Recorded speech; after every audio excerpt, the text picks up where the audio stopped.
Hey, Cowcrapper, hello. You're the first one in. Thanks for showing your support. I really appreciate it. I do. I'm going to see if I can get TikTok live as well. But it's like a whole process. I'm going to have to like figure out how to like make it an easier process, because right now like I have to like open up TikTok live and there's like a wireless like phone thing I got to do.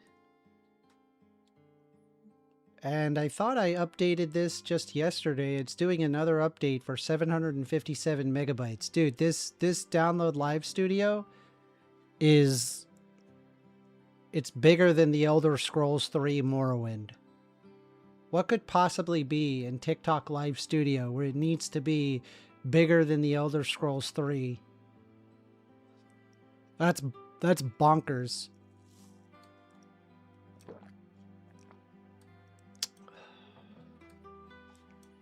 Not going to be doing any gaming. All right, so I'm going to hit go live, I guess. But hold on, I have to like set up. All right, so we're going to hide my phone. We're going to hide, well, follower goal, that can stay.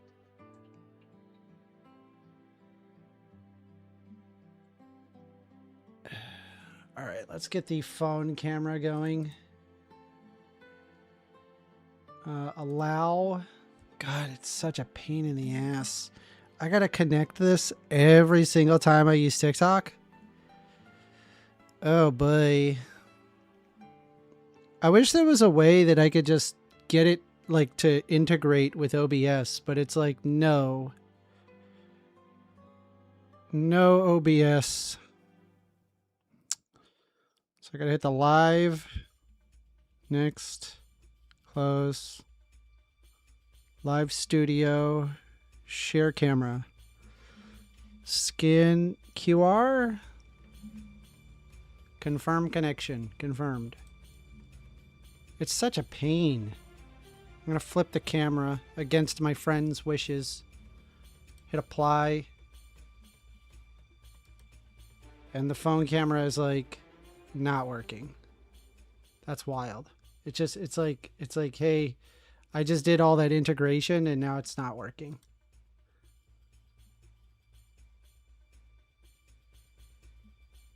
Disconnect it. Disconnect. Let's try one more time. Monitor. Hold on. Share camera.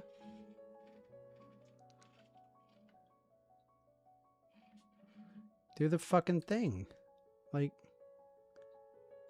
it literally doesn't show. So I'm going to just like remove the source completely and do it again. Share camera. Add source. Phone camera. I got to get another camera, bro. I'm just going to get another camera and do it that way. But cameras are kind of expensive, not going to lie. Confirm. Okay, it's working, I think. I'm going to flip the camera. Man, that is so trashy, dude. All right, then I got to flip it. I got to flip the camera. Where's the rotate? Rotate. Rotate. Okay. And we're just gonna boop, boop, boop, boop. And then boop, boop, boop, boop, boop.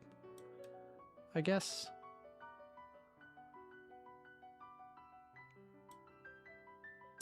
Gonna put that underneath everything, I guess.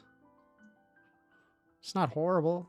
But I gotta do the thing where it like gives you like a gift or it like shows viewer wishes. Let me see. Add source. Let me look at these sources. Let me see here real quick. Widget, creator rankings, viewer rankings, but it didn't say anything. It's so weird. All right, whatever. Let's just. It's so weird. God. Settings. Is there like a chroma key? Can I do chroma key? We gotta fix this. This is a mess. Add a chroma key. All right, I guess that's fine, I guess. I mean, it's not horrible. It's not like horrendous, but I mean, it's not great either, but whatever.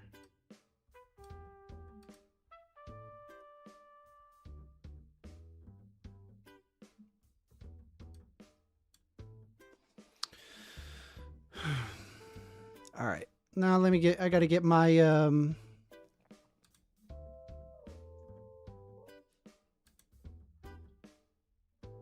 let's see. First, I'm glad you put up a notice. I forgot that you had a debate tonight. This is the feminism debate. Yeah, it is. It is. All right, give me a second. I believe I got this working. The TikTok live studio stuff. So that's good, I guess. I have it right up here. So that's working. All right, let me just quickly put my glasses on and headband. Hang tight.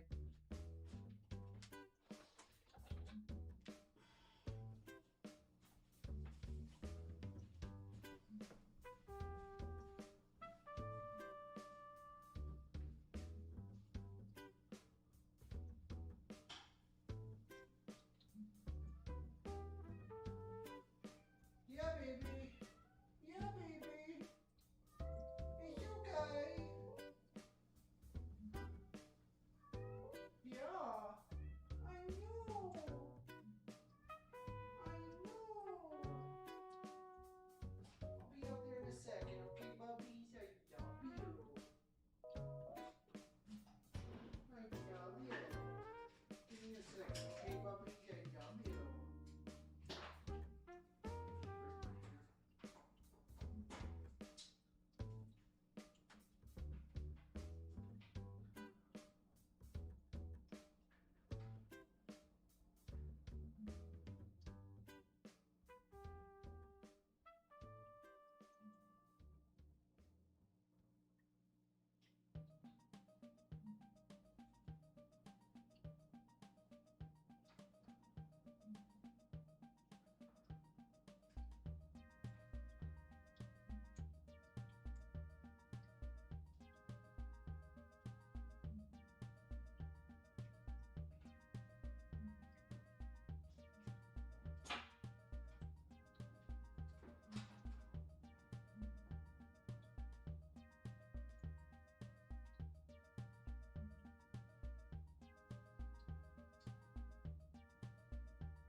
Okay. All right, I think we got that. Let's see. Hopefully this looks okay.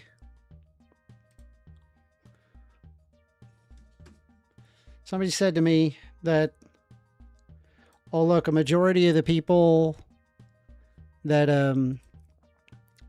join on 1stAmender stream are just hate watchers. And I'm like, oh, come on.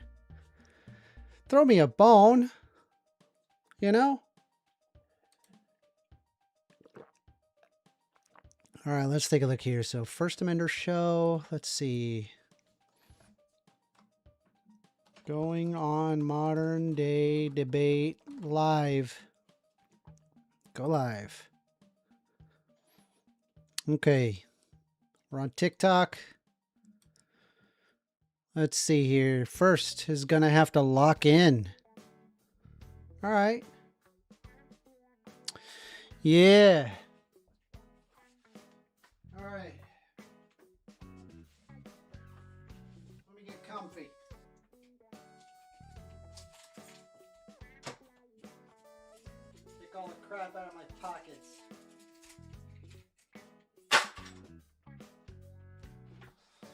Okay. All right. Hello, everybody. We got some videos to go through. There was one that I was looking at with the opponent who was talking about abortion. I'm sorry, not abortion, feminism. So I feel like I got a bit of a cheat sheet, but I really got to watch it. So let's watch it. Let's see.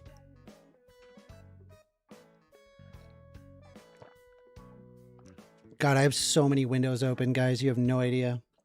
It's like, it's downright unruly. Excuse me, Pepper. Excuse me, I love you. Yes, I know. Did you cuddle? Say hello to Bebbers. It's funny because there's like 2 different cameras and you can see Pepper on TikTok, but you can't see Pepper right now on the live. Okay, so let's take a look at this. Pepper, no, you gotta not mess with that camera. That one's very sensitive. That one's super sensitive. Say hello to babies. Say hello. Hello, yeah. Yeah. Oh, look at they. Do not show them your bunghole. There you go. Yes, yes. Yes, yes, yes.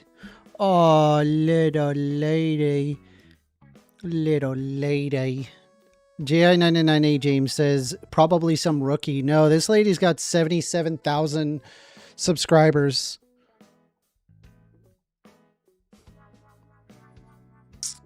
All right, so here we go. Let's pull up this video real quick. I was watching it earlier, but I gotta pull it up. Let me see if I can find it. Where is it? Yes, it's this one.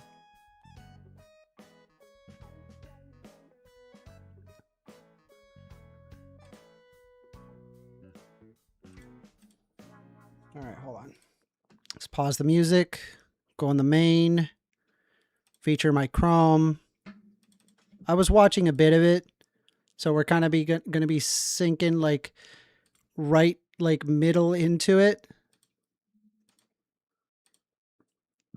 So I apologize in advance. Of the culture we live in, the feminist culture, and the narrative that has steam at the moment is that of the abusive man and the woman as the victim. That's what everybody talks about. That's what we see on domestic violence posters. That's where all the emphasis is. So, of course, feminism is to blame for that. They can't wash their hands of this. They've spent decades demonizing men. I see your point.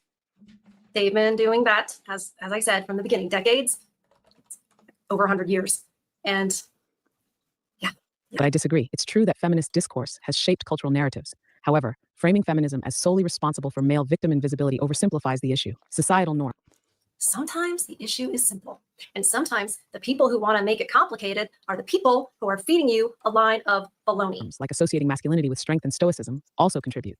If feminism were solely about demonizing men, why have many feminists campaigned for breaking down harmful gender norms for men too? Yeah. Oh, like Esther Vilar. Yeah, so many. There have not been that many. There really haven't been. And once again, I would say to them the same thing I'm saying to Mr. Grace here is, but I would be harder on those women. Honestly, I would say, come on, you know how we are. You know how we think. Really? Because these are... So I guarantee you, like right off the gate, she's going to come out with a debate tactic where she's going to demonize feminism by saying that it's anti-men. Right at the beginning of this, she was arguing that it is in fact anti-men. So her framing of what feminism is completely lost. It's not the reality. All she says is that it's a lie. And she doesn't actually have any substantiation of that. She just says it and then that's it. So I think like if I can get her, if I can just simply say, yes, I reject that. I entirely reject that. That's not the reality. The reality is that feminism is an argument for the equality of the sexes. And if you have instances of feminism that is misandry, is misandrous a word? Misandrous. Yes, it's, yeah. Yeah, so if the basis of feminism is going to be like a misandrous one, it's simply not feminism. It's not. But it doesn't matter if you're referring to first wave, second wave, third wave, fourth wave feminism. It's going to be the same exact problem. Anyway, let's continue. There are people who deny that we have our natures, right? All of us, both genders, have our natures. And whether you want to say that that's God's order or God's design, I don't understand how you can look at nature and not see it. You can say, oh, we evolved that way or whatever. However you want to, jump through hoops to try. Man, she speaks very slowly. I should let you know. This is running at 1.5 times and it sounds like she's talking normal. What does she sound like when she's just like, when the playback speed is only 1? Try to explain it, but like one of us is bigger and stronger. Yeah, very slow. One of us is weaker. One of us has the babies. We think differently, but a lot of these people want to just act like we have different plumbing, but that we're, like we're both just as good on the oil rig and we're both just as good, defending the country and we're both just as good. No, it's not true. We each have our strengths. And we each have our weaknesses. And I think and they're different. And I think now, hold on, some do overlap. I get that. Yes, we overlap in places, but we're very, very different in many places. Sometimes the more I learn, the more I'm like, we're from different universes, let alone different planets. Like, it's like we're not even the same species sometimes. And I'm sure you guys understand that. So this whole equal business, and we're all going to do the same things, what that leads to? Outsourcing the children for the government to raise. It doesn't lead to, more men will stay at home and raise the children. They just don't. They're not well suited for that. They can do a good job as a single dad, they can, but we have our different roles. And this kind of thinking just ignores that. And in doing so, ignores how just plain evil we can be. The other thing I'm going to do is I'm going to make sure that I'm not going to be interrupting her. I'm going to do everything in my power to not interrupt, because that's the biggest thing that even my fans tell me detracts from me. So I'm going to do what I can to not interrupt. I'm going to make a very conceited effort to just stop talking as soon as she starts talking. I have a tendency to just bulldoze discussions and arguments. So I'm definitely going to be focusing on that. And him saying decades, it's only been decades, and it has full steam now. It's had full steam for a very long time. It's just that compared to modernity, it doesn't seem like it did, I don't know, back in the 40s. But if you were back in the 40s and you were comparing it to, 40 years prior to 1900, you would definitely think it was full steam ahead. Same as in the 60s. Can you imagine what you're thinking if you were around in the 40s and you see what's going on with the free love and everything? You're definitely going to think it's full steam ahead. It's just this, we just don't see our history the way we should, because he who controls the past controls the present, and he who controls the present controls the future. And the way we understand where we are now and where our history is and what has happened is through school. And who controls that? Who does that again? Oh yeah, that's state and government, but that's because they care about you. No, they want you to be educated. Yeah, I've seen that claim be made, and it's always amused me, this notion that women, feminists who talk about men's mental health are just like really motivated by compassion for men. They want the best for them. No, absolutely not. They're trying to strip men of their masculinity because that benefits them. They feel like men will be less of a threat. They'll be easier to control, easier to manipulate. It sets up a very good society for women, or so they think. I think they happen to be wrong about that. But no, these women are not motivated by like empathy for the male experience. They're just trying to turn them into women because that suits their agenda. That's a strong assertion. But why assume feminist efforts to address men's mental health are driven by manipulation rather than genuine concern? Isn't it possible that challenging toxic masculinity and promoting emotional openness benefits both men and women by creating healthier relationships and reducing violence? Or do the relationships look healthier? That's the gaslighting. Do the relationships look healthier today than they did, 50 years ago? No, this is gaslighting by whoever's programming this AI.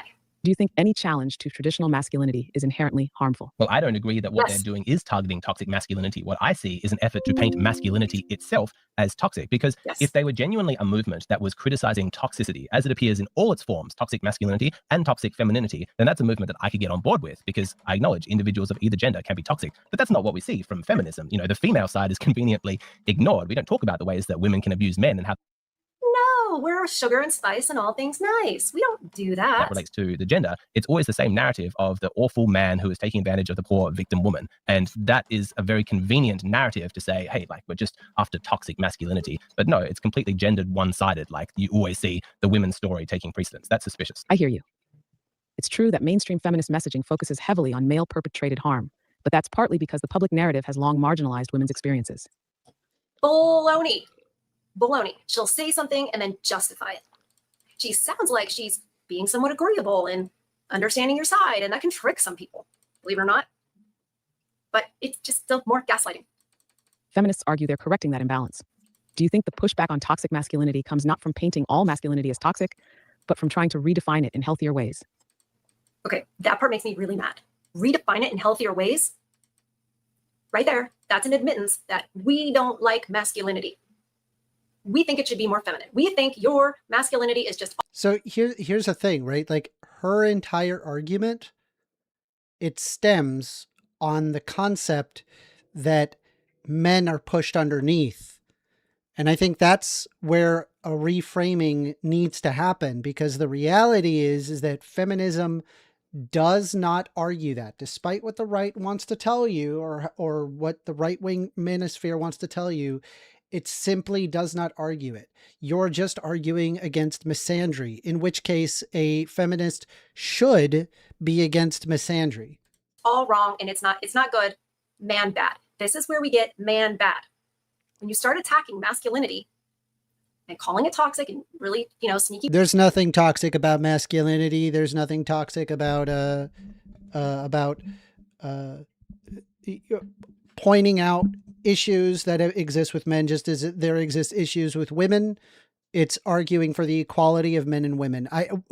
We're gonna have to get her to agree to the definition. We're just gonna go back and forth, I feel, on why men get pushed down, and I'm just gonna simply reject that off its face value. Ways and saying we're gonna, make it better. This is man bad. I've never heard anything about femininity needing to be made better. I've never heard of that. Weird. For example, encouraging empathy and emotional expression. Or do you believe any attempt to redefine masculinity inherently devalues it? So you have a very rosy picture of the motivations of this feminist movement. Like, oh, women's suffering inside relationships was marginalized for so long. That's why there's such, a glut of that story, and not talking about men's. I don't know what culture you've been looking at, but it feels like for the past 5 or 6 decades, that's the only story that's ever been spoken about. If we want to talk about a narrative that has never been shared and spoken about, it's clearly the men's narrative. Like, right. How much mainstream discourse is there about how women abuse men inside relationships? None. That's actually the unspoken story. I'll tell you what, it's a good way to get your YouTube video hidden, demonetized, all the rest of it. If you talk about that stuff, that's a no-go. They silence it, they downplay it, they hide it from... Mind you, right? Like, she's sitting there telling you how social media hides right-wing talking points regarding feminism, yet there she is with 77,000 subscribers when I'm sitting with about just over 1,000. How do you sit there and square this? Like, it's obvious that the algorithm 100% is in favor of right-wing narratives. Honestly, if I simply just moved, like if I just pretended to be right-wing, I would explode in size. But I don't do this because I want to get more viewers. I do this because I believe that this is what is right.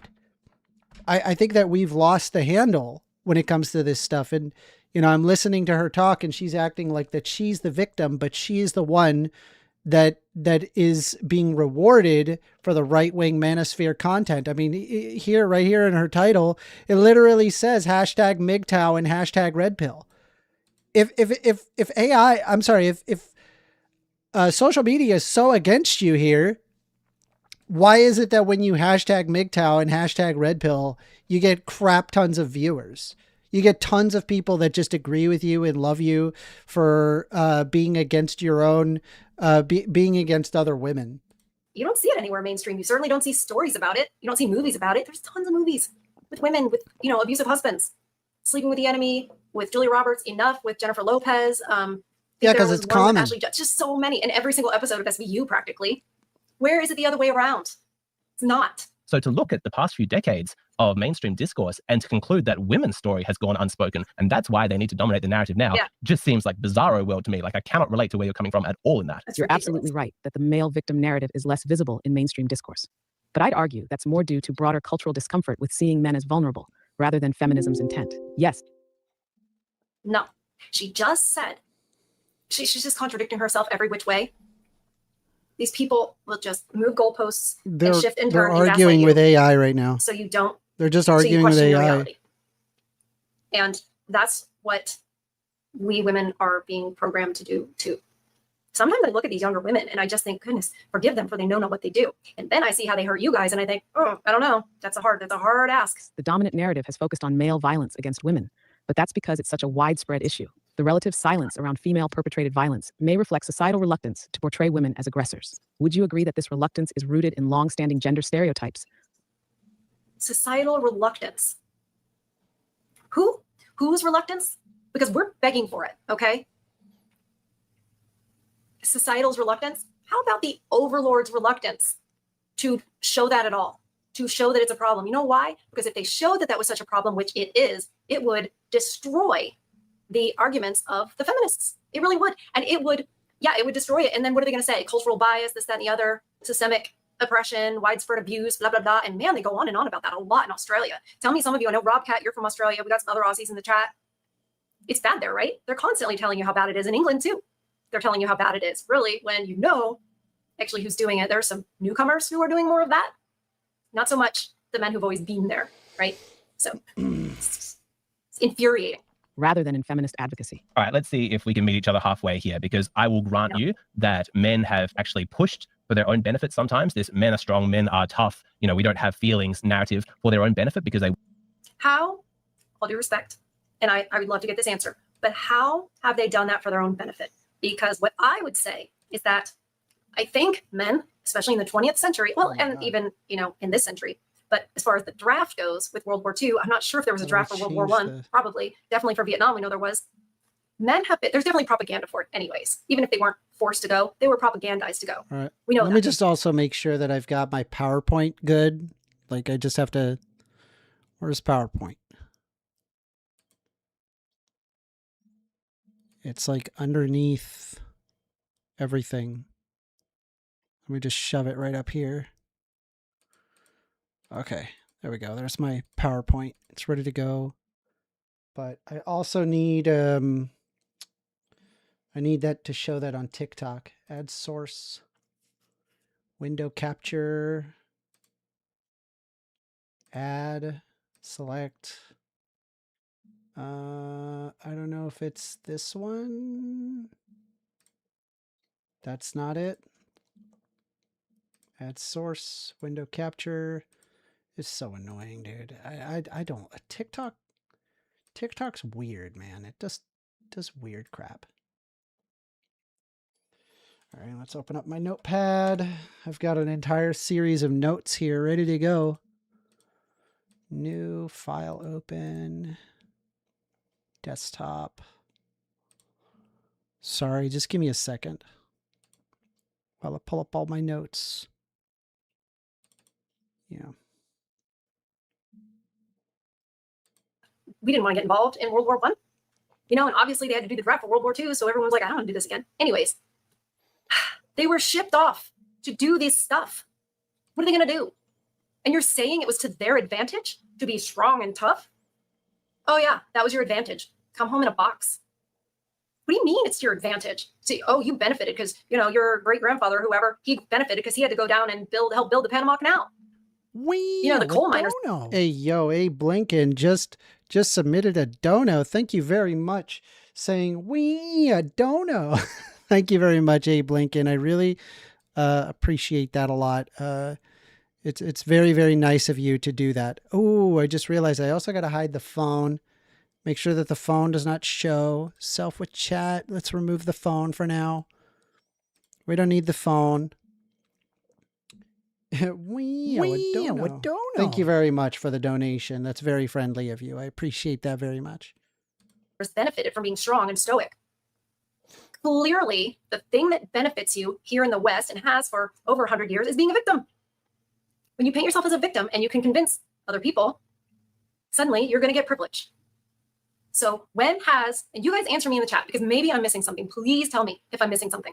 You guys are really smart. So when has being strong and stoic benefited a man? Because it seems to me that all it does is make it so that You have to work, and you're like work super hard at very tough things, and you're not allowed to cry. You're not allowed to, sorry, I'm screaming at you. You're not allowed to be vulnerable. You're not allowed, you know what I mean? So with the benefit, with wanted to appear like strong and invulnerable, and that women have also pushed this I'm helpless, you know, I'm just a victim narrative, because it's also benefited them to have people view them that way, and that these Yes. are long-standing gender Yes. stereotypes that have existed before modern social and political movements. However, we are physically weaker. So there is more, and we are more emotional, and I would say that's our nature. And I don't think that it has to be a bad thing. I think that it can be a very good thing when it's in the rightful place and used in the rightful ways. But we are physically weaker. There are more things that we will actually be vulnerable about and need. Everybody knows that if modernity and everything wasn't here, and we were just, you know, suddenly modernity was gone, infrastructure. Irma says nothing that they're talking about has to do with feminism. That's true.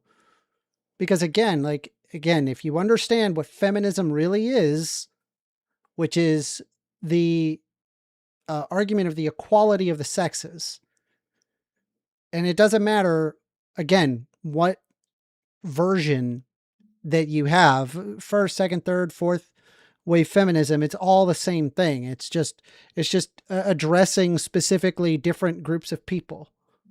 Structure, all that. A man can survive on his own. Still be difficult, right, out in the wild, but he can. We cannot. And even still, like if I had a camper, I'm going to go, it's way harder for us. It's just the truth. It's just the truth about who we each are. Like, I will grant you that, but in return, I want you to admit that feminism's, you know, hands are not clean. Like, there's blood there. Like, this movement has 100% Yes, baby.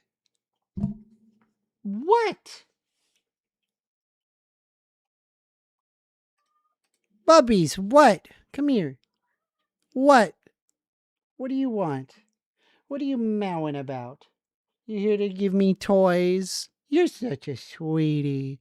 She gives me toys. She does this thing where she gives toys. Come here, say hello to the camera. Everybody wants to see you, duties. Say hello. Yeah. Oh, you're pretty cuddly. Oh. All right, bubbies. I got my show, though, so you got to not interrupt so much, especially when you meow like that. You're like, I got something for you. It's another toy. I know. Is the modern day debate happening tonight? Yes. It's happening very soon. I'm expecting an email. It says here that at about 8:50, I'm going to get a Zoom link. What is it? It's 8:53. We should get it any second now. Is it in my spam? No. Or is it? exacerbated and made this problem worse. I can acknowledge that mainstream feminism has at times reinforced certain narratives, like emphasizing male aggression and female victimhood, which may have contributed to silencing male victims. Feminism hasn't always been perfectly inclusive or balanced. However, I'd argue its primary goal has been to address systemic gender inequalities. Could we say that while feminism has made missteps, it's still a crucial force for challenging these harmful norms? Or do you feel its missteps have fundamentally disqualified it as a positive movement? Yeah, I'm ready for feminism to die. Like, I don't think the world needs it anymore. If you look at whatever the stated goals of feminism. One thing that I expect where people say what they may ask, and it's a total trick question. You can ask, what is a law what is a right that men have that women do not have? The correct answer is that there are no laws. And that's thanks to feminism. It was because of feminism that we can gladly say that. And so to push against it is the next step is to revoke some of those laws where men literally will have more rights than that of women, provided that we listen to these anti-feminist positions and treat it seriously. These people vote people into power who will ultimately create laws that force women into specific positions. Hold on a sec. Bubbies, don't mess with cables. I love you, bubbies. I love you so much. Peace. You do not choose violence. Do not choose violence. My cat is such a little brat. Okay, we got the numbers. So let's go ahead and get started. I'm gonna have to hide Chrome here, and we're gonna just join this Zoom. Actually, we don't need to hide Chrome. Hold on. Open Zoom meetings. Does it just pop up? I think it's just gonna pop up here. All right. Ooh, I have to turn on my virtual camera. Is it working? What is going on with my virtual camera? Hold on. I think I have to set it to self. There we go. That works. Always show preview and joining. Custom combination. We got the Shure MV7. Okay, we're going to hit join. All right. And I'm going to show that, I suppose, on TikTok as well.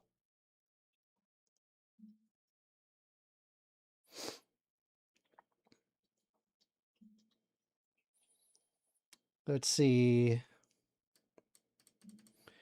Because of feminism, we have dual income households. That's a good thing. That means that there's less to worry about in terms of bills. Dual income households are fabulous, comparatively speaking. You want dual income households. That's a good thing. Makes people wealthier, happier.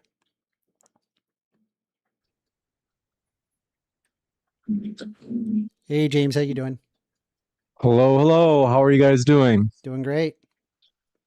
Doing good. Good. It's gonna be amazing. Amazing. Appreciate you guys being here. I want to get on that guy's show. How do I get on that guy's show? I've tried contacting him. I can't get on that show. I will buy a plane ticket just to go to LA to get on that guy's show. Wow. Whose show? Whose show are we talking about? Jesse Lee Peterson. Oh yeah. That guy's a nightmare. Oh. I wanna get on his show. It'd be funny. Yeah. We'll talk more about that later. Funny. He's usually because funny. It's a possibility. But thank you guys for being here. We'll jump right into it. So let me just do a couple of sound tests. 1stAmender, can you give me 1, 2, 3, please? 1, 2, 3. 1, 2, 3. Great. And then Aaron, please. 1, 2, 3. Great. All right. Let's see. I'm going to start the broadcast. They won't see or hear us yet, but this is just to make sure the connection is good. And how was your guys' day? Did you have a nice day? Yeah, it was good. Went to work. It was good. Good. Maybe one day my YouTube channel will be able to pay for my own, but yeah, right now I'm not there. I have to work. You know, the weird thing, 1stAmender, is that, so there are like certain, I think YouTube works based on like what's in demand and what's scarce. And it's very scarce, like left-leaning, big time, or even like just like maybe not big time. Big time, there are people like Hasanabi, but at the same time, there's just kind of like this like gap, or there are not a ton of like small to medium size like people between your size and Destiny. Yeah. And it's weird because I just don't understand why that is. I mean, I know like guys like Jovan Bradley, they're out there. He's got like 66K subs. So that's like an amount, I guess. I don't know if that's medium size for you, I guess. You could say that. But yeah, so what I'm saying is it's so possible 1stAmender because I just feel like there are not that many. But maybe the demand is just not quite as big. I think you have to you have to like, the problem is like you got to push against it. Like one of the things that I've noticed, at least on my end, is that I get a lot of hate watchers. A lot of hate watchers. And I think for most people, they can't handle that. And as soon as that, you've got, 100, 200 subscribers, and then you get rated by 100 people and they all say how much they hate you and how much you should die. Most people go, I don't want to do this. And then they don't do it. That's true. It baffles me. But we're ready to roll. So do either of you have a preference on who goes first? Otherwise, I'm going to flip a coin right now. I don't care. I don't. I'm too new. I'm too new to care right now if I go first or I don't. I don't. You have I don't know what the 77,000 strategies subscribers. are. What do you mean? You're huge. I'm new to debates. Okay, fair Very enough. new to debates. This is only number We'll two. have I'll Aaron try to be be polite heads. with you because I tend to not be polite, and I'm working on it. Okay. We'll have you go first, Aaron. Okay. And cool. But yeah, thanks for being here. I'm going to do my cold open where you'll know exactly when to start with your opening, Aaron, and then we'll roll from there. So cool. Sounds good. And here I go in 3, 2, 1. Ready, set, here I go. Hey, everybody. Tonight we're debating feminism on trial, and we are starting right now with Far From Eden's opening statement. Thanks for being with us. Aaron, the floor is all yours. Thank you for having me, James. Thank you for being here, 1stAmender, to participate. I really appreciate it. Birth rates. Sorry. That's not a good way to start, is it? Feminism presents an oversimplified view of history. And I don't think this is something that can be settled just by throwing statistics around. You can make numbers say a lot of different things depending on what you choose to measure. At some point, you have to step back and ask whether the model itself actually makes sense, whether it lines up with how people actually live, how relationships work, and even as basic as realities about men, women, and family. Feminists tell this story that women were basically waiting around to be liberated from male oppression, that we wanted careers, the vote, independence, and that feminism gave us just what we were missing. But that's not the full picture. It's pretty disingenuous, actually. That story is told in a way that deliberately leaves out the women who didn't agree, both then and now. Many women opposed suffrage, not because they were incapable of thinking for themselves, but because they valued their role that they already had as influential and meaningful. They didn't think power was mainly political. They believed it was in the family, in their relationships, in their influence over their husbands, and in shaping their children, the next generation. They also understood that political authority comes with responsibility, including things like the selective service, and many women did not want that role.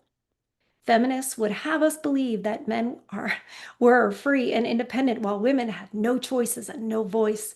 But while men did have more authority in certain areas, they also had serious obligations. They could be drafted and sent to war. They were expected to provide and take on full financial responsibility for the household, including the wife's debt. Their lives weren't fully their own either, and in many ways, those expectations still exist. Weird. What we're really talking about is a system that was built on roles and responsibilities, not oppressor versus oppressed. Feminism defines empowerment in a very specific way: career, independence, political power, while devaluing motherhood, often reducing it to something like just a mom or even a baby factory. And growing up, this is the message girls are surrounded by. As much as feminism celebrates the doors it claims to have opened, it ignores the ones it has slammed in our face. It has devalued building a family and tells women to center their identity around career and status. Women today are expected to do everything: have a career, raise a family, be independent, never rely on anyone, and somehow not get burned out. And there are real consequences to this. Birth rates are below replacement and declining. At the same time, women are being told to prioritize college and careers during their most fertile years. We are the ones that have the children, and we are delaying it. We are being encouraged to deprioritize family, and that wouldn't be happening without feminism. So how can something be good for society if it's leading to the end of society?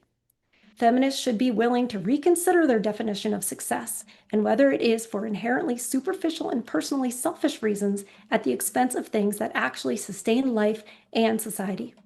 Modern feminism talks a lot about lived experience, about who gets to speak.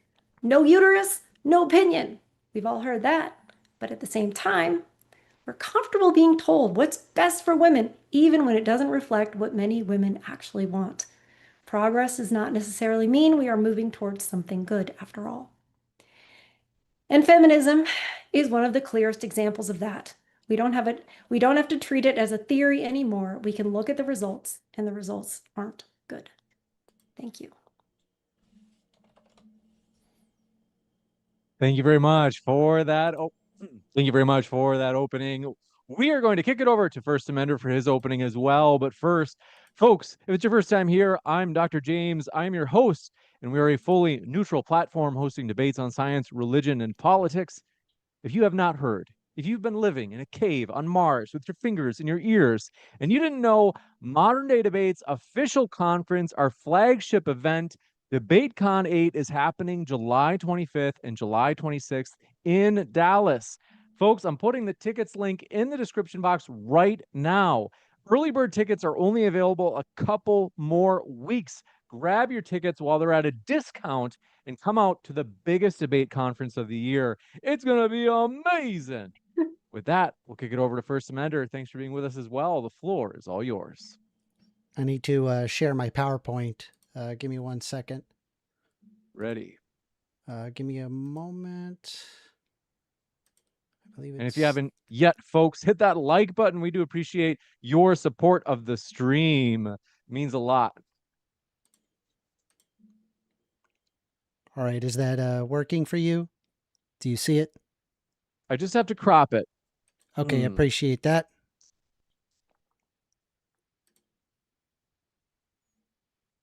All right. We're ready to go. Ready to go? Okay. This is a feminism on trial. Has feminism done more good than harm? And this is a debate with 1stAmender on Modern Day Debate. So when I saw the title Feminism on Trial, I'll be honest, it immediately struck me as a loaded question because it assumes that feminism is something guilty that needs defending rather than something that we should first define clearly. So let's do that. Feminism is the advocacy of women's rights on the basis of the equality of the sexes. In short, women and men's rights ought to be equal. That's it. If by feminism we mean what it has historically meant, then from Mary Wollstonecraft, pioneering feminist from 1792, onward, the belief that women are rational human beings who deserve equal rights and autonomy, then the question we're really asking tonight is this. Has equality between men and women done more harm than good? And I think when you phrase it that way, the answer becomes pretty obvious. Feminism at its core is not about women having power over men. That's just misandry. It is about women having power over themselves.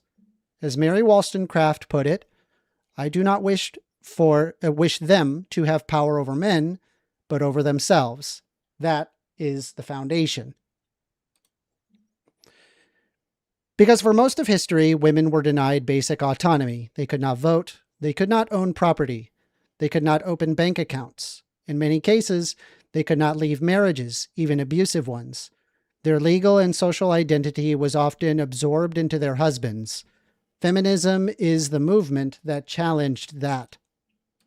So when someone argues that feminism has done more harm than good, I think there's a very simple question that they need to answer. Which of those rights should women not have that men have? Should women not have the right to vote? Should they not have the right to own property? Should they not have the right to leave a marriage? Should they not have the right to financial independence? Because every single one of those rights came from feminist movements. Now, I want to be fair here, because I think that there is a whole lot of disagreement, where a lot of this disagreement actually comes from. If somebody wants to argue that some modern activists go too far, or that there are excesses within certain parts of contemporary feminism, that's a conversation we can have. Every movement have its extremes. But I suspect that we're going to hear tonight is not really an argument against equality, but an argument against a caricature of feminism. Somebody pulled from social media or extreme examples presented as if they represent the whole. But no serious movement should be judged by its loudest or most controversial fringe. It should be judged by its core principles. You don't throw out democracy because some voters are uninformed. You don't reject free speech because some people say offensive things. And you don't reject equality because you can point to a few bad examples. So I am not here tonight to put feminism on trial. I am here to challenge the idea that equality itself is something that we should be skeptical of. Because at the end of the day, this debate comes down to a very simple question. Do women deserve the same autonomy, rights, and dignity as men? And if the answer is yes, then feminism at its core has done more good than harm. And if the answer is no, then I think the burden is on my opponent to explain why half of the population should have less control over their own lives. Thank you very much. Thank you very much for that opening. And folks, if you haven't yet, hit that like button. We do appreciate your support of the stream. If we can hit have we hit 50 likes yet? If we can hit 50 likes by 9:12 p.m. Eastern, 1stAmender will not show his muscles on the stream. Okay, folks. Otherwise, he's going to do it. Look at him. He's thinking about it right now. What's wrong? Why can't I show my muscles? Okay. We'll leave it up to fate. With that, we'll jump into the open dialogue. The floor is all yours. Oh, goodness. I don't quite know where to start, but I guess I'll start with the whole thing about equal, that men and women should be equal. Are you just talking about legally, like having like the exact same like legal? Do you see what I'm saying? Like, because you're not talking about intrinsic value, right? I mean, like in terms of intrinsic value, I think men and women are equal. I do as well. In terms of law, I also think that they ought to be equal. Do you agree with that? I think we already were. I think that there was a balance, and I think that the law recognized that men are men and women are women, and that our roles are obviously different, and that men, because they are men, have certain responsibilities like defending the nation. And we just kind of brush that aside, I feel like a lot of times, and just add it as like an addendum to a debate or to an argument when it's huge. I mean, so many men were drafted in the 20th century and sent off to die for wars, and women have never had responsibilities. Feminism doesn't require anything of women. It just says you should have this and you should have this and you should have this, as if men have those things even now. Men don't have that type of freedom now.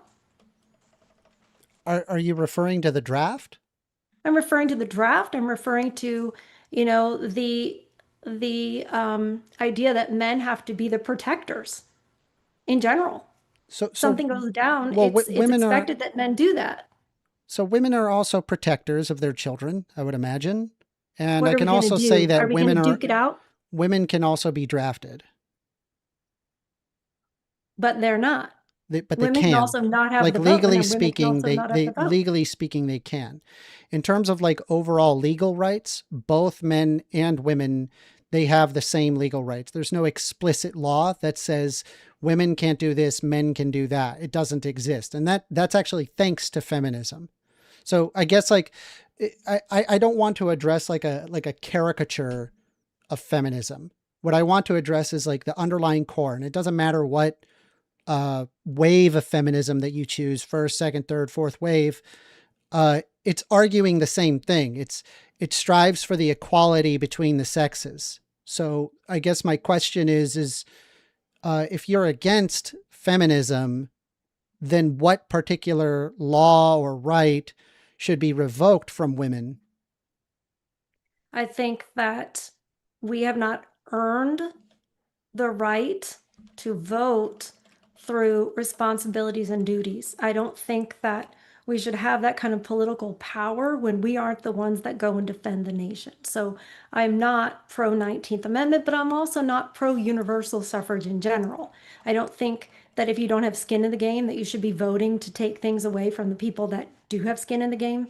I don't think that that's a good thing. So you believe that women should not have the right to vote? I believe a lot of people shouldn't have the right to vote. But I'm not talking about a lot of people. I'm asking women. You don't, Yeah, you I don't know. believe that You're women have a trying right to to narrow vote? it down to one, but yes, Well, they that's would what be the one of the debate prompt is people. about. I'm not They asking would about be the other one. people that They would shouldn't be. vote. I'm asking like women specifically should not have a right to vote. Right, but not necessarily because of their internal body organs.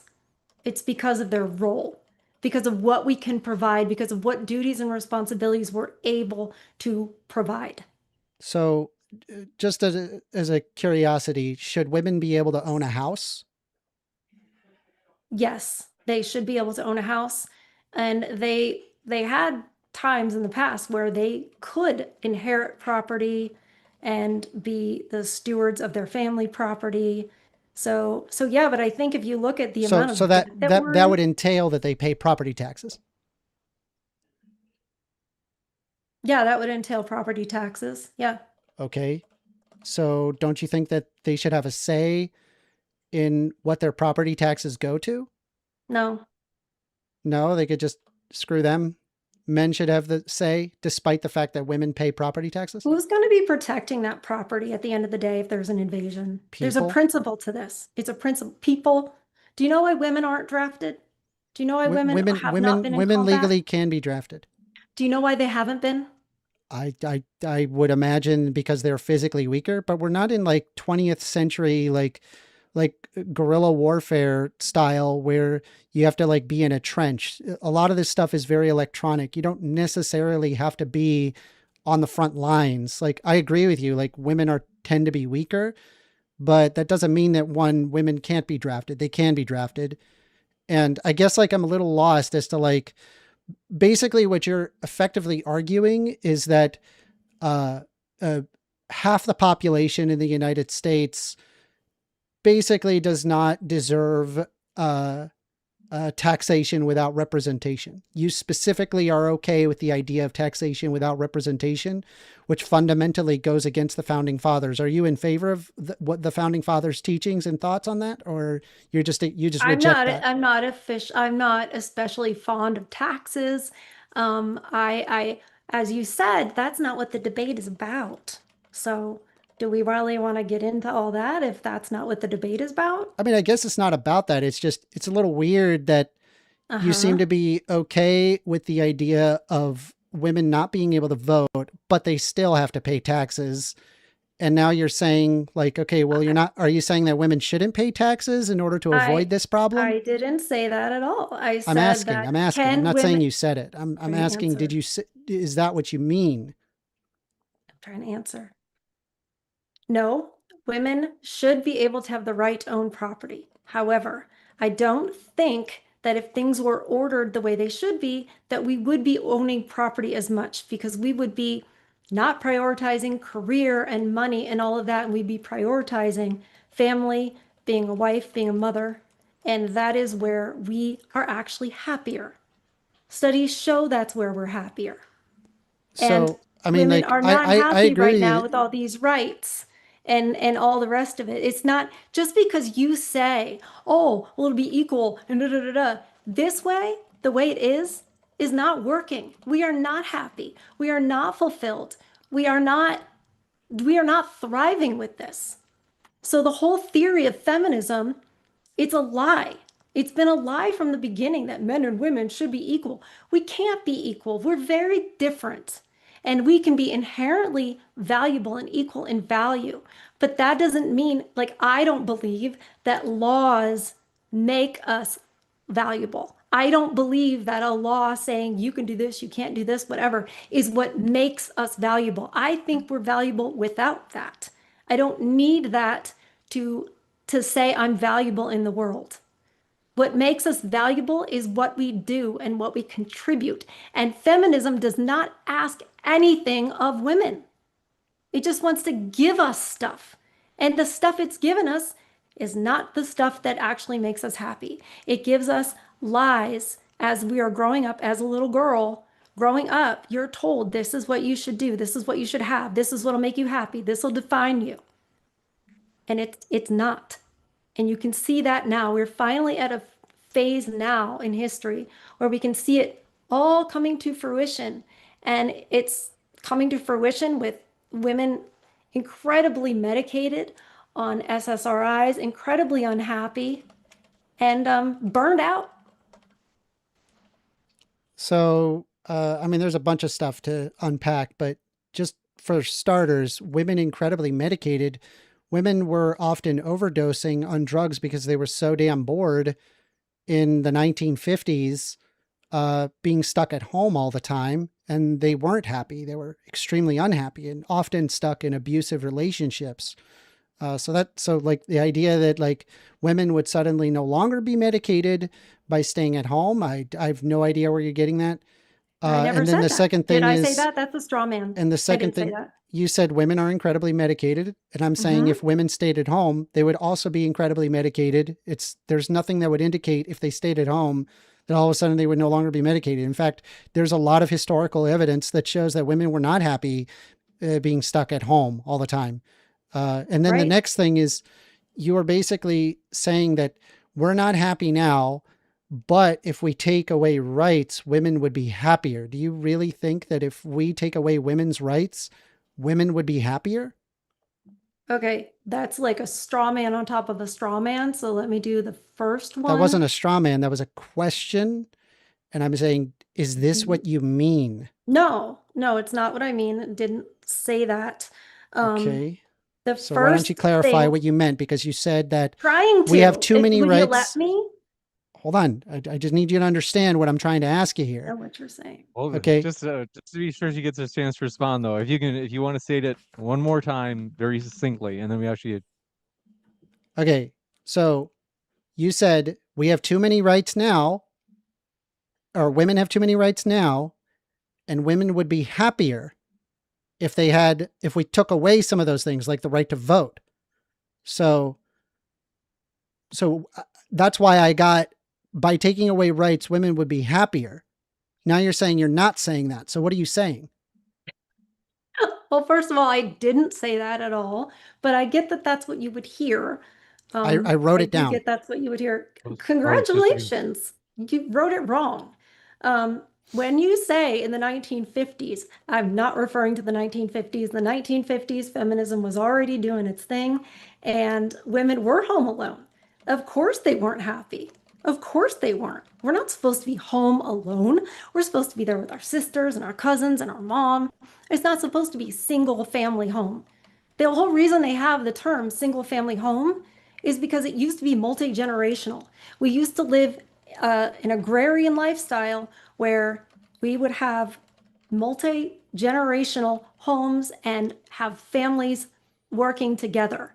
It wasn't that. It wasn't until, the Industrial Revolution got further along and corporatism got further along that men were pulled away to companies and women were all alone in the home. No, we're not happy in the home. I think 1950s, the whole trad wife thing, it's baloney. No, women are not happy doing that. Of course not. Nobody is. None of us, we're humans. We're not supposed to be alone. It's not a natural thing, particularly not for a woman. We can't even go to the bathroom alone when we're out to a restaurant. So of course we were unhappy. And, I personally think that was a little bit by design. And I think that's why, that's the phase the time we always go to is the 1950s and say, oh, well, they were on barbiturates and they were this and that. Yeah, because they were alone. That's not natural. We need to go back to where we actually had families as the priority. And I don't just mean the nuclear family, I mean extended family. That needs to all play a role. And in that way, all the families were connected. So we didn't just get divorced willy-nilly. There was greater risk. Okay. What was your second thing again? So since you're against feminism in general, you have some idea that is not like 1950s style of women stay at home, the man goes to work. No. You have so take me through like what your perfect society, like what in feminism would we have to get rid of, and then we get to your society. We couldn't get to my society from where we are without a complete breakdown of everything. With it would all have to crash and burn, and then we go back to Little House on the Prairie. So I know that that's not realistic. I get that. What I think we need to understand is that is where we come from. And that was modeled more after what a woman does best and what a man does best. And honestly, I don't think it's good for men either. I don't think it's good for men to go and work for a company that doesn't care about them and will just replace them, willy-nilly. But they did that because, oh, you can make more money off the farm. Let's get everybody away from the family. Let's first pull the men away to the corporation or the company or the factory or whatever. Let's first pull him away. Then let's pull everybody else away because everybody's going different directions based on the man's job. Next thing you know, you've got 1950s and women are home alone. And then everybody refers to that to make the point that you just made, to make that same point. Oh, well, they were unhappy. And I'm like, yeah, I agree with you. That was not ideal. But what we have to do is recognize the truth, and then base our lives and order our lives around that. And order our lives of like, why did we even get the vote? What was the purpose? How did we even get it? I think that says a lot about what that vote is even for. It's always been in the history of our country and probably around the world. It's always been the case that, oh, we got to get this group the right to vote. We got to get this group the right to vote. And the politicians always want it because they want that group to do what it is they want. They always want the next group in, until now we've got universal suffrage, get the next group in to vote for what it is they want to be advantageous to them. And women have been very advantageous to the state. The state has grown immensely, and particularly it takes from men's salaries and gives to, people who don't want to contribute, or people who do make really bad decisions or things like that. And it takes family court, it takes from men there. I mean, divorce is a $1 billion industry, and mostly it's from taking the money from men and redistributing it. So I see why why women got the vote. We didn't earn it. We didn't fight for it. A bunch of simpy men politicians gave it to us. I'm just letting her talk. What say you? I mean, you've told me that you can't get to your society without a total breakdown of society. So step one, no voting. Step two, question mark, question mark, question mark. Step three, break down all of society. And then final step, families are together in like a Shire-like situation of The Hobbit. Like, I don't understand, like I don't understand like how logically all of this, like, I think that I can establish exactly what you want without doing any of this. And I could give you the exact steps to get what you want. I don't know that you could, based on how you're hearing what I'm saying. You think that I immediately want to say, okay, today, no women can vote. And I didn't say that. I never said that. I don't think you said you were against the 19th Amendment and you didn't want women to vote. I did say that. But I didn't say that my prescription was to go ahead and revoke that. You didn't want me to talk about my feelings on universal suffrage. You said that doesn't apply. So if you're against... it's kind of incomplete, isn't it? It's kind of streamlined to box me into this little area where you can be like, you said you're against the 19th. You said you're against the 19th. And I'm like, yeah, well, I did say that. But it doesn't mean that if I could press a button right now and remove just the 19th Amendment only, that I would do that. All right. So you would not revoke the right for women to vote? Not just that one thing. No, that's all not right, the so way you would to do it. The way to do it. So you would revoke the 19th Amendment. What else? I don't know why you're like pigeonholing me on just that one issue, because it's way bigger than that. All I'm doing is trying to understand your perspective. I'm not trying to pigeonhole you or push you into a specific box. I'm trying to understand, like, how does this all work together and make sense? Well, in my opening, I made it very clear that we are prioritizing career for women. We are prioritizing career for women and college for women. And that as little girls, we are surrounded by that messaging. And I think that needs to change.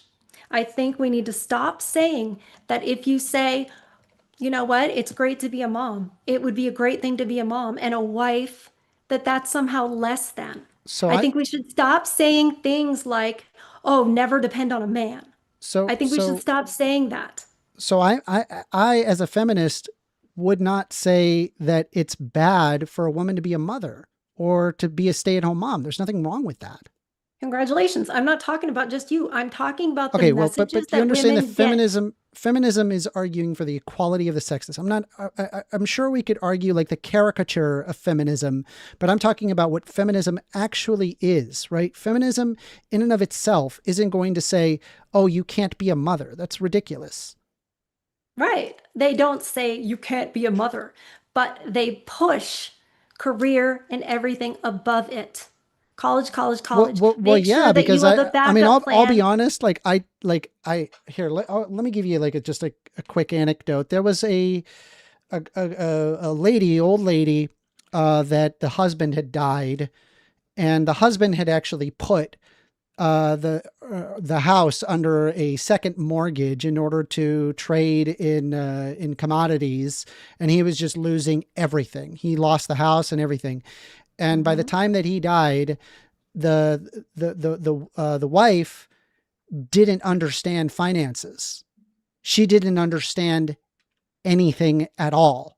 All she did was just cook and clean, and that's basically all she did. She had no idea what the bills were. She didn't realize how deep in the hole she was. She was stuck in a nursing home, completely incapable of defending herself. Totally incapable. And it's like, I don't want women to, be forced into basically being like these little children that can't handle themselves. I would want women to have autonomy over themselves and decide, oh, I want to be a mother, or, oh, I want to do a career. Oh, I want to go to college. All of those are viable options. Then why is career and college and everything always what is pushed? Because if you say it's all these a different options, why is it not presented that way to little girls and young women? Because we're in a capitalist system that requires people to work.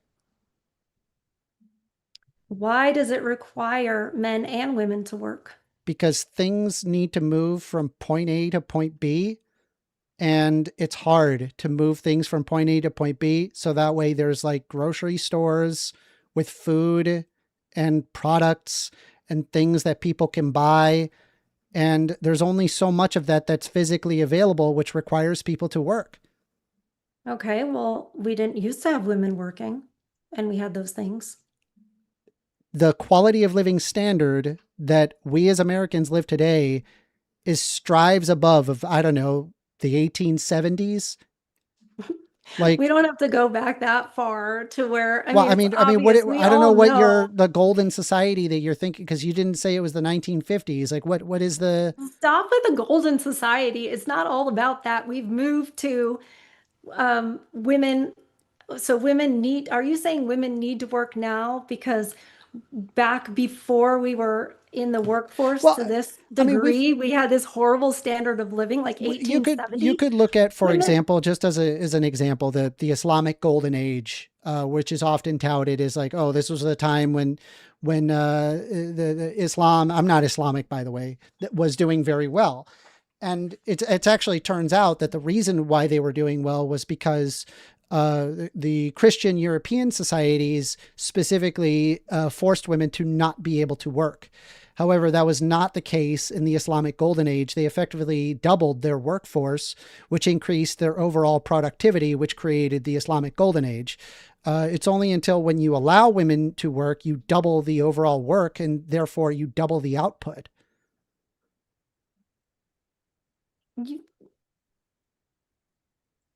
I don't know. I am not familiar with that, with the Islamic Golden Age.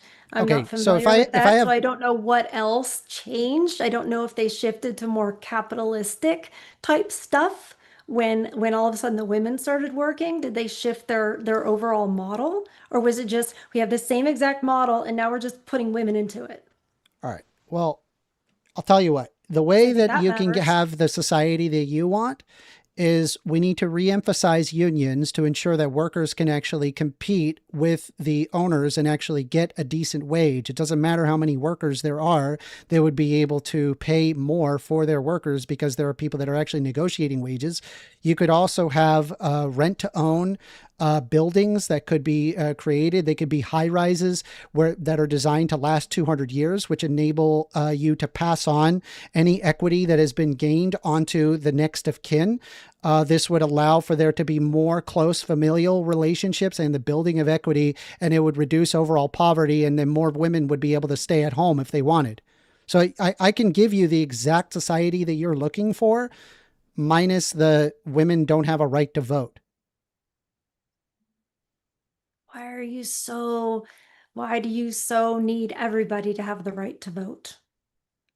I want as many people with the ability to vote, so that way the will of the people are actually engaged with, not repressed. Because what happens is that if they are not able to vote, then their wishes are not met. So you don't think that men would vote in the interest of women that they love? No. You don't think that men have Historically speaking, they have not done that. It required feminism to enable you having the same rights as men. It was feminism that enabled you to even have this conversation that we're having right now. Because let's say if we were 100 years ago, I'd be like, why is this woman talking to me? Where's the husband? I'm serious. I'm not. I'm laughing because I'm like, it's just everything you say is very oversimplified. And I thought that the leftists were all about the nuance and stuff, but I guess not as much in debates. That's not true, because if I had a husband that said, yes, go debate this man, then I would be sitting here, wouldn't I? I'm just saying it is thanks to feminism that you are able to enjoy those privileges. It's the argument of the equality of the sexes. No, it doesn't. I mean, I went to the 1950s and you said, okay, I don't like the 1950s. So I'm like, okay, pick another time. I can pick any time in history. Like my arguments follow throughout history. Like it. So do mine. No, it doesn't. Yes, you haven't even labeled a single year of like what you considered like the best time to live. It was probably somewhere in the 1800s, turn of the century, 1900s, depending on where you lived. But yeah, it was harder. It's a lot of time between 18 to 1900s. Like, what are we talking? Like what? I don't have a specific date, and it doesn't matter. Like you said, my argument goes throughout history. I was going to say, you don't think I could be sitting here without feminism? There are women in the Bible all over the place that went forth and spread ideas and spread. Yeah, and the Bible tells you that you're supposed to be seen and not heard. No, it doesn't. Yes, it does. It does not say that. Yes, it does. I've read my Bible. I know exactly what it says. Really? Yes. Did you know that Paul sent Lydia to go spread Christianity in Europe? That's not really being seen and not heard. Hold on. I'll pull it up. Bible verse. I think it's hilarious. Are you a Christian? No, I'm not a Christian. 1stAmender is an evangelical at church every Sunday. I mean, I knew the answer, but I think it's funny that he's going to sit here and pull up something in the Bible when I know full well many, many women that were sent out to purposely speak to other people. Yeah, I mean, to be silent in church. I mean, to be silent in church, sir. Yeah, that often got extended out to mean that you were silent among men. Yes, I think you're the one that's speaking, that was the case. Now. I think you're the one. I'm saying historically speaking, that was the case. Demonstrate that.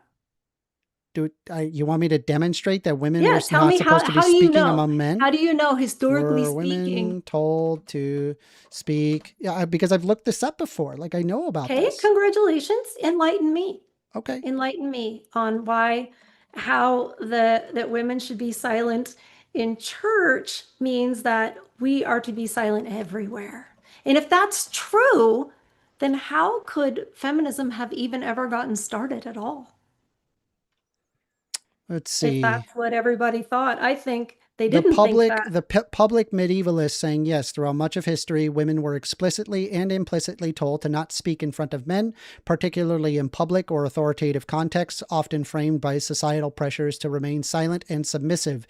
This is known as the suppression of a woman's public voice, and it was justified through religion, law, and social customs that were associated with public speech with quote unquote men's matters and private domestic life with women.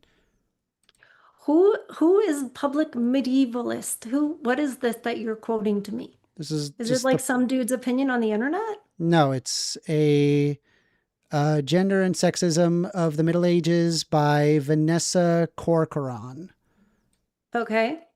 And what religions is she talking about? She said religion. I don't know where it could be by religion, is. by law. There's history behind this. Right, but which religion? Because Islam and Christianity are quite different. Islam also same thing, same problem. No, it's very different. It doesn't matter. Like the point that I'm trying to make to you is that feminism is arguing for the equality of the sexes.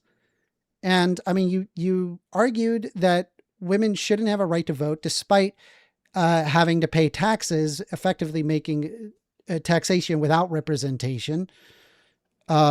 You said, should they be able to own a property? Sure, but I don't think it's the best thing if we do.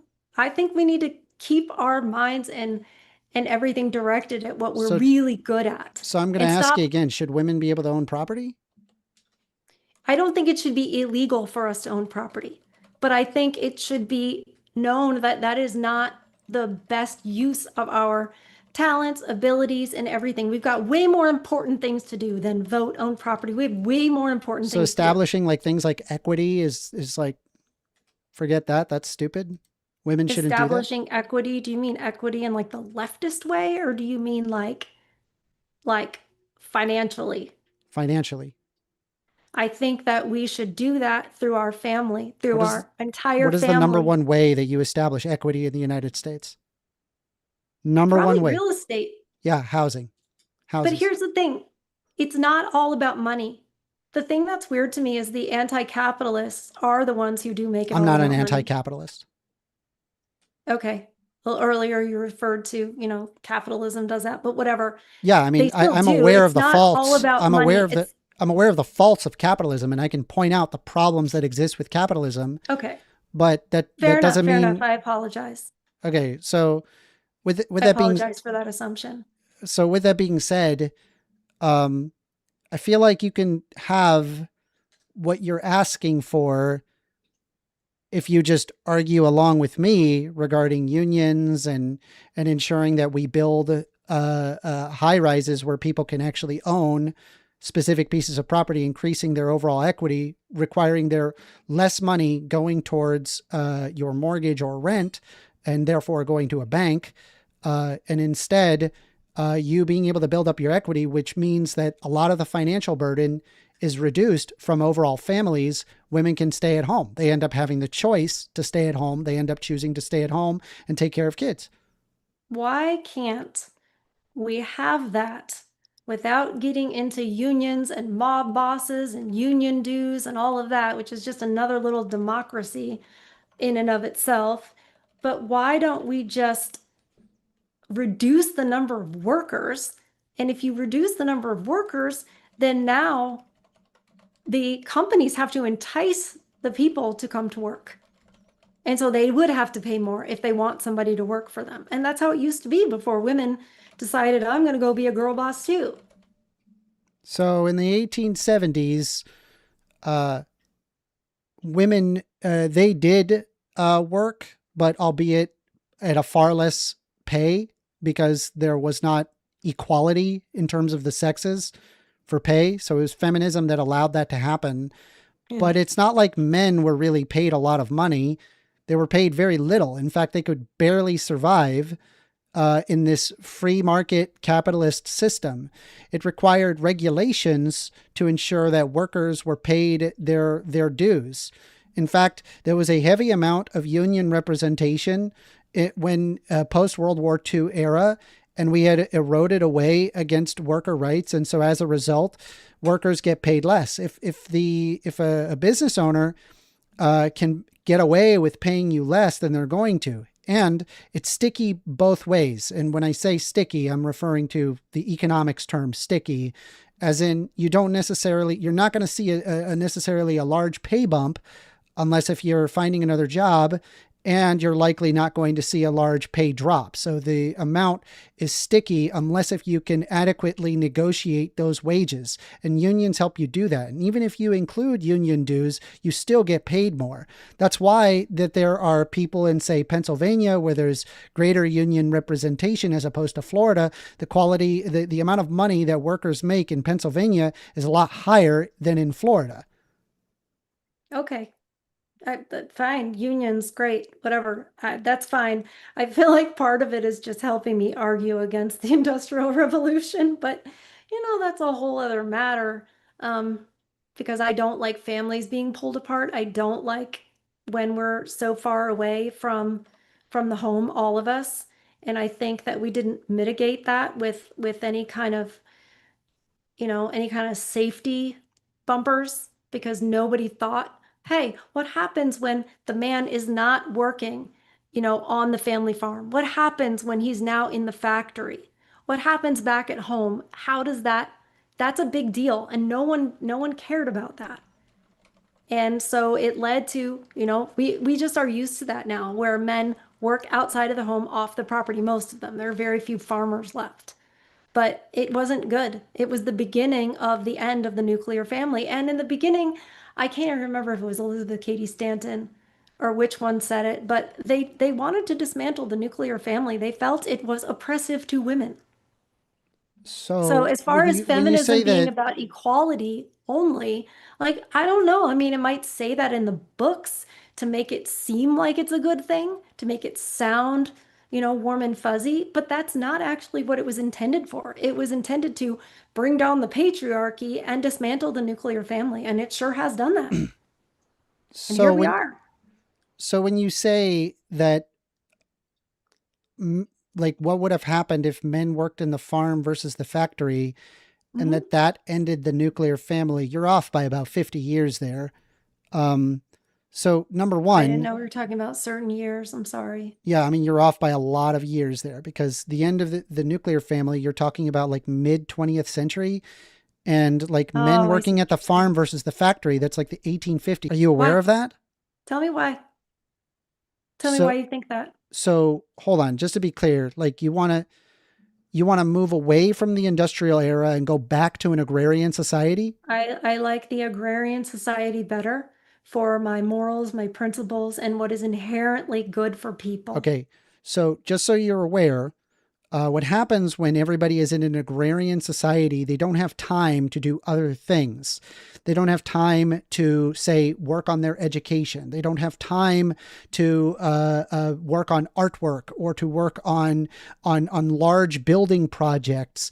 They just kind of keep farming indefinitely. This is actually one of the reasons that there was a giant push in China towards a great industrial revolution, because they realized that they're just going to be perpetually farming all the time, 16 hours a day, with no end in sight. They were never going to proceed past an agrarian society. And I'm just going to be honest with you. I think you're arguing this without really understanding what it means to have 15 hours a day grueling outside work, where you're just an agrarian farmer, and then one winter wipes you guys out. It's not a good society to go back to an agrarian society. It all depends on how you define good. And I just am wondering if you're less saying death, that suffering, I don't and really destruction, understand. maybe? Hold Is that on. a good definition? Hold on. I didn't finish what I was saying in the first place. I'll answer your death, destruction, and all that in a second. I can't keep ideas in my head like that over and over and over again. The MS will not let it. So I have to not get jumbled around. What was the first thing you just said? Oh, about the farming. Telling me what farming is. I'm just wondering, since you say I don't really know what that is. What is your farming experience? I don't have any farming experience, but I'm aware of history enough to where I know that an agrarian society was not a good society. People moved away from an agrarian society because farming sucks. It's not fun. Did you You spend learn that 15 just from hours a reading day. books? Yeah. Okay. I read books, and then Yeah, I was good. able to find, historically speaking, why societies move away from agrarian societies Okay. and want to go towards industrialization, because this improves overall quality of living standards. Okay. Well, good. I'm glad the books told you that. I actually So you just reject like am all from a historical. I'm from a I recognize that there's propaganda and that people lie. I'm not So saying that everything in the history book books is all bullshit. but can you let me talk, or should I just let you give a speech and then say, "Oh yeah, I changed my mind"? You've talked a lot more than me, but okay. Okay. Okay, let's just give her a chance to respond without interruption still, and then we'll come right back to you, First Amender. I actually I have lived on a farm most of my life. I come from farming people in the South. I know about life, I don't know how many generations back, from word of like mouth, from, great aunts and great uncles and great great aunts and great uncles, about what it was really like. And yes, it was hard. Yes, it was tougher, but it had meaning. And more these days, people lack meaning and lack purpose. And I can't pull up a stat or whatever, but everybody listening to me understands that in this day and age, we are struggling for meaning and purpose. And it isn't just about avoiding struggle. There's always struggle in life. There's always hardship. There's always struggle. But it's about what does it mean at the end of the day? All right. So things that people likely did not have enough time for in an agrarian society. They couldn't engage in art, music, theater, movies, literature. They couldn't seek higher education because they're spending all their time farming. So, like, these are things that establish meaning and purpose in my eyes. Do these things mean nothing to you, or?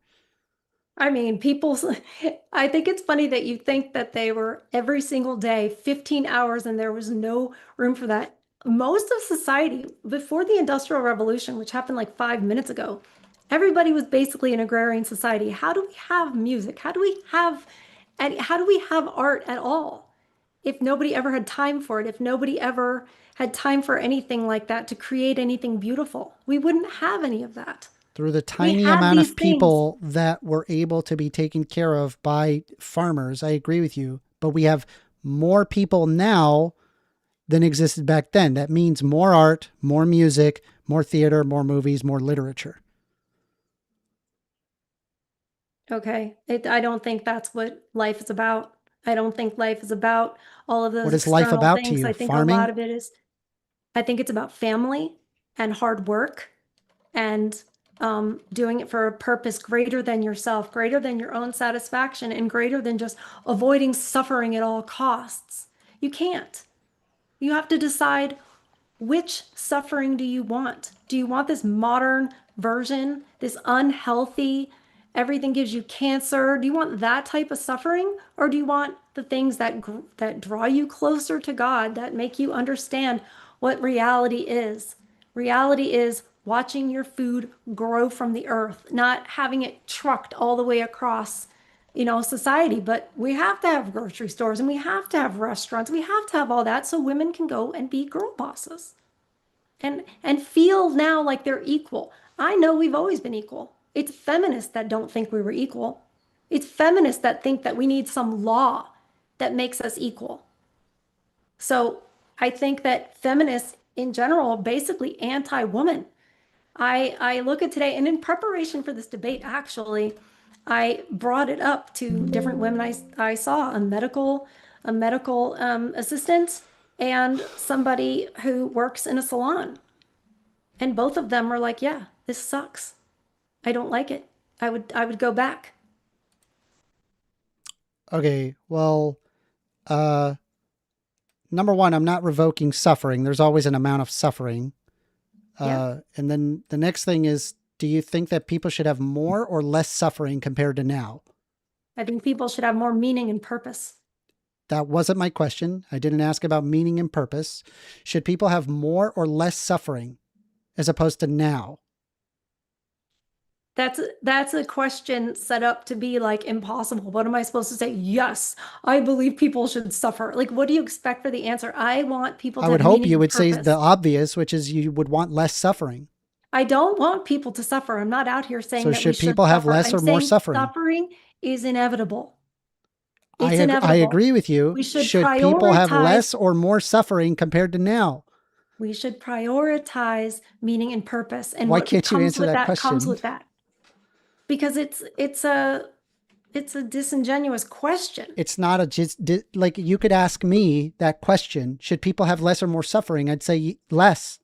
Of course, I already know your answer because it's probably like, well, that's harmful, that hurts, that doesn't make you happy, that's not pleasurable, therefore it's bad. I'm not We need to arguing on the always- basis of a hedonistic mentality. I'm simply saying that you can enjoy your family, enjoy your hard work, and you can do these things with a purpose greater than yourself. But I think it's pretty obvious to me that I would want people to suffer less in society and be able to pursue the things that they find valuable, such as their family, their hard work, and doing things for a purpose that greater than yourself. But you can't do that if you have more suffering. Yes, you can. We did it throughout all human history. Oh my God. You have cancer. can Is that more still suffering or less suffering? It's more suffering to have cancer than not have cancer. Probably Okay. so, yes. All right. Can you enjoy your family more with more suffering? Sometimes, yes, because if you are then confronted. Sorry, Hey, apologies. go ahead. That's just wild to me. All right, Well, think about it. continue. I'll explain. Please. I'll explain. Sometimes when you're confronted with your own mortality, you now can appreciate things you didn't before. And that's how you can have joy through suffering. And then what happens You when go, there's too oh, much I suffering? now have perspective. Pardon? What happens when you have too much suffering? What is too much suffering? Define what You that die, right? means. I guess, yeah. Can you You be with your die, right? family when you're dead? No, you can't be with No. your family when you're dead. you but do hard can be work with when your you're dead? family. You can be with your family In if you heaven. believe. Yeah, go ahead. Make fun of my religion. Go ahead. You All do right, want to give I'm her a sorry. chance to finish First Amender That's okay. without the He's constant good. interruptions. It's okay. He's gonna mock my religion. So with can you do more hard work when you're dead? Of course not. Your work is finished. Okay. And so you can't do anything of a purpose greater than yourself when you're dead. It becomes not about that anymore because your existence here on this earth is finished and you've So- moved on to the next portion of your life. So should people have more or less suffering? People should have the suffering that they have. You can laugh. It doesn't don't mean that answer you're the making me feel that question. You're right. No, I'm not going to No, answer because that because question you it's know not that simple. you know how this It's not works, right? Because simple. obviously if you answer that people should have less suffering, then that would mean that would go against your entire belief system. Your belief system requires that people suffer more. And that in your mind you have managed to make that the what is necessary. You have made that your basis. Your basis of your arguments is suffer more. And that's a good thing. I'm That's the serious. That's basis what of you're my argument? Yeah. Okay. I don't think that, I don't know how you could get that, except that's what you want it to be. I think people are suffering a lot. I think mental illness is off the charts. I think the lack of purpose and meaning is off the charts. I think the rate of people offing themselves is insane during this time. If we're doing so good, then why is all that the case? I think if we degrade worker rights and make it harder and harder to live, then yeah, mental illness goes off the charts. People's purpose and meaning goes off the charts, and people end up offing themselves because they can't take care of anybody and they see it's completely hopeless. I understand that completely. And so by simply having better worker representation and ability for people to build up equity, you would not have this problem, or at least you would have a lot less of a problem. People live higher quality of living standard, and women can spend more time raising a family at home. I just don't understand. Like, your solution is more suffering, and my solution is, hey, let's have better worker representation and things get better. I love how that's so funny that's my I guess that's a debate tactic to just be like, you yeah, said that's it. your position. I didn't I like didn't say like my load it position into your is we that's should your all suffer position. more. That's what you said. Was that what I said in my opening? Was that what I said in That's my not what opening? you said in your opening. I asked you questions and he got you to that. Yeah, but I think that suffering is part of life and it comes with everything else we do. I did not say that we should suffer more. All right, However, well, I get why you would we're want so it to be far that. off But let the me ask you a question. off the rails off of Yeah, the let me ask a feminism question. discussion at this Right, point. because let me ask a question. If You said we're talking feminism is about- anti-woman, right? Yes, can I Okay. say what I was about to say? All right, go ahead. You were saying that, well, if we just did these things, you know, capitalism, this and that, right now, if we did that, then it would fix everything. And then we wouldn't have people offing themselves and we wouldn't have the mental illness thing. Well, then I thought you said that before feminism and we had all these women, you know, got all these women in the workforce, you know, the golden age of Islam or whatever. So we're all working, so it's all better. Then why didn't we have all those issues before of people offing themselves and mental illness and all of that? Why is this kind of a brand new thing in all of human history? We did. Throughout human history, people did. The farmers were offing themselves, were they? Yes. Okay. Do you have So I want to get back to, like, is feminism is anti-woman. So hold on. In one instance, you say that feminism was designed to only cater to women, but now you're saying feminism is anti-woman. So why don't you help me out with that? I never said that feminism was designed to cater only to women. I'm saying that politicians targeted women and said, we need to get these ladies on board because we can get them to vote the way we want. That's what I said. That isn't what you said. I'm scrolling up here to see what you've said. You never said that. You're just now saying that. How is feminism anti-woman? Walk me through that. Because it said, women, you should go out there and have everything men have and do everything men do. And that makes you equal. And we went and we did and we hate it. You hate, so you'd rather, like, be working on a farm? A lot of the women I talk to, when I bring this out to women in society, they all say that. They all say, I would rather go back to how it was before. I would rather go back to that. What is what it was before? I hate that we have to work. I don't think they're thinking. I don't think they're thinking an agrarian society. Well, actually, my physical therapist did particularly say that. So there's that. Okay. And then a couple of the other women wanted to go back to where it wasn't required that women work. So why not go, like, out in the why not go out in the woods and, like, go be a Mennonite then? I mean, yeah. It's I Right, think go. that the Amish, Why are you here? I think the Amish have a really good you know, had a really good idea. And I think that growing up being like, oh, the Amish this, the Amish that, I'm like, actually, they have a lot of the things right. You can't just go join an Amish society. That's not how it Why works. not? You'd be like, They don't I trust reject all outsiders. technology and They I want to don't join trust your family. outsiders. Do you know why they reject technology? Just curious if you know. I don't know or care. Okay. All right, then fine. I won't tell you. Anyway, They're gonna love 1stAmender when he joins. hell no. I don't want anything to do If with you that have- crap. Fuck If you that haven't shit. yet, folks, we'll do the Q&A in just a little bit. We've got a little more time for the open dialogue. If you haven't yet, hit the like button. We do appreciate it. Any last thoughts that you guys would like to cover? Any threads that you'd like to draw together? Any topics we haven't touched on? Well, I I mean- would say that women need to be home raising their children and not have it, outsourced to daycare. But I fear that just saying that, then First Amender is going to give me, well, this is how we fix capitalism. So that kind of gets away from the fact that it's feminism that screwed all this up. I'm not. I still don't know how feminism would screw that up. Feminism just argues for the equality of the sexes. I mean, the only thing that you listed was that women shouldn't have a right to vote, and I don't know. They probably shouldn't own property. I guess it's just very strange.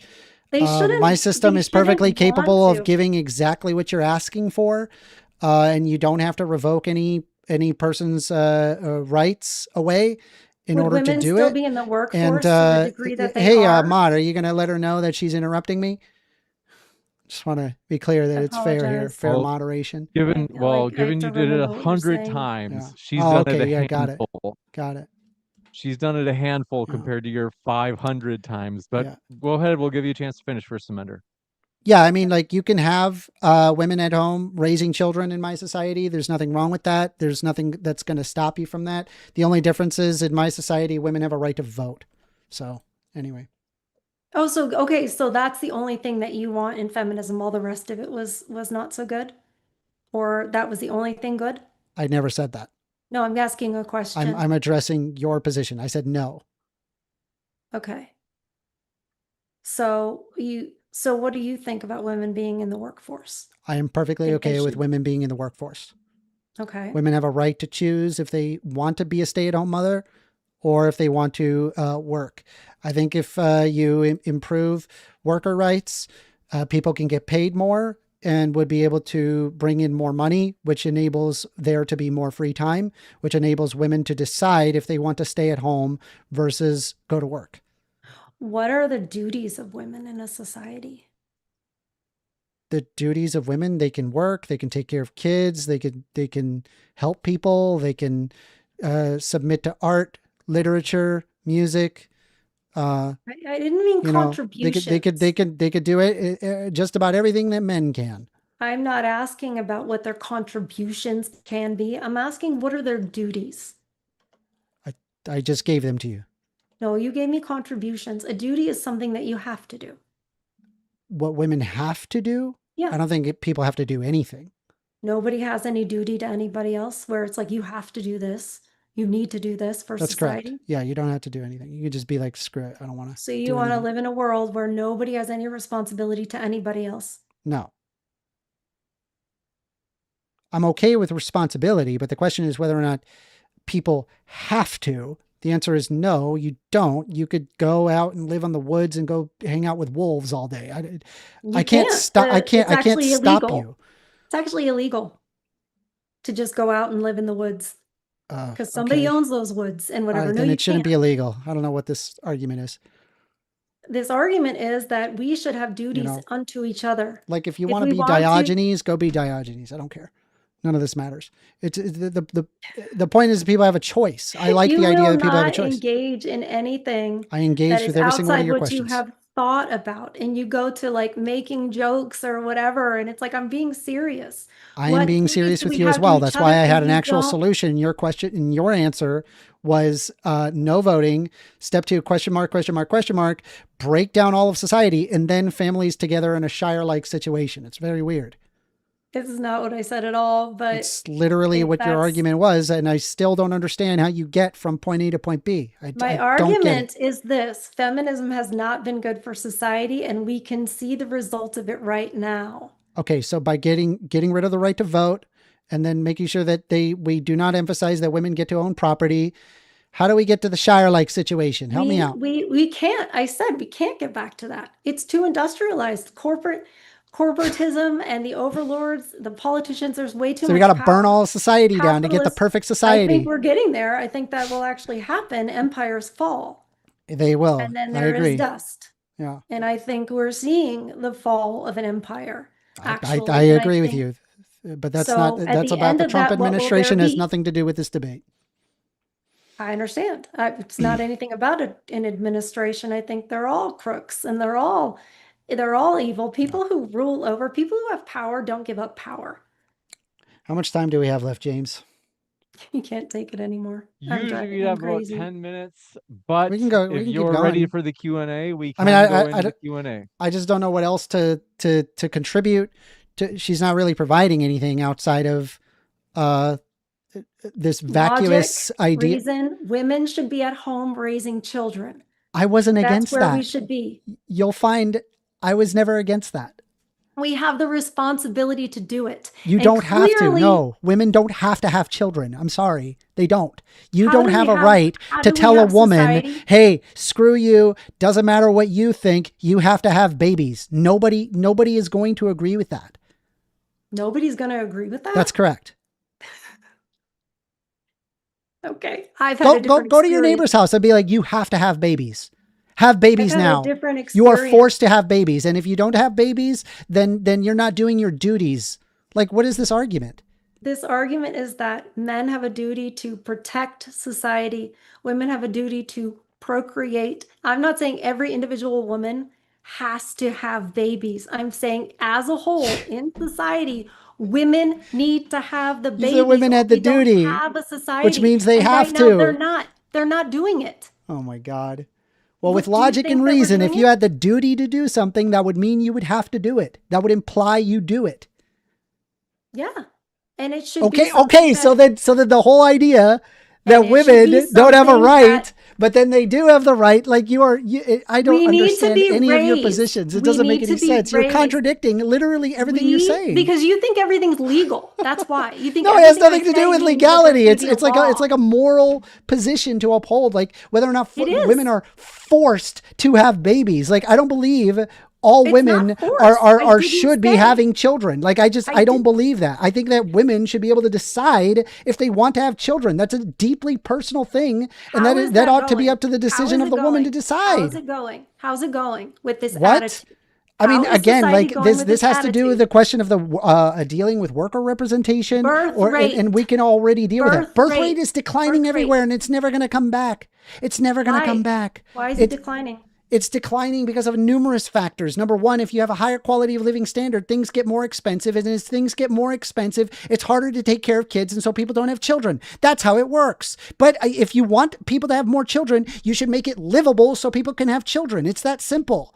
That doesn't require a revocation of feminism. People want children if they can afford children. That's correct. But it turns out we have a lot of money being trickled up at the top, and then there's not a lot of money for people of the working class, and that means that there's less time for people to take care of children, and people are spending more time working. So if you want people to spend more time at home and with families, you have to argue for worker representation, not say, oh, women don't go vote and don't own property. That's stupid. You're putting the cart before the horse. It's an idiotic argument. I thought that you said that we were doing so poorly and everything 100 years ago. I wouldn't want to live back then. Comparatively speaking, you don't want to live what it was 100 years ago. That would have been the Great Depression. Are you crazy? You want to live in the Great Depression? Nobody wants to live in the Great Depression. It's total nonsense. Can I go? Go ahead. Is it my turn? Thank you. People were having babies back then. People were having babies in 1900. People were having lots of children. And it was, as you say, we weren't in great economic times. The standard of living, I think you said, was not like it is now, yet people were having more babies. So how can you say the standard of living is what decides whether or not we're having babies or not having babies? Okay. You're not being consistent. Nigeria has a birth rate of 9. How is their quality of living standard? Is it good? I have no idea.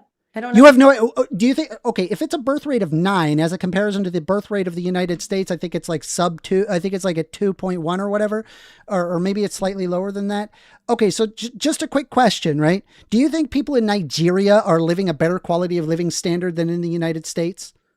Probably not. I don't think anybody absolutely not. It has so it has absolutely nothing to do with the fact that you have babies. In fact, if you have babies, usually when you have lower quality of living standard societies, people tend to have more babies because child mortality is very high.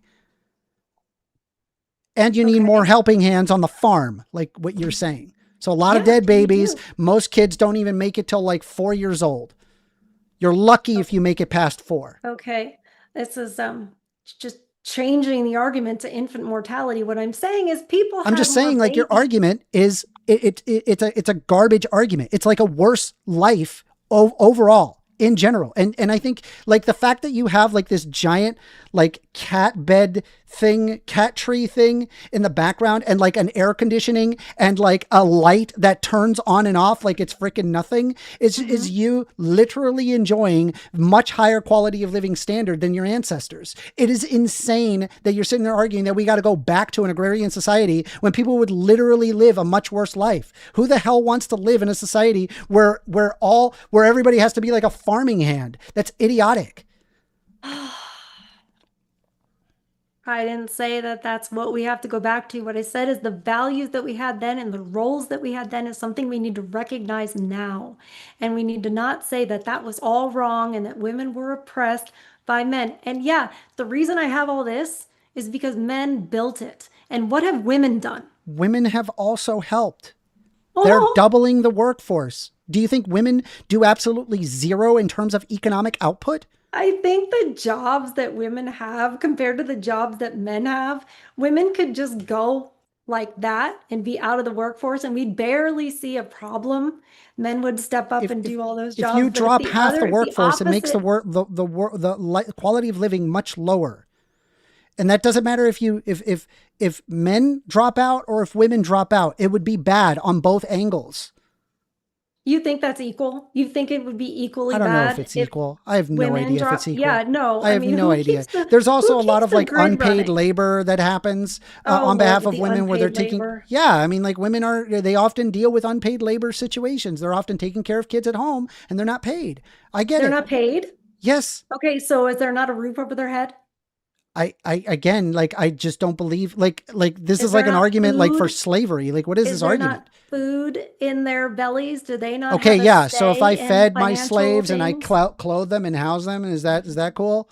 Is that how you think men are? Do you think that's how men view their I'm wives? saying that you're making that equivocal argument. Like, I would No, I'm want not, because women I to get don't think of paid men as and realizing poorly that as you there's an do. economic benefit that is gained by women that are taking care of that are taking care of their kids at home. That's fine. Of course there is. We're Yeah. the So helpmeet. then what is your We're our argument? husband's None of helpmeet, this and I makes value any that. I don't sense. consider it unpaid. I don't consider it unpaid. Okay, but it I is consider literally it. unpaid. Despite how you feel about it, that's literally what it is. No, they share in their husband's income. They share in the benefits of their husband's income and their husband's job. I don't know what They else to do. do. I don't know what else to do, James. I guess I don't have anything else to contribute. We'll jump into the Q&A. We have a lot of questions, so we will move fast. Good. And then we have a couple of housekeeping things. First, folks, if you hadn't seen it, in the chat, I just put a chat message that I'm pinning. It has the links for the Modern Day Debate TikTok. Or maybe you're like, I'm not really a TikTok kind of guy. I'm like a Facebook boomer kind of guy. Well, check out that link. That's in the same pinned chat. Otherwise, the Discord with over 16,000 members. Modern Day Debate is very excited about Discord. Check that out. That's also in that pinned comment. And all of these links for all of our socials are in the description box. So check out our links right now. With that, we're going to jump into the Q&A. People are excited. They got a lot of questions for you guys. I hope you guys are ready. They're coming fast. You don't need to be worried. It's a bunch of fucking it's a bunch of Christo fascists that would absolutely agree with taking away the rights of all women, and you're fighting for it. Good job. Anyway, go ahead. They're gonna love you. 1stAmender, how dare you? The first one says, Amender, did you know the Military Selective Service Act, MSSA, specifically requires only male persons between the ages of 18 and 25 to register for the draft, and women can't legally be drafted? I could have sworn that I have read that women can be drafted. And also they raised the draft. It's now 45. Did you know that? I had heard about I thought it was something 42, like but yeah. Is it 42? David. Okay, Yeah. no, you're right. Yeah, I think you might be right on that one.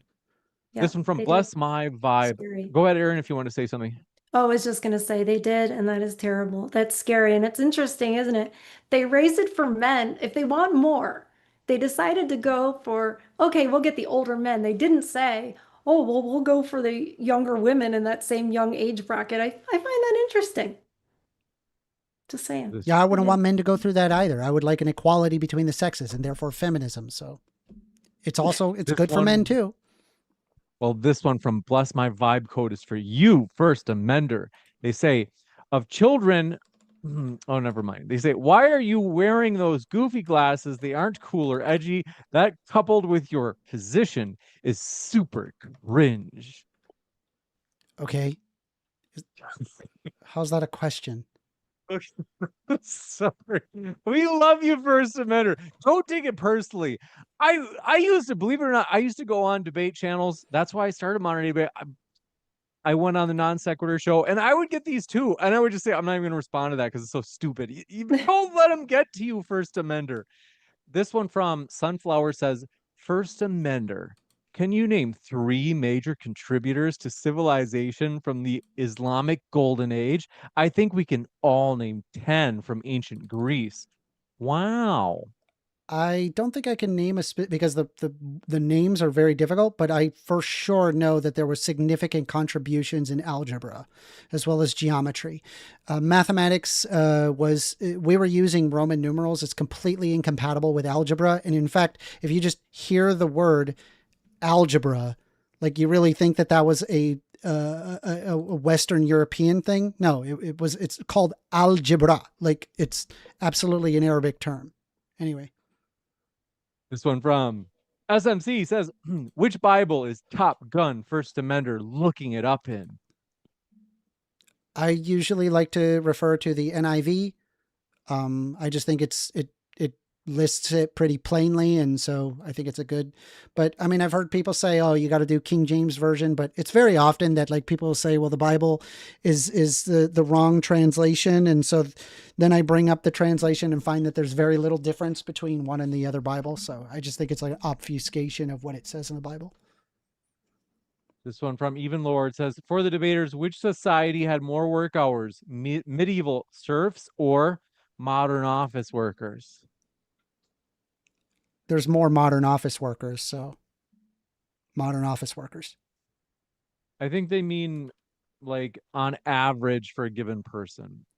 Oh, people worked longer hours in medieval serf society than in office work. We have 40-hour work weeks. This one from Even Lord says, should human rights and choice be limited to bring life into the world, like how there are laws against the removal of human life? Is human life valuable? Yes. Yes, it's valuable. JUMC says, First Amender could tell you the flavor of a popsicle by sitting on it. That I don't understand. I don't think I want to understand. Big League Drew says, no, I don't. Big League, tell me you don't know what that means, First Amender. Is it bad? I mean, I'm assuming it's a gay pejorative. Like they're making fun of the fact that I'm bisexual. I don't understand how you could taste it by sitting on the pot. Never mind. Big League Drew says, what do you think Edward Bernays' impact on the women's liberation movement was? Was it just a marketing scam? I'd have to look up what you're talking about. I don't know off the top of my head. Oh, he's the father of propaganda. Yeah, absolutely. All throughout. It is absolutely, yes, feminism is a marketing scam. Yeah, that's a great way to say it. It is just, it is, like I said, it's in everything, every movie, every song, everything in media. And Edward Bernays, yes, we can thank him. He told us how he manipulates us. It's right there in his book. Bearded Doctor says, First Amender is crashing out again, and his quote unquote open-mindedness is so closed-minded. I'm literally open-mindedly telling you, you can raise a family and live it. And I would give the necessity to be able to do exactly what you want. I just think women have a choice to do what they want. It's you guys that are saying that women ought not have that choice. Rachel Wilson, First Amender's old pal. Have you guys, I can't remember, you guys haven't crossed swords yet, but says. They we did. had a literal debate. We had a huge debate. They debated. I have on here. amnesia apparently, but It's so many debates you can't remember. this one from Rachel Wilson. So she is your old buddy. Okay, it says Amender is doing a common leftist tactic of conflicting problems with growing pains of industrialization and contributing those things to patriarchy. Let me read it again because that's a mouthful and I feel like I didn't do that. I said that there's the supply that needs to make it from point A to point B. And if you want workers to get paid more, you need to have union representation and better worker rights. Like this is nothing to do with a leftist tactic. It's just simply looking at what history shows us and then coming to those conclusions. But I don't know. She believes that what is it that Beyonce is spreading Satanism through her music. So I probably wouldn't take her very seriously. That's idiotic. Why is it idiotic? What? Satan doesn't exist. Oh, okay. And neither do unicorns, right. for that matter. Before we get into another giants. debate on theology or religion, we're going to jump into Big Lee Drew says, Batman Inc. says, Amender, have you looked through the history of women in Christian Europe in the Middle Ages who all venerated Jesus's mother above all created beings? Okay. I don't know Yes what that has anything to do with the rights of women, but okay. The point is that they respected her. Saying that you said that women should be silent in church, or not in church, outside of church. We should be just silent. No one should listen to us, like we're not valued. And that's the argument against I'm saying that historically speaking, women, and throughout much of history, they were explicitly and implicitly told not to speak in front of men. That's true. Okay. This one from Do Appreciate Your Question. Batman Inc. says, we got that one. JUMC says, you can literally see Amender using ChatGPT in his glasses. First Amender, you weren't using ChatGPT, were you? No. If it makes you feel any better, there was an AI overview for Google, but that's it. For like a couple of things, but most of it was not that. Big Lee Drew says, everyone pray for First Amender. Think they want you to become a Christian, First Amender. I used to be a Christian, stopped being a Christian because I realized the Bible is loaded with a whole load of horse crap. That's sad. SMC says Ford had factories way before the 1950s. I have belt-driven machinery from 1890 in my shop. Cool. Okay. I can't remember how that's tied I think in. like what was it? Industrialization occurred. Like there's like 3 different industrial revolutions in the United States. Like there was one post World War II, or during World War II and post World War II, as well as one in like the 1870s. And I think there's another one in the 1850s. Anyway, there's beside the point. This one from Big Lee Drew. First Amender will just believe whatever the LLM he happens to be using says without questions. Just FYI, guys, not sure he's ever had an original idea.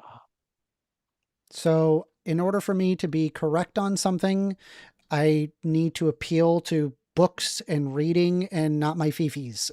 And it doesn't matter what my fifis are. I'm going to move in the direction of what the empirical basis is behind something. That's how I operate. I don't think they meant your fifis. I think they meant logic and reason. Yeah, I just gave you logic and reason.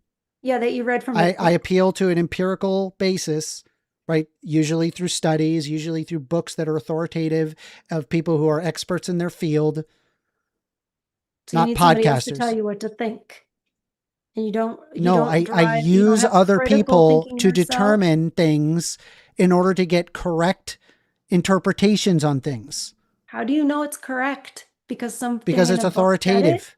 Or is there... Because they spent their entire life researching that one thing. Right? Like if I wanted to learn about feminism, I read Mary Wollstonecraft. That would be an example of understanding feminism. There was a person who spent their entire life understanding feminism in the 1790s. Incredible. They built like a Lockean theorem of feminism. It was amazing. Right. And that's her... Okay. That was her idea. And I'm like, wow, that's amazing. And I read the thing. Yeah, I know. It's not podcasts. It's not like an idiotic, like just like knuckle dragging idea. You actually have to read book and do your homework to really understand things.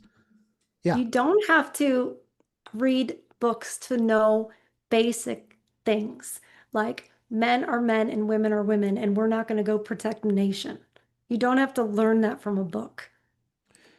See, if you don't learn it from the book, then you get incorrect interpretations because you don't have enough experience to understand what's going on. You just operate on whatever ignorant idea that you have rather than actually reading things that people actually know what they're talking about. And then you get an informed perspective as opposed to an uninformed perspective. Yeah, so take that, Aaron. All right, this Yeah, okay. I really read it from a book and they really know what they're talking about, so therefore I'm just going to spit that out. Like, there are things outside of that that are not stats and not like cherry picked things from a book to reinforce the view that you want to have. And it's just logic and reason. Women need to be at home raising children. I've read things that I consistently disagree with. Like, for example, I've read Marxist theory. I don't agree with Marx. I think he was wrong on a lot of things, right? I've read Rachel Wilson's book. I couldn't disagree more. It was just hodgepodge of patchwork that doesn't even logically follow. She would go from 800 BC all the way to 1200 AD with zero connection. Like, it was just wild, her lack of connection. And then say that Beyonce is spreading her music with Satanism or whatever. Just total nonsense. Idiotic. I understand. Well, you couldn't understand what I was saying. Yeah. We've got to go to the next one. This one from Do Appreciate It. Big League Drew says two things. Happy Easter, you all. Peace be with you. And also said, Big League Drew, did I read this? What book did you read that told you agrarian society was bad? Because the fact that a majority of societies historically walked away from agrarianism because people spent all of their time working all the time. I mean, I remember I read a book on Mao Zedong on that. I read, I think that there was some excerpts on the Industrial Revolution in the 1870s that I read. In the United States, the long grueling hours from medieval history of people spending farming. I mean, it doesn't matter what culture I picked. Farming sucked. It's not fun. It's not enjoyable. And you spend all your time doing it and you have no time to do anything else. This one from Do Appreciate Your question. Sunflower says, Amender, how much government aid do you get through? All right, you don't have to answer that. That's a little bit weird. Big League Drew says, medieval peasants had more time off than modern workers, but okay. They did, and it's according to MIT also. I found that when they first chatted that. Yeah. I have heard of this, in which case that has more to say with the fact that workers' rights have been eroded over the past 30 years in favor of a monetarist theory. And as a result, we have eschewed the worker union that ensured that workers were paid adequately and they weren't overworked. This one, Do Appreciate Your question. Pseudonym says, I can tell who is the feminist or not anymore. JUMC says, has Amender ever won a debate? Amender? So I don't look at debates as like something that you win versus lose. I like learning from people and I will provide my position. But I find that when there is if I'm in a room full of flat earthers, I could sit there and say all day long that the earth is round and they could all mock me and say that I'm wrong and cackle and laugh at me and say that everything that I say is wrong and that I lose every debate, but it doesn't matter because the earth is still round. And just like that we are currently in, and I'm calling you out here, James, this is now officially an echo chamber for right wingers. I just want to let you know that. Thank you for letting me know that. That I've got to tell you, we can't help it that most of the popular debaters that come on are right-leaning. And so the audience is definitely more right-leaning. Although at the same time, I think a lot of left-leaning folks, there are still some in the chat, which we do appreciate you being here, folks. But I think a lot have left. A lot of times I think they don't like sharing space with like right-leaning people. And that's just, I might be wrong about that. And then they leave. Yeah, it's usually due to the harassment. It's usually what causes people to do that. This one from Big League Drew says, suffering desire is the root of all suffering, and then says, First Amender, what is your purpose? My purpose? I don't believe that the universe owes me a purpose. I just act. You got it. This one from, do appreciate it. Big Lee Drew also says, First Amender is talking about family, but talks about how he resents his own father on his channel. Oh, I don't resent my father. I love my father. I don't know where he This one got that, from- that I resent my father. I do not resent my father. Now, my stepmom, Big that's a League different Drew. discussion. Well, Big League Drew says First Amender also believes in using force to impose his will if he thinks it's good or better for society, and has argued so on his channel. I mean, if you want to argue whatever that force is, I can go tell you why. I believe in mitigating harm, and sometimes that requires force in order to mitigate harm. You got it. This one from, do appreciate it. Batman Inc. says, Amender, do you mean to ask, quote, should people unnecessarily suffer more? Not all suffering is unsufferable. Does not suffering also build character? yes. Suffering 100% does build character. And I wouldn't say that I would want to remove all suffering in society. But if I had to pick, like whether or not that I would want to live in a society of less suffering or more suffering, I'd rather people pursue the things that they find valuable. And I just don't think that suffering is a part of that. Suffering is a hindrance to being able to engage in the things that you find valuable. And so it's pretty obvious that a society is better off with less suffering as opposed to more. You got it. This one from, do appreciate it. Bless My Vibe Code says, I hate leftists, but ain't farming. I prefer the digital age and working on a computer. I make tons of money because of it. Any bottom dwellers can farm my food. Jeez. As long as I eat, I'm fine. I'll pay for it. Okay.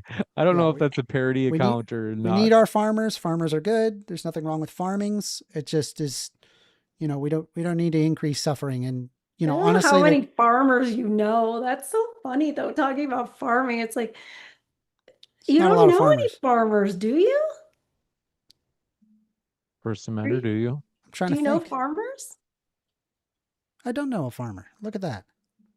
Right. But you know all about their life and all about I don't know all about their life. I didn't say that. You're just saying now, like, how I did not say I know all about their life. How much suffering there is being a farmer. Yeah, for agrarianism, yes, it was garbage. It sucked. Nobody liked it. There are people that still live. There's a reason why all societies try to walk away from agrarianism. It sucks. Yeah, and if we all do that, nobody eats. I agree. That's why we subsidize farmers and help them out so that way that they continue farming. I agree with you. I didn't say get rid of all farmers. I'm saying everybody farming, agrarianism sucks. It does. This one from, who doesn't even know a farmer. Big League Drew says, why do the Amish reject technology? Oh, they want to know the answer to your I know answer. Yay. I'm glad you asked, because I thought it was because it's like, oh, the devil's in the electricity or whatever. But no, they don't want to be dependent. That's why they can like go to a store or whatever and use the technology there, what have you. But they don't want to be dependent and be like reliant on the grid or reliant on gasoline, because look, oil prices go up or there's no more oil or whatever. They can still do what they need to do because they're not dependent on that system. It's freedom at the end of the day. And Thomas Jefferson also said that we would be better and freer as an agrarian society. So as far as founding fathers and stuff, yeah, I believe that. You got it. This one from JUMC says, okay, got that. Grumble Snort says, you didn't define suffering or recognize the value. Suffer exercise for fitness. Suffer pregnancy, birth to make people. Should there be suffering? Yes. Right. Yeah, I mean, I'm obviously I'm not against all suffering. Like that, I think that's incorrect. Suffering is the state of undergoing pain, distress, or hardship. And if you had to have a society where there's more suffering or less, obviously less is probably better. Yeah, too oversimplified. And as far as I just want to address the like suffering through birth. Yeah, and that's a big reason why a lot of women say, I don't have kids. Do you know what it does to your body? Do you know how hard that is? Because they want to avoid the suffering of it. Yeah, that's fine. And it's like, that's a bad attitude to have. It's up to It's them. not good for society. It's up to them. Who are you to It's a tell them bad that they're attitude. forced to have babies? Like, weird. I didn't ever say You got it. force, but okay. You have to change what a person is saying in order to beat them at the point. You have to say, you're for I didn't suffering. change. And You said that wanna the women force had a this. duty. What does a duty They mean to have you? a duty. A duty means we should do something. That's what it means. Okay, and I so a understand why duty you is a wouldn't know what moral duty or is. legal obligation compelling a specific action. So yes, you are tacitly saying that you want to force women to have babies. Do you understand how that works? But I'm sitting maybe here saying, maybe duty isn't the word. Maybe you didn't mean maybe duty. it's not the word Maybe for you meant you suggest. Maybe it's a We should. recommendation. Can we just say we should? You could We say should have that's babies? fine. I'm not against that. I'm Thank not you. against I'm you glad saying I we should used- have babies. That's fine. I'm But so glad you walk helped me away with from my the whole duty vocabulary. thing. I'm sorry you're allergic to duties. I'm sorry. I'm not allergic to duties. I have duties all the time. I have to pay No, my bills. none of us I have go to work. responsibility. I have. No, I remember you do. said I have we lots don't of have responsibility. responsibilities to You each don't other. have to. I could sell my house and I could go F off somewhere in Taiwan. Like I could totally do that. Nobody could stop me from doing that. Do I want to do that? No. I'm perfectly okay with my responsibilities. I'm willing to deal with my responsibilities. My quality of living is quite nice. So that's what I do. Okay, But I'm not nobody has against responsibilities. I'm saying to each is it possible to revoke all responsibilities? Is it possible for you to become a literal Diogenes? Yeah, it's totally possible. Whether or not people should do that, I don't think that everybody should become a literal Diogenes. Do you understand? I understand. I wonder if you do. You're getting really upset talking about No, Diogenes because you're and not. all You're kinds of crazy misunderstanding. stuff. You're not. You're strawmanning my position into something that I did not mean or argue or say. You asked specifically, do people have responsibility? Not necessarily. They don't have to. They don't have to have responsibilities. That's true. You don't. Okay, good to know. Good to know that that's the society you want to be in, where nobody has a responsibility. Everybody can just do whatever they want. Doesn't matter. I didn't how it say affects that they could do anybody whatever they else. want.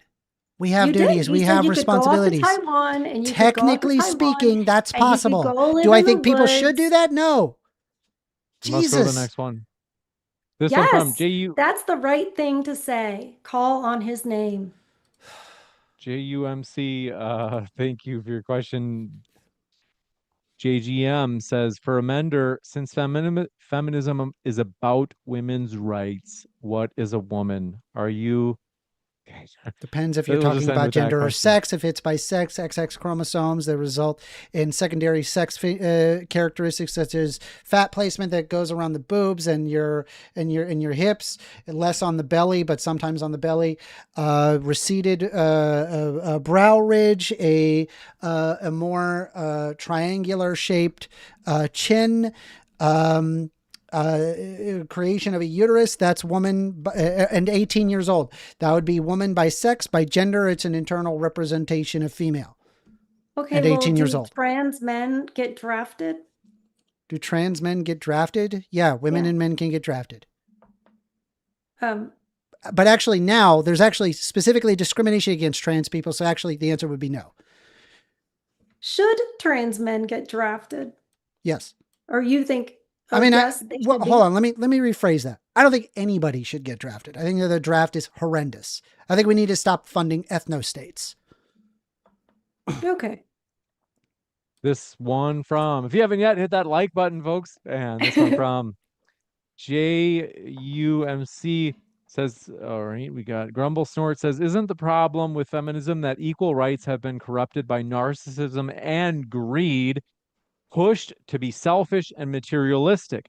We needed education about real life, altruism, and informed freedom. There's a factor in that. I completely agree that there is people who have commandeered feminism to be something that it is not, and it is highly unsustainable. I completely agree. And I think by understanding that the reality of feminism is just simply an argument that that men and women ought be treated equal in terms of rights. That's what feminism is. That men and women ought be equal. That's it. Okay. It's not intended to be like, misandry or to say that women have more rights than that of men. It's just incorrect. I agree with you. This one from Big League Drew says, 1stAmender, I've told you before, poor people on average have more kids than wealthier people. Bad argument. Poor people on average have was more trying to kids say. than wealthier people. Is that in the United States? Yeah. Is that in the United States? Yeah. Do poor people have more kids than As wealthy 1stAmender people? looks this up, do want to remind you folks, DebateCon 8, July 25th and 26th in Dallas, Texas. You don't want to miss it. I'm pinning the tickets link in the live chat right now. It's also in the description box. We are expecting this is going to sell out. The tickets so far have been just, even though we're 4 months away, they've been selling like crazy. So I'm very serious about this, especially now. Get your tickets while it's early bird. It's at a discounted rate. We can't do this rate the entire time. Grab your tickets for DebateCon 8. Don't miss out on this huge event. Andrew Wilson, Okay, Rachel Wilson, and more. Okay, so this is from the Institute for Family Studies that talks about the common stereotype saying that poor people have more babies than rich people. However, that perception is false. In most societies, poverty does not predict higher fertility, and well-to-do families often have the highest fertility. So no, wrong. This one from, and just to be sure that we're on the same page, by fertility, you mean like actually babies had, not just like actual literal fertility? They just have, they have more babies. They have more children because they can afford children. You got it. This one from, do appreciate it. Big League Drew says, 1stAmender, we got that one. F-It Button says, you guys just don't get it. We do not have a duty to reproduce and protect reproduction in order to have a society exist. People come from happy thoughts and cheap butt plugs. Worthless. Woo. What was the question? I didn't. They said, you guys just don't get it. We do not have a duty to reproduce and protect reproduction in order to have a society exist. People come from happy thoughts and cheap butt plugs. So when people, when they have more time to themselves and they have more resources available, they tend to have more children. This is not an argument for butt plugs. It's having more worker representation so you are paid more so you can live on a single income. Keep in mind that a majority of the wealth has been stratified overwhelmingly at the top, and it has been slowly been eroded away since the 1970s, and it continues to do so today. It is worse now than it ever has been. And if you want it to be better, you have to have some of the wealth trickling back down to the poorest, which means taxing the rich and ensure that workers are properly represented. You got it. From, do appreciate your question. Stinks Tech Review says, fun fact, 1stAmender will make moral arguments such as, quote, leaders are bad because they will use force on groups. Then will endorse using force on groups that he disagrees with. Check out his latest stream.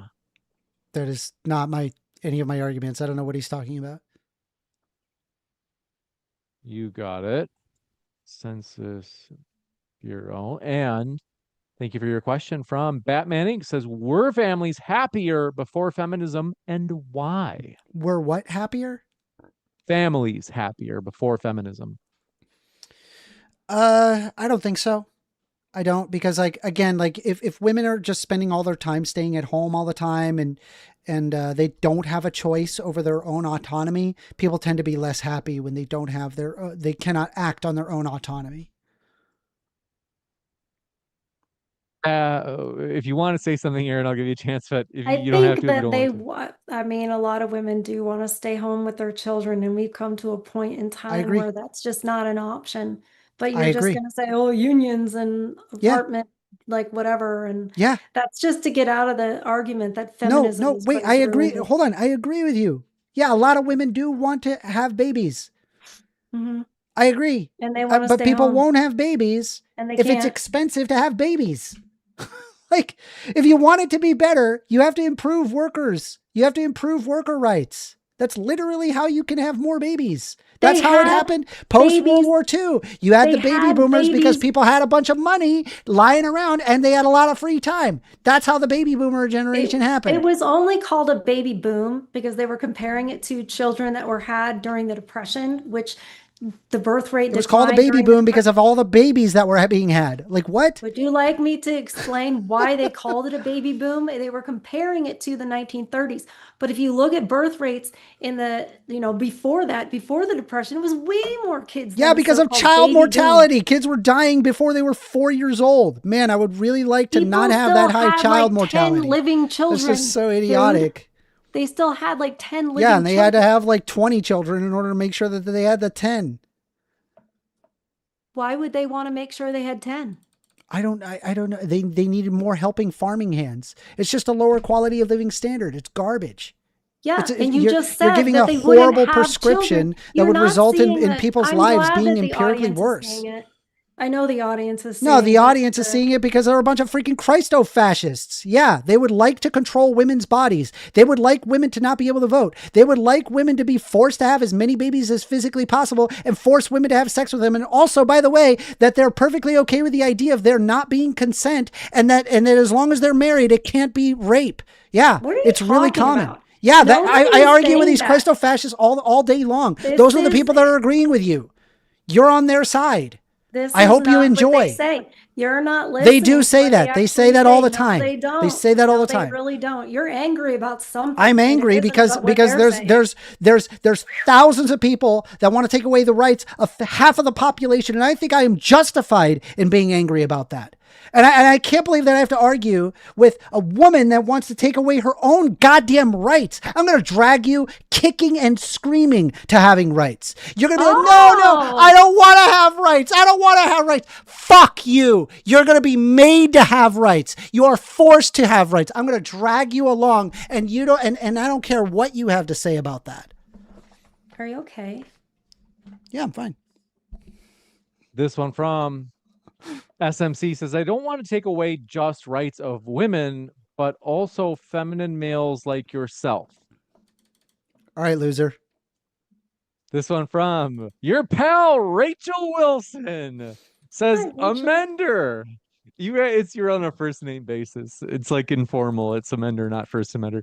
How do you reconcile the fact that the equality between sexes is only possible if men enforce it on women's behalf? Right. How is that equality and not patronizing women? Stop conflating industrialization with patriarchy. I reject the concept of forced doctrine. You can actually have rights through human reason. It is not required through force in order to do it. You can reason your way to it. And also, women are capable of reason and so therefore ought to have rights. You can reason your way to it. So you're saying that we argued our way into it. Correct. Okay. That's how we fought. I reject force. No. We could talk about fighting for rights. I mean, that's how it's specifically always said. How rights get enacted is that we reason our way to rights. Yes.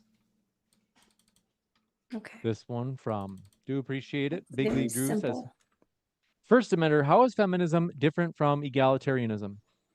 How is feminism different from egalitarianism? I imagine egalitarianism covers more things.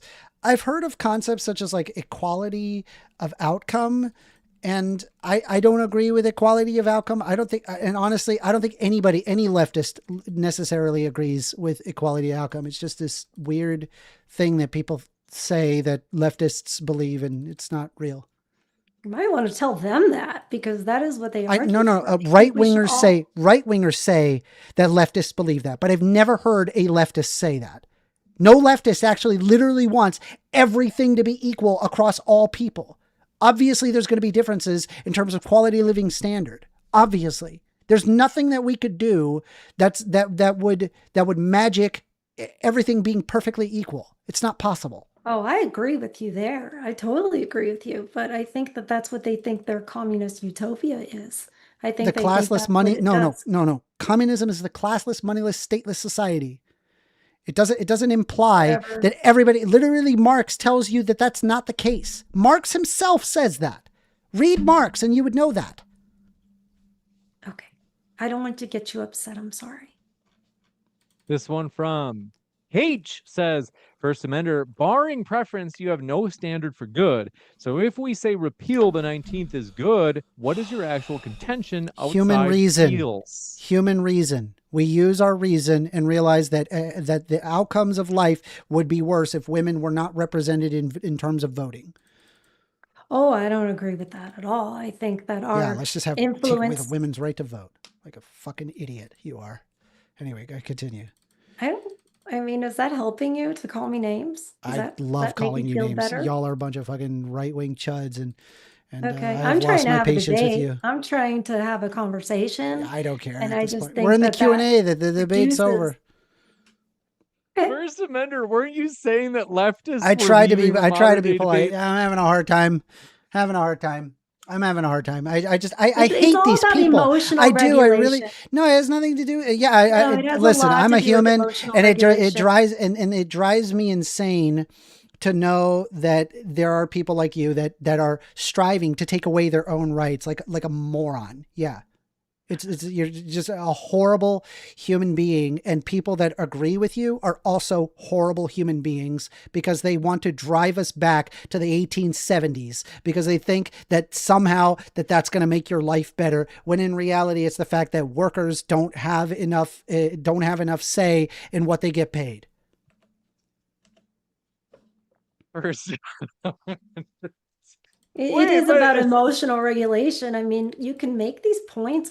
Yes, I'm an emotional person. I agree with you.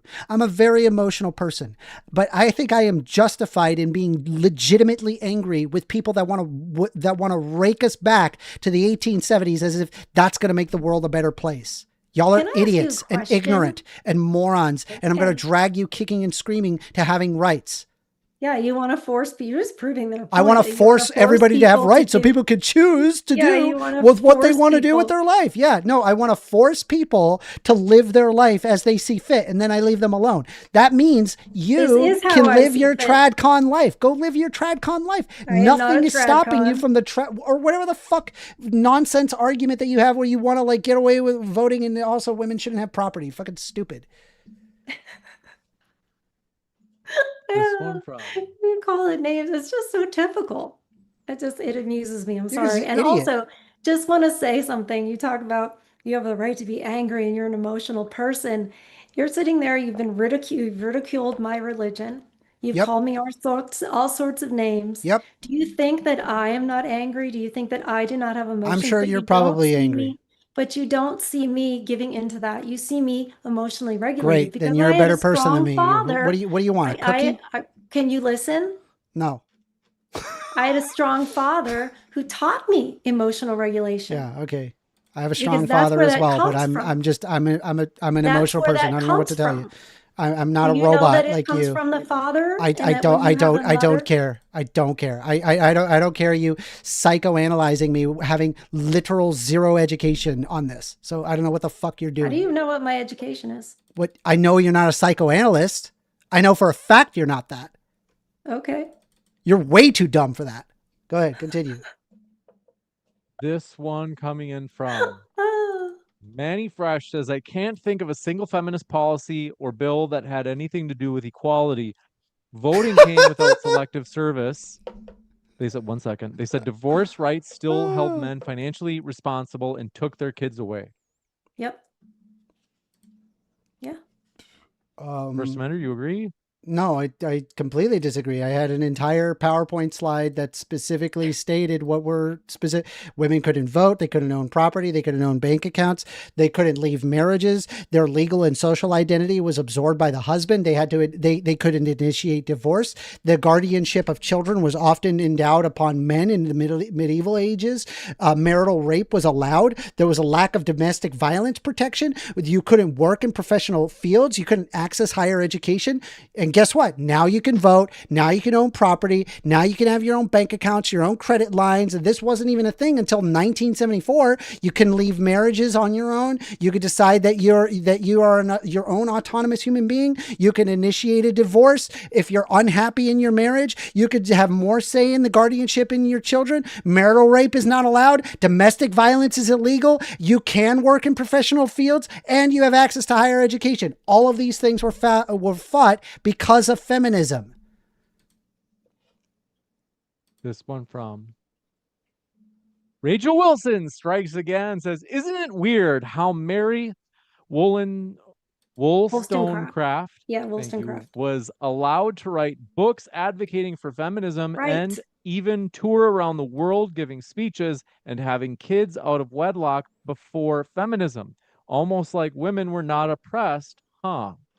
Yeah. Women were consistently oppressed. Whether or not that there was a tiny minority of women that had the ability to do what they wanted is a different discussion. It was a tiny minority of women who wanted to do anything other than being wives and mothers. They didn't want to be. Most women They actually liked being wives and mothers. I talked to tons and tons and tons of women. Not all women want to just make babies all day and take care of children. Some women do. I agree with you. Some women do, but some women don't. I think it ought to be up to the woman to decide that, not you, you fucking crazy freaking Christo-fascist loon. If you had a good argument, you wouldn't. I did have a good argument. Women ought to have you are given the right to live the life that you see fit. That's how this works. Not force people to have babies.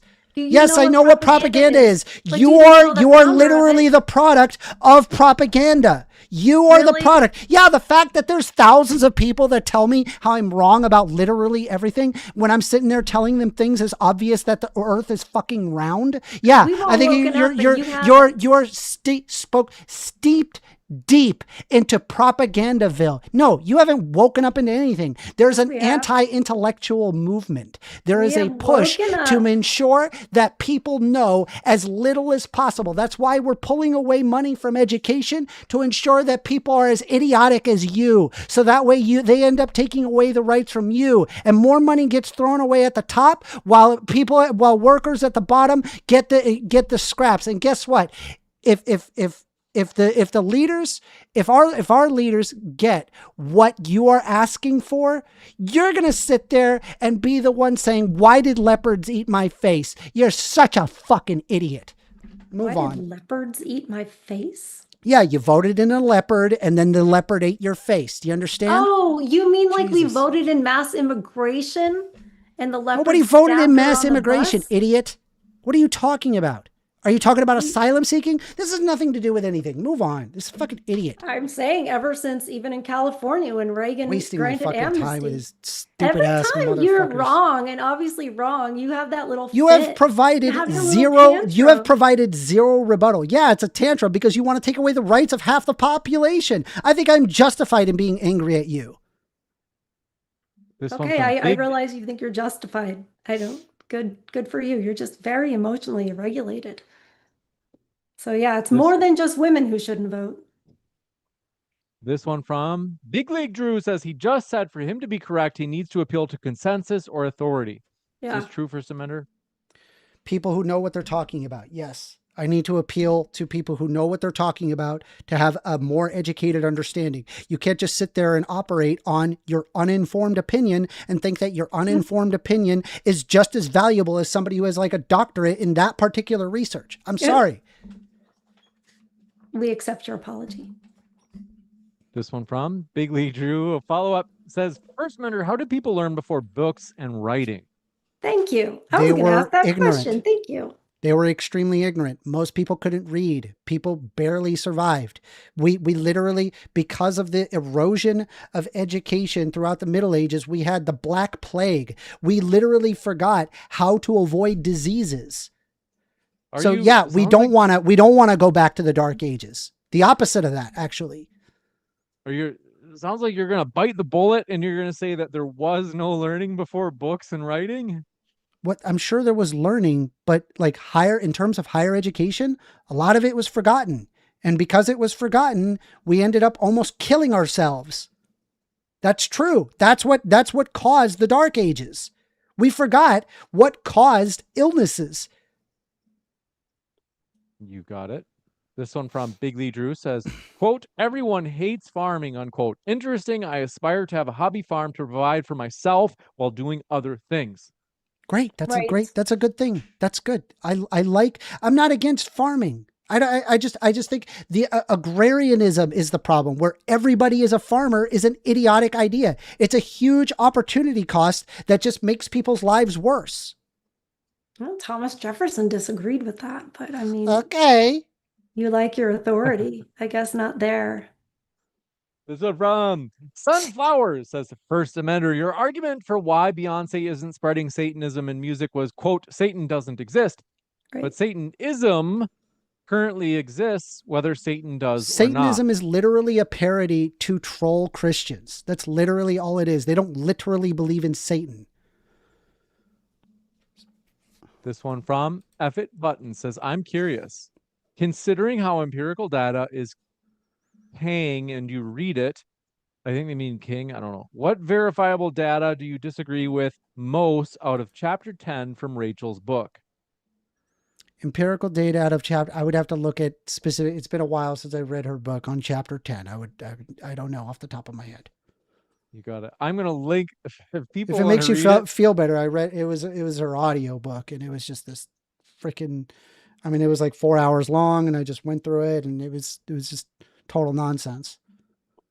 It was I will brilliant. link in case anybody wants to read it. We'll give them a chance. I'll link that in the description box right under our guest links.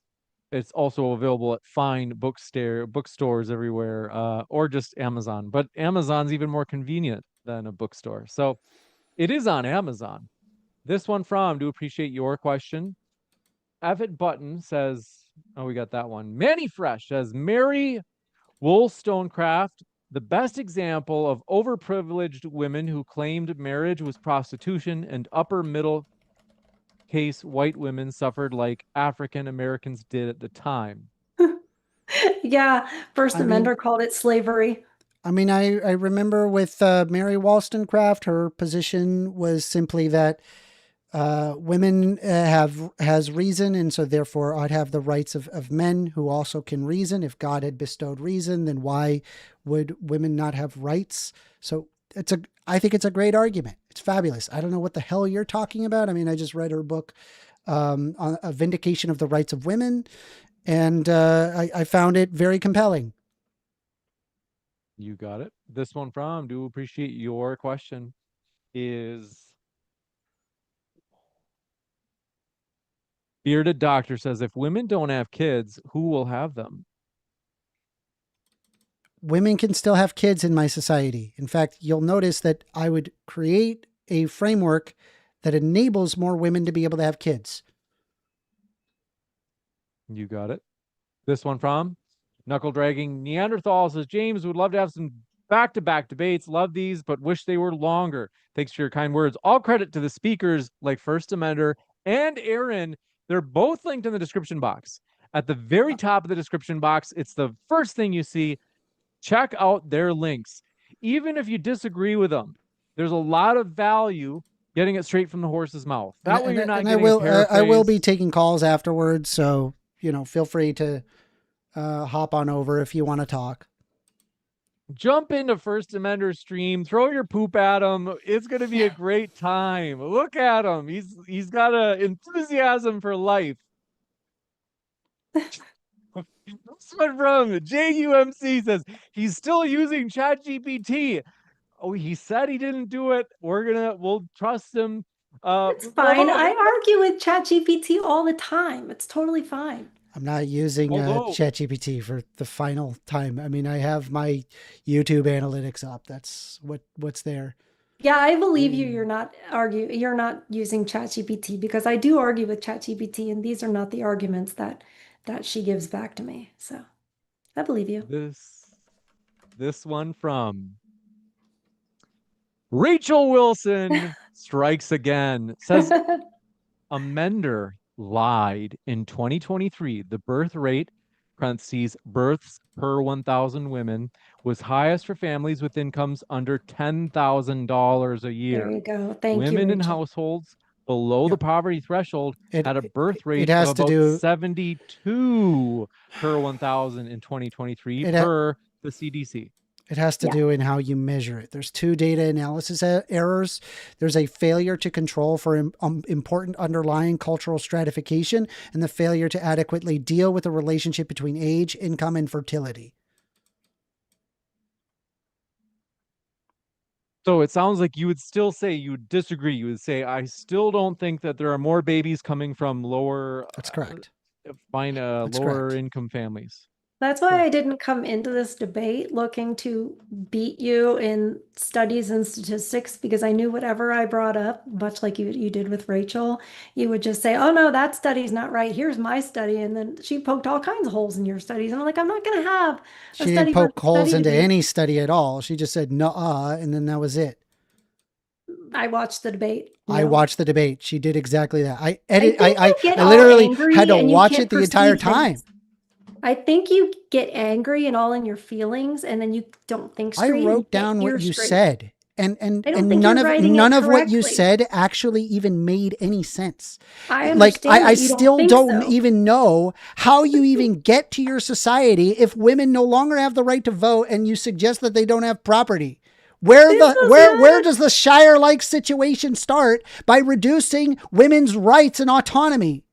I never said that that's what we're doing. You made that. That's literally what you said. You said society we could have an agrarian society where there's like a bunch of families that are together. That's like a Lord of the Rings Shire situation. Okay, great. But you reduce the voting, question mark, profit. It makes no freaking sense. It's stupid. Women in the homes, raising their children, not prioritizing careers. I don't think any of us should prioritize. Yeah, but things still have to make it from point A to point B to have a higher quality of living standard. How do you get formula made? How do you get food made? How do you get things? Yeah, so everybody has to be in an agrarian society like an idiot. That's a dumb argument. How do you get food made? That's so funny. What? Yeah, sure. Farming. I'll grant you that. For the raw materials, you need farmers, but not everybody needs to be a farmer. We have industrialized farming to ensure that people don't. It's terrible. It's a very difficult job. It's a very difficult job. I think it's difficult for you. And not everybody needs to be a farmer. Might be something you're very opposed to. What? Some people that is beside the point. Manual labor. Okay, but not everybody should be a farmer, right? I think it's better. It was better when that everybody should be a farmer. Okay, so idiot. There were blacksmiths. There were other jobs. Of course, there were. Yeah, you have to have like something that's like tangible. You can't have like services or like a modern economy. Got it. Cool.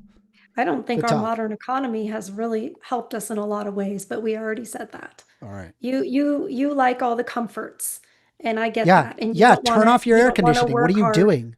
You don't want to work hard. Turn off your air conditioning. Tell me how it goes. Sweetheart, I worked on a farm. There's no air conditioning out there. Do you have air conditioning right now? I do have air conditioning. Oh, you have air conditioning right now. Why don't you turn it off and live your agrarian society, you psycho? This one from, do appreciate it. This Batmaning says, instead of, quote, workers' rights, why not do what the UK does and pay for the entire pregnancy and give hundreds of dollars per month post-birth till 18? Fabulous. Great idea. Where does that Great money idea. come That from? would encourage people to have babies. I'm not against people having babies. I think that there needs to be more maternity leave and more benefits for people having babies. That's great. Great idea. But where does that money come from? That comes from taxes. I think we should take some of the money that's coming from the military and stop funding ethno-states and put it towards people here in the United States. I agree with you.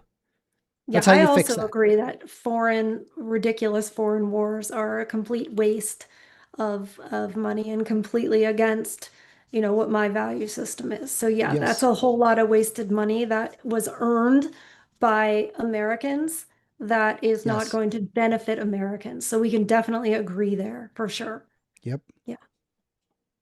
This one from Big League Drew says, as always, 1stAmender goes full misogynist.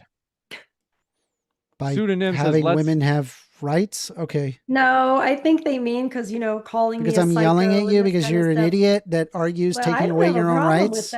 I I think a man saying something nasty to a woman is not necessarily misogyny. You're not saying it to me because I'm a woman. You're saying it to me because you don't respect me, not because I'm a woman, but because of the things that I believe. Yes. And I think me being a Christian is at the heart of that. And I think that's what angers you the I'm most. not necessarily against somebody being a Christian. When they use their Christianity to want to subjugate half of the population, now we got a problem. This one from Do Appreciate Your Question. Synonym says, let's not forget he doesn't know what a woman is.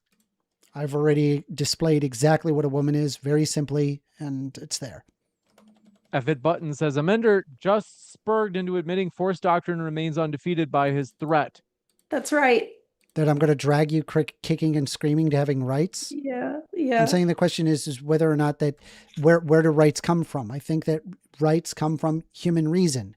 And force doctrine only happens way later on after we've already reasoned that it's a good idea to have that thing. But yes, it's predicated on reason. So force doctrine comes from reason. That's really interesting. So like, I'm saying to enforce a specific thing, yes, it often requires force, but I'm saying to have it enforced to begin with, you have to have reason, like a reason why that it ought to be that way as opposed to not be that way. Right. But I get that that's the reason why you choose to use the force, but who is that force? Doesn't that force need to happen? It's lots of people. It's men and women. I mean, again, not everybody is at the front line. Sometimes, in fact, I'm positive in terms of like police academies, women are fabulous negotiators, comparatively speaking to men. They are a lot better at negotiation and empathizing with criminals and actually toning down situations. They are. I agree with you. They are. There's really studies that show that. With criminals. We are so good at empathizing with criminals. I'm saying right. In police academy and training, women tend to be better at negotiating with people who are breaking the law, and they could tone down situations. They're better at doing it than men. Men often use more force than women do. That's true. And it's a good thing that women, that police use less force. Pretty sure women have to go to their tasers and other things in situations because they don't have the physical. I'm sorry. Am I going to listen to like, I don't know, your weird Christo-fascist worldview, or am I going to look at like a scientific study that shows that this is the case? Like from actual criminology experts who know what they're talking about, as opposed to like, I don't know, I think it's like, maybe the unicorn said it. This I don't one know from why I trigger you so badly. This is idiotic. You're dumb. Okay. Rachel Wilson says. Should I vote? I'm okay with uninformed voters. I'm okay with it. I would like people to be more educated, and I would emphasize subsidizing education so we have less dumb people in society like you. It just makes people leftist. It doesn't make them educated. It makes them educated believing. Actually, it does. It turns out becoming more educated does in fact make you more leftist. That's empirically verified. It really does, because it's also true that it is also true that GDP per capita, that actually economies rise higher and faster under Democrats than they do under Republicans. That is empirically true. Okay, I don't care. I'm not a Democrat or a Republican. Okay, so I don't know what that's supposed to be. Some kind of own. I'm just pointing out that the ideas work, as opposed to like the morons on the other side that want to pull us back to the 1870s and remove women's 19th Amendment. We have more money and we have more stuff, and that's what matters. I mean, yeah, it does. Have things to be able to pursue the things that you find valuable. Yes. If you did not have those things, like lack of food, that's a big problem.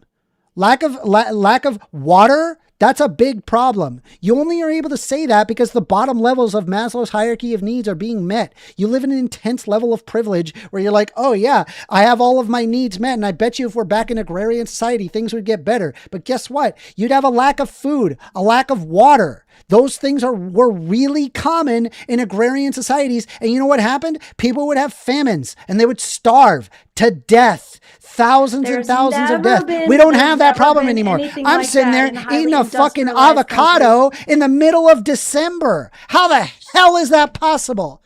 Where is the tree that makes an avocado in December? That's wild. No, California. not in California. Yes. No, it would be the Southern Yes. Hemisphere. Jesus Christ. Excuse me. Idiot. I've lived in California. My friends' grandparents had an avocado tree in their yard, and yes, they did get avocados. Did you not read that in your book? Avocado, can avocados grow in December?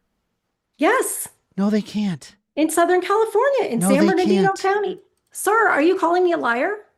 So Why the would I best lie about avocados in December? Good Lord. avocados don't grow in You don't December. know anything about real life. You know stuff from books and you think that makes you smart, but you don't know anything about real life. You don't know anything about farming. You don't know, obviously, you don't even know about avocados. You're telling me it's not. You can't even listen to me. You said you wanted to learn. You said you wanted to learn in discussions. I'm telling you, I actually did get tons of avocados from that tree. Avocados grow in December? Ah, okay. I learned something. Thank you. Appreciate it. Yeah. I didn't know and that. you know what? You could have listened to a person instead of just assuming I'm lying. I didn't know that. But it is true that when things are not available in the United States, we get it from the Southern Hemisphere. Is right? it Because possible when you're it's wrong winter about other here, things? it'll be absolutely. I'm wrong. I can be wrong about lots of things. But the difference is that when I'm proven wrong about something, immediate. You will see it change immediately, right? Because I am interested in what the facts are. Whatever the facts are, I go in that direction. I don't sit there and dig my heels in and say that I'm right, I'm right, I'm right. If you could prove me wrong on something, I'll own up to it. I'll say, okay, I'm wrong. And then I move on. I just said about the avocados. Yes, and then I agreed with you. You only agreed once you looked it up to. Yeah, I was like, okay, I'll look it up. I thought avocados did not grow in December. Fair enough. And you got assume me. like farmers have horrible, terrible lives, and it's like so much, in terms of in terms of agrarian societies, yes, people lived horrible quality of living standards than we do now. That's true.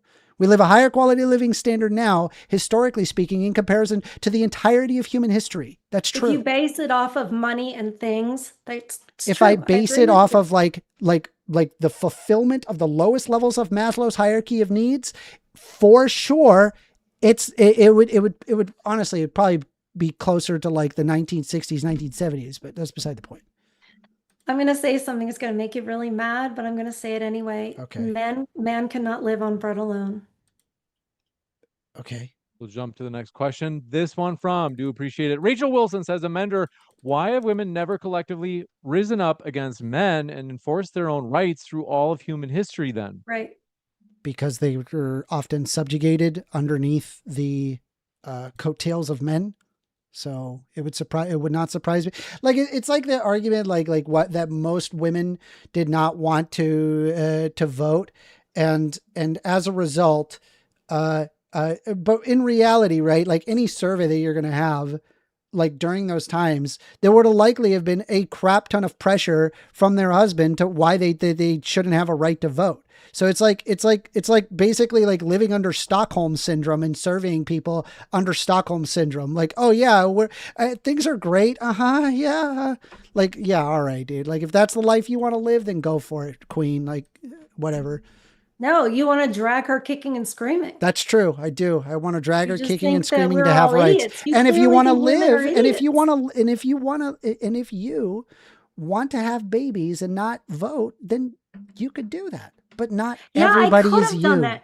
Do you know? But not everybody is you. Do you understand? That's the difference. You can live your desired life in my nightmare leftist world, but I can't live my life, and other women who don't want to live that life can't live their life in your wonderful society. That's the problem. I was raised that I needed to choose a career, and that was what was going to fulfill me, and that I didn't need to have children because it wasn't going to be that big of a deal. I don't necessarily agree with that. I don't even agree with that. So then, as many women have, you get to a point where it's too late. So it was stolen from me from feminism. So thankfully, it is possible to, thanks to science, that you can have children later and later. Whereas if it was, yes, that is true. I'm done. I'm past it, sir. I'm past it. IVF? I'm 47. Oh, There's well, yeah, no you're more done. eggs. Yeah, you're done. Yeah, I 47, know. you're done. Do you know why I'm done? Why? Because of the lies of feminism and the propaganda that said I would be fulfilled if I did this, and I mean, it wasn't. I don't know what your it was life would have fine. been like if you had a bunch of kids. I'm not It gonna. would be much better. I'm not. Okay, all right. That's you though. That's not everybody. It's though. me, and that's it's a not lot everybody. of women. Do you understand that we were not given? Okay. So then, what I would do is I would have the environment where women could choose. Do you I understand? could have chosen. Do you understand that I did have the choice? Okay, so then you didn't choose. So then sucks to be you. I don't know what to tell you. Like you made the choice. Sir, you don't understand because you're not a woman. You were not raised with the same level of propaganda. I don't think that Rachel matters. I'm sure I could ask all sorts of women. Like this is just like an appeal to your personal anecdote. This is not an actual argument. It is not. And I'm not even degrading like your. I'm not even degrading your. I'm not even degrading your experience or whatever. I'm simply saying, hey, not everybody's going to feel the same as you. This one from Big League Drew says, I'm not a right winger for the record. JUMC says, Amender has a bedazzled corner chair. All right, never mind that. All right. It's a mesh. This one from Rachel Wilson says, why are you so scared of women's rights being removed? If we all need to guarantee our rights is reason. If all we need to guarantee our rights is reason. LOL. Why am I so scared of women's rights being removed? Because we have a bunch of insane sociopaths that want to take us back to the 1870s. We're sociopaths. Just to be sure that you're like engaging with it though, is like, do you get her point where she says, why are you so scared of women's rights being removed if all we need to guarantee our rights is reason? Because there are leaders that literally would like to see that. We have a lot of Christians, Christo-fascists that want to control people's bodies, including women, and then ensure that they have less rights. This would substantially lower the quality of living standard for a crap ton of people. Having the workforce would literally collapse the entire world economy. SMC says, so what do you think about force doctrine? I disagree with it. But I don't understand. Wouldn't it be the last question that Rachel asked? Like, wouldn't you just say that, like, it's not the case that reason is enough to keep women's rights? Like, because you're saying other people basically just override the. I'm saying like, it starts with reason. Obviously, in order to enforce a law, that it generally requires force to enforce that law. But I disagree that like the force itself is being enacted entirely by men. That's not the case. There's men and women in the police. There's men and women judges. There's men and women lawyers. All of this and this quote unquote force doctrine is an involvement of both men and women being involved to make the decisions, and they want to establish those decision making on the basis of reason. If it made no sense to do that thing, then they wouldn't enforce it. Men and women, lawyers and judges. Lawyers and judges are not part of force doctrine. Yes, they are. They don't enforce it. They literally command the literal force. The command doesn't do the thing. The guns do the thing. I agree with you. Can a woman own a gun? Hey, can a woman own a gun? Yes. Oh, okay, magical. So it's almost like that a woman has an ability to enact force, and it doesn't require men all the time. I never said that we can't enact Jesus force. Christ. I'm saying that but the argument is that men have to enable the force doctrine. But given that women can enact force, that would mean that that's untrue. But if it's women with force against men with force, can we move on? These people are fucking idiots. I can't do it. You get so mad when you lose a point. Yeah, no, it's not losing a point. I'm pointing out that force doctrine is idiotic. Because force doctrine is idiotic. It's idiotic. It's dumb. It's part of life. What do you mean it's part of life? It's not part of life. There's men and women cops, and women cops also have guns, and also women can own guns. This is stupid. Stop being Yeah, stupid. it's Stop stupid, falling into the men. stupid right-wing chudosphere Men- where, I don't know, a bunch of fucking MGTOW morons like fucking, I don't know, fucking jerk off to you or whatever. It's fucking weird. Well, then we'll go to the next question. Okay, sir, whatever. This one from The Numbers Don't Lie says, First Amender really hates women who think for themselves. Clearly, when they don't agree with him. I'm okay with her living her life as she sees fit. I just don't think that we should follow her ideas because she just wants to take us back to agrarian society.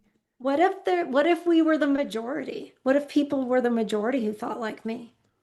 What if the women were the majority who felt like No, you? what if humans, men and women, what if we were the majority? What if 60% Then of I got a lot of America teaching to do. had my same ideas? Then I got a lot of advocating to do. And we reasoned that education was leftist propaganda, and we reasoned that women should be having babies. You guys reasoned that you have no objective truth whatsoever. Used that logic and reason, and we knew that gender and all of that doesn't make what any you sense. just did is that you reasoned out education. You're like, hey, I reasoned removing education. You're an idiot. Science isn't wrong. You're just stupid. You're telling me, okay, science isn't wrong. You're just stupid, and That's you correct. don't know in which one Science you like, isn't men or wrong. women. You're You just can't pick. stupid. You can't pick. You just want to like do whoever, men. No, women, you whatever. can pick. I'm literally arguing how you can pick. Yeah, you can pick. Jesus. You can pick when you don't know which way is up and which way is down. What? I think that women should be educated. If women are educated, they can make an educated decision to what they want to do. Everybody just do what feels good. You don't want it to be I didn't say do what feels good. I say be educated and make an educated decision and not be a fucking uneducated buffoon like you.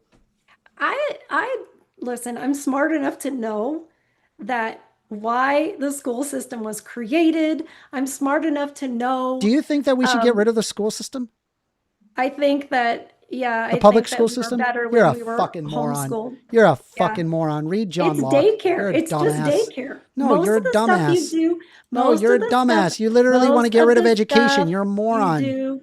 Most of the stuff you do in, especially like elementary school, whatever, most of the stuff you do is just wasting time. You're not actually learning. Do you know? I mean, but that doesn't mean to get rid of all education. Do you understand? That just means let's improve. That just means let's improve education. I agree with you. There's a lot of problems that exist with education, but I think defunding it goes the exact opposite direction. You don't want that. That makes people less educated. In fact, it was a lot of people that wanted to frame education in a way that make it closer to you actually being able to get a job. And I think that that's a step 1000% in the wrong direction. You need to be taught general education so that way you could develop critical thinking. So that way you don't end up in this fucking right-wing idiotic chudosphere where you want to get rid of the 19th Amendment and treat women as if that they're like objects or whatever. It's fucking weird. So you're saying they don't teach critical thinking? They don't. They currently don't. Right. It is obvious to me. It is obvious to me that they don't because we have taught more. No, you're the result of it. You're the any of the places. It's literally just projection. You're a moron. Thinking. You don't know anything. You know what? You could keep saying that. But maybe you know more about avocados, so I'll grant you that. I've never had to call you a name. I don't care. I don't care. I don't care. This like fake fucking weird Christian politeness. You got those weird fucking church eyes that happen in whenever you go to like to a Christian any church or whatever. They're like, "Hi, welcome to our church." It's so fake. Such a fucking little robot. I am all the time, dude. I'm just like this all the time because I'm happy. Okay, whatever, bro. And I'm not threatened by your arguments. Yeah, you don't have an argument. You amuse me. Rachel Wilson says, First Amender's claims are false. Some of the first colleges in the U.S. were women's-only colleges. Many women owned property prior to feminism and had bank accounts and credit. There were no laws against any of these things. But there was literal laws against credit cards. I think it was 1974 that required that they would be able to allow to own credit cards. So I'm sorry, that's wrong. But do you agree with the other stuff that she said, namely that women were still able to have credit even if it wasn't through a credit card? as an example. I'm not Just sure named a about few that. things. I don't know what she would refer to as credit. I would have to ask her specifically what she means by that. Like credit When you as in like borrow a piece of money. paper with like a contract that says I will owe you this amount of money at a later date. I don't know if that's what she's considering credit. Women were often excluded out of deals like that. That was something that was situated to the man. I don't know what the hell she's talking about. This you guys certainly have chemistry. This one from Capital Sciences. Eden, thought on Pol Pot's attempt for agrarianism. Actually, I wish I knew more about that. But if you could tell me more, I would tell you what my thoughts are. I'm not a fan of Pol Pot, I can tell you that. So I'm not sure that I would agree with anything he Pol says. But I'm Pot's, open to was hear it, okay, and this is an AI overview, so take it with what you will, but it says Pol Pot's attempt to establish an agrarian society in Cambodia from 1975 to 1979 was a radical social engineering project aimed at transforming its country into a pure, self-sufficient peasant utopia by erasing all vestiges of modernity, urban life, and foreign influence. Known as the Democratic Kampuchea, the regime enforced Year Zero policy, resulting in one of the most brutal genocides of the 20th century, claiming an estimated 1.5 to 3 million lives. Wow, amazing. That's a great argument, actually. Well, that's actually a great argument. Did he require that they grow the food and then give it all to the government for the government to distribute? For the agrarian society. Let me see. He attempted to forcibly transform Cambodia into a pure, self-sufficient agrarian communist society by dismantling all urban, industrial, and intellectual aspects of life. His policies, implemented under the banner of Year Zero, required the entire population to engage in manual labor, resulting in a catastrophic collapse in the economy and the death of 1.5 to 3 million people. That didn't answer my question. He forced urban evacuation. He said immediately upon taking power, the Khmer Rouge forced millions of people out of cities like Phnom Penh and the countryside to work and rule collectives. The establishment of the collectives, private property, money, and markets were abolished. All agricultural production was collectivized, with individuals organized into rigid labor brigades. Then there was extreme labor and low output. New people, as in city dwellers, were forced to work 18-hour days digging canals, building dams, and working in rice fields with little food or rest. There was radical agricultural engineering. The regime forced realignment of traditional rice fields into large-scale symmetric grids to match the Khmer Rouge's idealistic uniform vision, which often destroyed the topsoil and disrupted existing irrigation systems. The Year Zero ideology sought to purify the society by eliminating all foreign influence and intellectualism. Teachers, engineers, doctors, and professionals were targeted for execution because they were considered to be tainted by Western or urban influences. It is actually funny. Like this is very similar to kind of what you were arguing. No, it isn't. That's collectivism. That's a whole different. If only the city people could just keep their own farm stuff, then it would have worked. Force, and you can't have. You were arguing it. You were just arguing force. Jesus. Just because I believe that force doctrine exists doesn't mean that I believe that you would take all these city people and force them. I'm sorry. It wasn't forced. They just had a duty. And then organize the farms in such a way that erodes the topsoil, which would just city people would decide to do that, who have no idea. Well, city people don't know how to farm. Yeah, so you're not going to sit there and spend the time to teach everybody to farm. Rather, why don't we just live the current life that we're currently living and then work on worker rights so that way people can spend more time having babies like you want. I never ever said we're going to force people into agrarianism. I know. Yes, you did. You literally want there to be that. You argued that. I have it written right here. I wish it was still that. Okay, yeah. So you want it to go back to that. No, we can't. Okay, so you wish it was still that, and so we're never going to get that. So then that whole question mark thing is never going to happen. Great, cool. No, I don't need to convince you what I said. So basically, I wish. Well, guess what? Because there's too much talking over each other. I just want to jump in. I'm sorry. Well, I wish I had a genie that would magic away all the bad things in the world, and then things would get better. We'll give you a chance, Aaron. Would you like him to have this magic genie? No. Do you understand how like it's like not an argument? It's stupid. It's stupid to like, you know, like I understand you want this, but if there's no way to get it, then it's stupid, right? It's equivalent to me saying that there should be a genie to make things better. You harping on it for all this time is stupid because I never said that we're just going to magically go back to that. Of course I didn't. Are we going to magically all of a sudden have this new way of like whatever you said about we're going to have equity in our when we pay rent, we're going to rent to own and whatever. We're not going to magically do that. You don't have a genie for that. You say it would be better so if. the rent to own system. I'm not allowed. Can I talk? Of course you can talk. How come I'm All right, not let's give allowed Aaron a to chance to say? finish. How come I'm not allowed to say it would be better if? Or it would be because it's not realistic. Here. Why?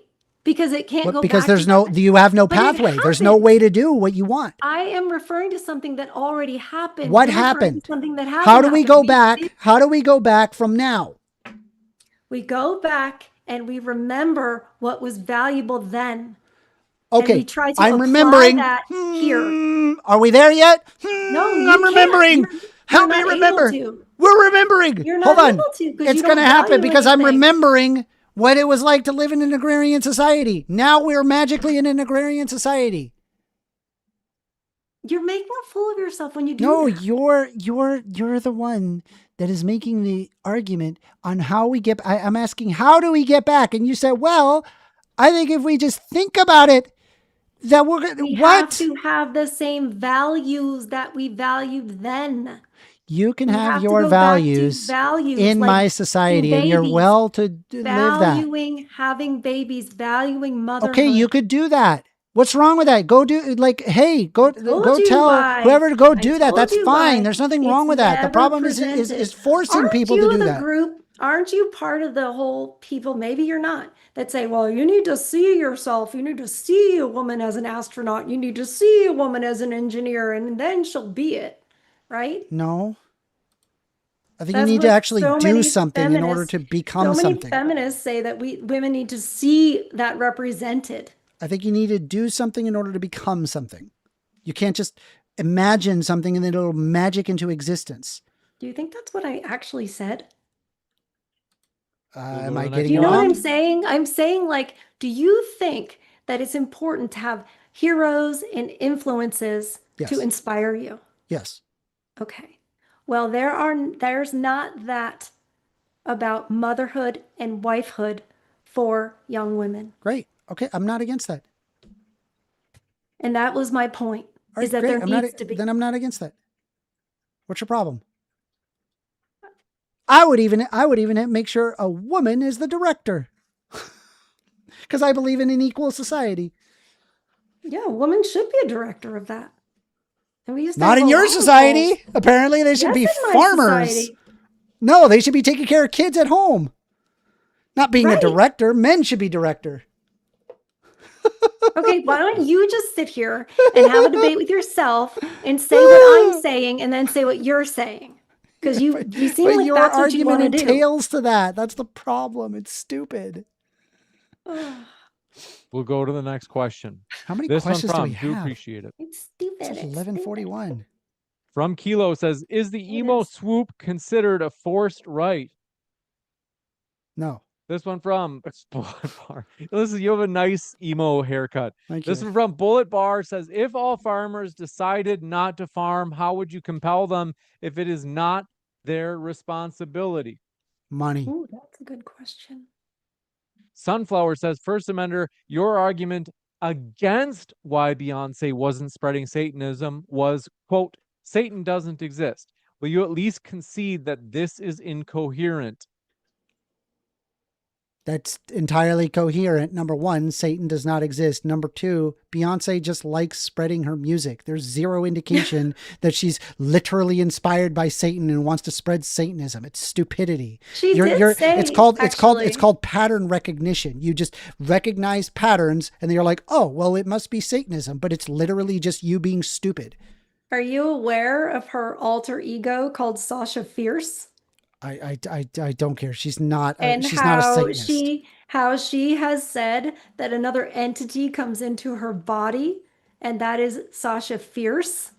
It says here, like possession. Is Beyonce a Satanist? No, there's no credible evidence that Beyonce is a Satanist. The claim that she's a Satanist is part of a long-running, unsubstantiated conspiracy theory pushed by religious fundamentalists and creators of the online conspiracy videos. It's literal nonsense. Okay, look up Sasha just Fierce. Dog garbage nonsense. It's poison for your brain. Look up Sasha Fierce. No, you're an idiot. Did you hear Stop being an idiot. What Beyonce actually Stop being said? an idiot. Okay. This one from Beyonce said it herself, so you Beyonce never said AI that. Thing. She never said about Sasha Fierce. I don't know what the fuck you're talking about Sasha Fierce, but she's not a Satanist. Stop being stupid. You're being stupid. You're not listening to a fact that the woman actually said. Okay. Go ahead and believe that Beyonce is a Satanist. Tell that at your grill, and then people will like take slow steps away from you. Like, okay, crazy Christian lady. I'm believing Beyonce what Beyonce said. Yeah, okay. This one from, do appreciate your question.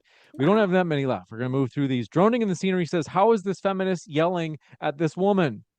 And Big League Drew says, thank you, James, for hosting. My pleasure. All credit to the speakers linked in the description box. I'm not yelling at her for being a woman. I'm yelling at her for being an idiot. I believe in equal representation of yelling at idiots. Manny Fresh says, Amender, you dickhead. Most people couldn't get lines of credit. Typically, you had to be wealthy. Okay. Right. That's a good point.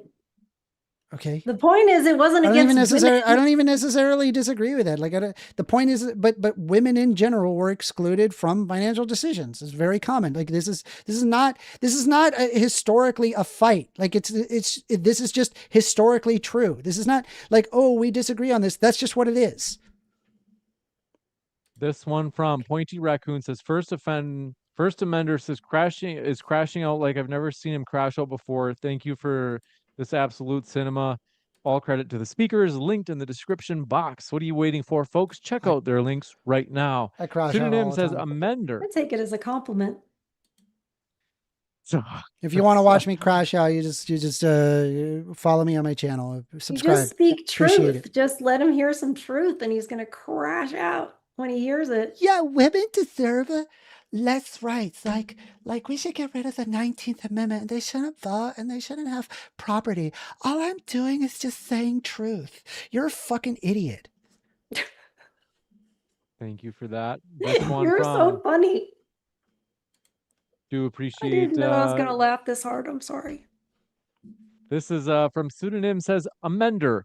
We have a doctrine. Yo, say what you know, not use the internet to make up arguments as you go. You lost, she won. I'm of the conclusion that unironically, whoever the right-wing chud is, they could just show up on this channel, take a giant shit on a plate and then display it for everybody and say that they won the argument. And every single person, no matter what I said, would say that they won the debate.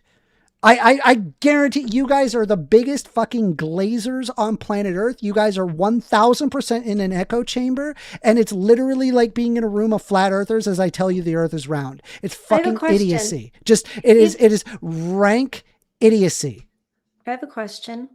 If you are full of reason, then why isn't it working? Is it that we are all idiots and you're because of the lack of education? We've been eroding away at our education for decades. Republicans love reducing funding for education. They love it. That way they can get enough people voting for them. Whatever. Well, we've got to tell you folks, we're very grateful for our guests. They are linked in the description box. Check out their links, even if you disagree, even if you're like, oh, that First Amender, just, oh, look at him, just look, his foolishly self-satisfied look he always has, is even if you are triggered by that look that he always has, check out his channel as well. Check out Far From Eden's channel. There's a value to going straight to the source, not having someone else paraphrase it. Grumble Snort says, could you at least wait to yell until the end of her sentences so the yelling is relevant to her point, Amender? We're in Q&A, dude. I behaved myself for a majority of it, and then as soon as the Q&A comes, I'm like, all right, hats are off, bro. This is I don't think stupid. so. No, you were pretty much yelling at me. You lasted The maybe entire half time an he hour. yelled at me, all I wanted was to get rid of voting rights for half the population. Is that so much to ask? Why is he getting mad at me? You're a fucking idiot. I'm not the one doing that voice and doing that whole thing. It's really funny when you say that. You call me an idiot after you do all that, and you're like, you want to get rid of your own rights. Yeah, education and everything is everything. You should learn. Me in school. Yeah, you need to learn. Yeah, this annoying thing called critical thinking. Yeah, we should have that. We should work on that. We should ensure people have the tools. Edward Bernays? We should have the ability for people to understand what indoctrination looks like. You fell hook, line, and sinker for the bullshit. Yeah, I did. And if I hadn't, I would have had children. See, he doesn't listen to the end of it, so he thinks it's a big win. I'll just tell you guys, I did fall for it, and that's why I ended up not having children and not prioritizing family, because I did fall for the propaganda. And then I woke up and I was like, oh, yeah, no, feminism was a lie. They all lied to me, and now I don't have any children. I don't have kids. I want to get rid of the right to vote for women now. So, 1stAmender, to be fair, I think you said like the leftists don't hang out here in the live chat because they get harassed. But 1stAmender, you've been quite brutal to both Aaron and the audience. You call them the chuds and everything. Yep, because you have to match them with the same energy that they provide back. That's how you win. What was names? Aaron ever They're not so calling you bad names. to you? I didn't. Are you fucking kidding me? Do you have any idea how often that they call me first offender? Do you have any idea? Did I? Just read? Not you. I'm saying the comments. They always do that. It's a bunch of right-wing chuds that all agree with Andrew Wilson and a bunch of giant circle jerks, and they literally chased off the entire leftist community. That's why that's unironically why Matt Dillahunty isn't around anymore. That's why Aaron Ra won't be here anymore. That's why a bunch of leftist streamers just don't want to be here because they realize that it's just a bunch of right-wing chuds. No, because they can't win the argument. It's not because they're winning the argument. They can't win the argument. I could have sworn that Matt Dillahunty left. Didn't Matt Dillahunty left because of that Andrew Wilson debate? I could have sworn that was the case. Is that not the case? It was because of what Andrew said, but it wasn't because of our live chat. But I do want to focus on, but Aaron hadn't mistreated you. And to be fair, not everybody in chat has been that way. There are some super chatters that do throw their poop at you, but a lot of them are actually like, they might critique your ideas, call your ideas stupid, but they're not like abusive toward you per se. Yeah. What about those people as well as Aaron? Like, you don't see yourself as abusive toward them at all? No, I am being. Yeah, for sure I am. But you said like, well, yeah, I've got to match it, and I'm saying, yeah, you got to match it. Yeah, I don't think it's possible to be in these kinds of kind of blood sports atmospheres. Did Aaron do that to you? Like, was she doing that? No, she is. She is not. But the problem that I'm having is that just because you're polite about it doesn't make it completely insane or like not deserving of any level of derision. I think if like you came up and politely said, well, all I'm saying is that Jewish people aren't people. Like, all right, I'm gonna be really, really upset about that. Or if like, oh, I think that slavery should come back. Like, I don't care if you say it politely. You're saying a horrendous thing that makes me want to like. Did Aaron say any of those things? I'm not saying that. She does want to get rid of the 19th Amendment though, which means that she wants to get rid of the voting rights for half the population. That is not a polite thing to say. Go ahead and say that in polite company and see what people say about that. People are going to be like, you're freaking crazy. But it's okay if you want to change, if you want to move the goalpost. It's just that originally you said, well, yeah, I have to be like abusive back because they're harassing people in chat. And then it's like, well, wait a minute. When did this person harass you? And you're like, okay, well, they didn't harass me. So now you're changing. And now you're like, well, actually, it's because they disagree with me. And, it's offensive, their position. So it's kind of like, well, you're moving the goalpost. But all right. But anyway, check out our guest links. We do appreciate our guests. I will say, it is true. 1stAmender has said there are many people in chat that are more conservative. At the same time, I do suspect there are some leftists, because we did put a poll out, and there actually were numbers of people. I don't know what it was, but it certainly wasn't anywhere near 100% that disagreed with you, 1stAmender. So there are people out there. What is it? But the other thing is, what's the amount? Do you know the percentage? Oh, well, there's no poll. The poll's not up anymore. But okay. The other thing is, we are glad to have you, 1stAmender, because appreciate that. It is refreshing that we do have someone. I mean, I'll keep on coming. I'll keep on coming, and I will keep arguing. So, and it's also a joy to have you here as well. Appreciate it. Far from Eden. Check out both of our guest links, folks.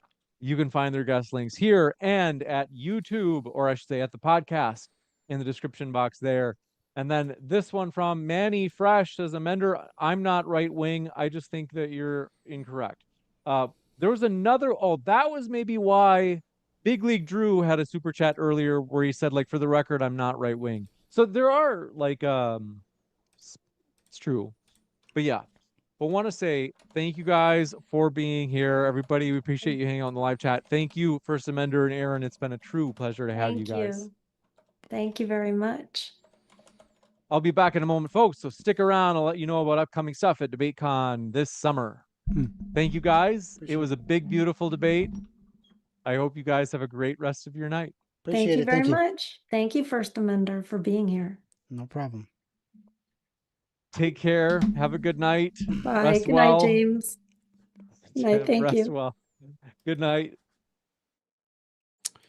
All right. I'm so sorry. I had to crash out. All right. I'm closing TikTok because for whatever reason, my phone is like, I'm going to stop working. So I'm going to close TikTok for now. But I'm going to be taking some calls.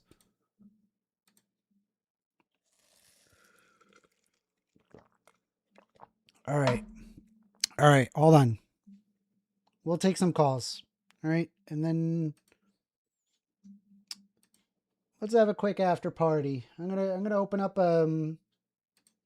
my stream, or I'm going to go on my Discord.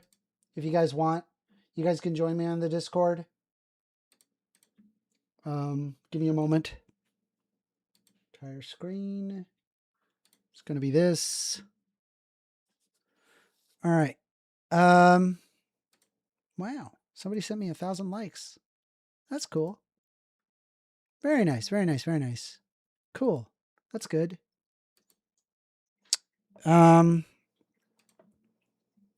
Yeah, I was rude. I was rude. I couldn't keep it up. I could not keep it up. It can, okay, 50 says, and I completely agree with you, saying it continues to hurt my heart to have my fellow women advocate against us, right? They're like advocating against voting. Like, bro, like, where are we at in society where it's like I have a literal woman telling me why she shouldn't have a right to vote?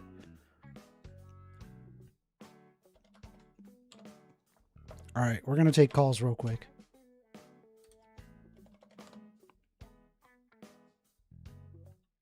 If you want to talk for a bit, we can. Their chat was flooded with right-wingers. They are. It's very much flooded. If you're just joining here, please subscribe if you like my content, because I really am trying to fight against just this. It's like an avalanche of just right-wingers. It's an avalanche. We are taking calls. Let me get the phone up. Phone up there. Main. Let's get the phone up. There we go. Phone's up. You're on the line with 1stAmender. Amender, you said that you don't lie, but you Stink lied Dink, at you're the such my an super idiot. chat. Why God, did can you you do stop that? being an idiot? Why did you lie, Amender? Stink Like, Dink, bro, you Stink just Dink. cannot. I have zero patience You're for your just so energy. You're an full of idiot. yourself, You're man. an I idiot. just You're find an it idiot, funny Stink Dink. that you Stop said being that an you idiot. do not advocate Stop for wasting forced my time, doctrine. Stink Dink. Yet you yourself said yesterday Stop to wasting my tax time, and Stink Dink. accounting that you would use force on to basically give brown people rights. That's literally you lying. You're lying about that, Amender.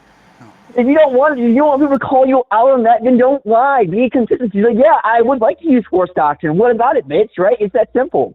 I don't know why you have to be so high and mighty on your moral prerogative when it goes against you. Rights are not predicated on force. No, but you yourself would want to use that force to give other Force people force. is used to enact, That's a circular laws. reasoning, Amender. That's Force circular is reasoning. used to enforce laws. That's true, but it's not predicated on force. But you said that you would use force Oh my God, to give people rights. How are you going to give people rights? Stop being an with idiot. force? Just stop being an idiot. Dude, dog, you're the one being an idiot because one, you lied. You said that and keep in mind, you said, "Oh, I never lie. I never do this, never do that." Right? Stop being a Dude, moron. no, you're the one who's doing. You're Jesus fuck, these fucking morons.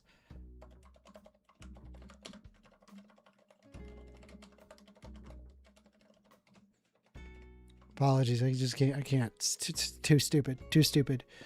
Try. Be smarter. I don't know. Just take the time to think more. I'm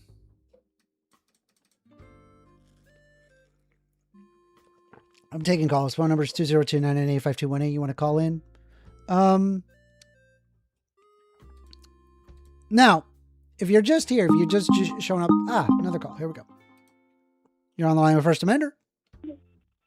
Yo, Amender, it's Flashy. Hey, Flashy, how you doing? Pretty good, man. You made me laugh so fucking hard tonight. Really? Oh yeah, bro. So like, my thoughts on the debate.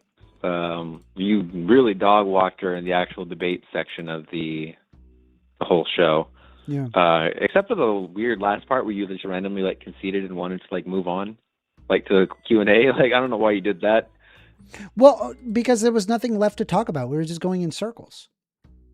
Yeah, so it was just looked bad optically, in my opinion. You should have just kept going until James like forced the Q&A thing. Yeah. But one thing I really wish you would have asked her, like I was typing it in your chat. I wish you would have looked over and saw it. Oh man, I'm sorry. My bad. Yeah, I really wanted to ask you because like she said, like feminism like ruined her chances of having children or whatever, right? I wanted you to ask her like why doesn't she just adopt or become a stepmom? Oh shit, that's a good point. I didn't think it's because I didn't think of it. It's a good point. Yeah, because like you know, you should have donated $2 and I would have noticed. Yeah, I didn't want to. It's worth the extra buck or whatever. Yeah. Yeah, I didn't want to contribute to that chat. Oh, you mean in your chat? Okay. Yeah, I figured that'd be like kind of interrupting. Yeah, no, not at the modern day debate. They got enough. They make enough. Yeah, because I don't want to contribute to their bullshit. Yeah. They may not even invite me, right? Because like I was yelling at hold on. This is you went after James, bro. I did. I went after James a little bit. Yeah, because I think he's enabling it. I think he's like enabling this like anti-intellectual atmosphere, and I don't like it. I don't like what he's doing. Big Helianthus says you cannot call through Discord. So I actually have my Discord up. It's discord.gg/1stAmender. And it's currently open. Anybody can just walk in. Now you come in, you start saying the N-word or whatever, you're going to get an immediate ban. You're not going to get another chance. So please be on your best behavior. Yo, Amender, what was it? One thing I was thinking about like the force doctrine thing, right? Yeah. So, every time I've heard it, I mean, it's a stupid theory, like you said in the first place. Yeah. But every time I've heard like Andrew Wilson bring it up, it's always like in response to feminism, like as a concept, like even being like a workable idea. Yeah. So like the thing is like you need men's approval to even get feminism, right? Like that's the whole thing. They said, what channel do I join the call in? It's the one that I'm in. There's only one that's open right So, now. like, It's mine. their whole thing is like you need men's approval to even get feminism, so therefore feminism is like debunked or whatever. Mm-hmm. Like you were bringing up in like the Q&A like part of the debate, like women cops and women all these other professions and stuff. Yeah. I don't know why you didn't also bring up like you have to get through like the men that agree with the women, like the feminist women. On like upholding those rights for women. That's like another point. It's like not all men think that women shouldn't have a right to vote. Yeah. So like it's a decent chunk of men and most. So you women. could say how many men want women to have the right to vote? That's actually a good argument because it's like under force doctrine, they would be forced. Let's see here. Voter I think it's safe to say 90+% Americans of view gender equality Democratic of the men 19th Amendment. Let me see here. Flowing glasses, that proves her point. How does it prove her point? Because it basically says that if men want women the right to vote, then women are going to have the right to vote. It would argue against her position because it's like she can't want not the right to vote if most men want her to. Anyway, it's just weird. Well, no, I think what they're saying is like if you're getting men to agree with the women to allow the women to have the right to vote, that's like the proving Well, her I'm point. seeing here, this is a pewresearch.org saying that not only, it says a majority, 57% of adults say that the United States hasn't even gone far enough when it comes to giving women equal rights with men. 57%. And that's just rights in general. That's wild.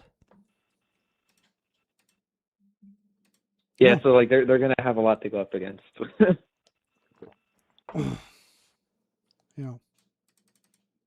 Yeah, that's just like. But what do you think about the fact that I believe that we establish rights through human reason, and that it is through human reason that that we get it enacted into law, and then that's when force comes into play. But the predication of what rights ought to be enforced versus not enforced is through reason. It's not through force. I don't think they were really even arguing like that part of it. I think they were more arguing the end result of it, like how it's enforced. Yeah, fair enough. I appreciate you calling, Flashy. You put me back into reality world, which is, thank goodness. God, these people are fucking Fruit Loops. Yeah, you've been frying for like the last hour. Like, figured I'd have to cool you down a bit. Appreciate it, Flashy. Yeah. All right. Peace out. Peace. Wait, real quick. Shit, I meant to say, Flashy. Do you remember you saw, right, where I pointed out that Marxist thing that you pointed out to me? Huh? That was pretty good. All right, we're taking calls. Am I allowed to be a caller? I'm in the Discord. Beijing Bob. Hey, let me go ahead and put the call on Do Not Disturb. Now, keep in mind, right, you're kind of like this Discord, it's like, it's different from regular calling, right? Where this is basically like, hey, this is where I hang out. This is like where me and my friends hang out. And I don't deal with any of like the right-wing chuddery. Okay. If you, I'm just a caller. You can, okay. Yeah. As long as, you can kick me. I don't think I have just saying, like, please be, if you're going to plan on ever hanging out here, you need to ensure that you're being polite. You're following the rules of anyway, go ahead. For sure. Yeah. I'm a rule follower. I'm not like a bad guy. Okay. Hold on a sec. Where's my, could have sworn I had give me a sec. There's normally like a Discord thing and it's not showing up. Hold on. Let me see. Let me switch it to the main. Yeah, it's hold on. Let me just copy that real quick. Apologies. Just bear with me for a second. Yeah, no worries. Where is there it is. Discord overlay. Copy that.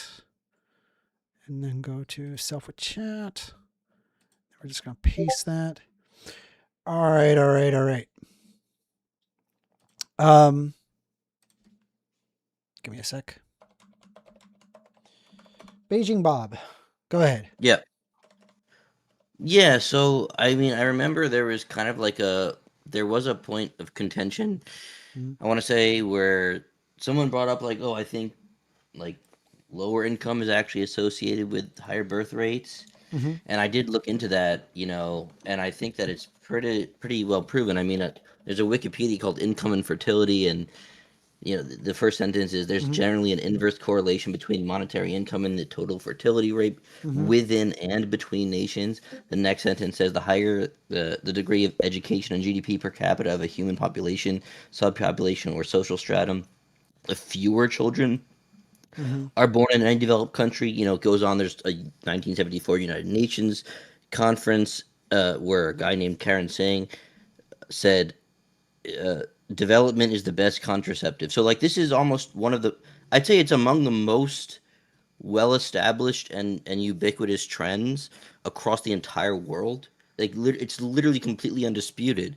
But you seem to just sort of say like, oh, no, not true. You didn't account for the right stuff. Like, can you expand on that? Sure. So I'll be honest, I wasn't sure about it. And so I did a quick Google, hey, is this true? And the first thing that I found was, okay, that's not the case. And so, can you expand on what you found on Google or?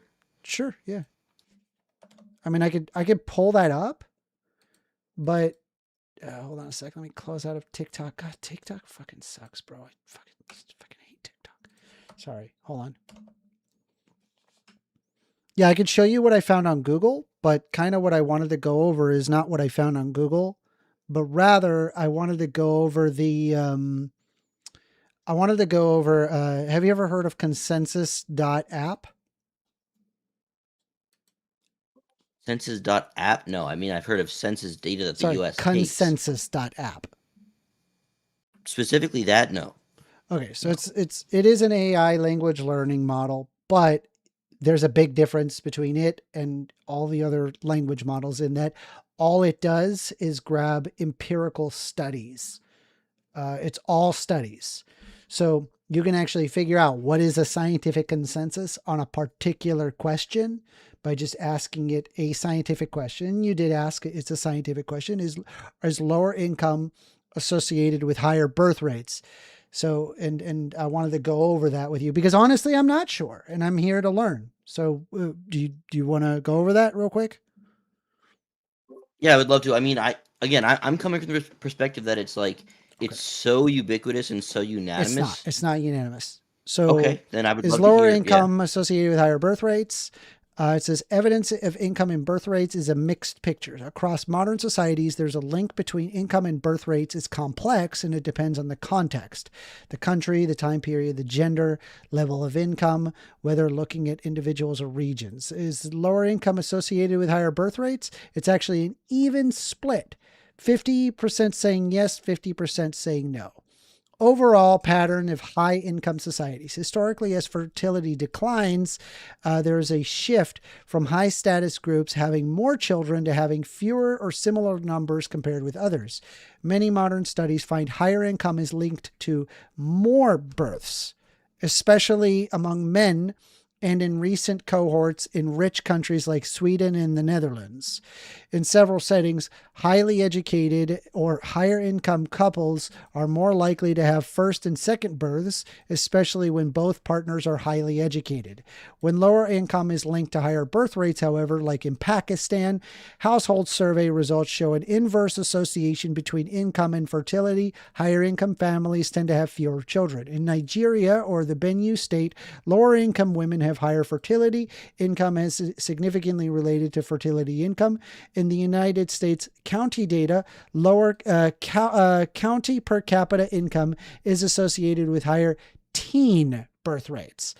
Some global and historical analyses also describe a negative relationship between fertility and income as countries grow richer. So in modern societies, such as the Sweden and the Netherlands, higher income equals more children. In Pakistan and Nigeria, higher income actually means fewer children. in the United States counties, specifically with teens, lower income is higher teen birth rates. And in long run cross-country perspective, it shifts from positive to negative and neutral. For the role of inequality and other factors, income inequality is often linked to higher teen or early non-marital births and fertility intentions among disadvantaged groups. For women, education and later marriage strongly reduce the number of children, often more than income itself. Low income is associated with lower ability to conceive or fecundability in some cohorts, which can reduce realized births despite high intentions. The conclusion: there is no single universal rule in this. Many low and middle income, highly unequal settings. Lower income is associated with higher birth rates, especially for teens in several rich countries, and for men in particular, higher income is now associated with having more children. The direction of the relationship depends strongly on the country, the period, the gender, the education, and whether inequality is high. Okay, so the first thing we should do is we should amend the Wikipedia article then, because that's a big deal. That there's a Wikipedia article that's totally wrong. That's bad. Let's pull it up. Yeah, it's called Income and Fertility. Okay. Yeah. Income and fertility. And by the way, I used your website. I used your consensus.app. I asked the question, does birth rate increase or decrease with wealth generally? And I'm reading the exact answer I got verbatim here. It says, wealth is generally linked to lower birth rates overall, but patterns differ by level and stage of development. So again, I mean, I see that you're like, I don't know what you're doing. Do you have a position on this, or are you confused? Because I feel like the answer that I gave you is does. Well, in the debate you had a firm position. In the debate, you had a firm position. Yeah, because I Googled an open-ended question, and it was like the first article that came up, and I didn't have any reason to. Before you Googled it, I think, right? Wasn't that why? No, I Googled. I genuinely wasn't sure. I was like, I'm not sure. I'm gonna Google it.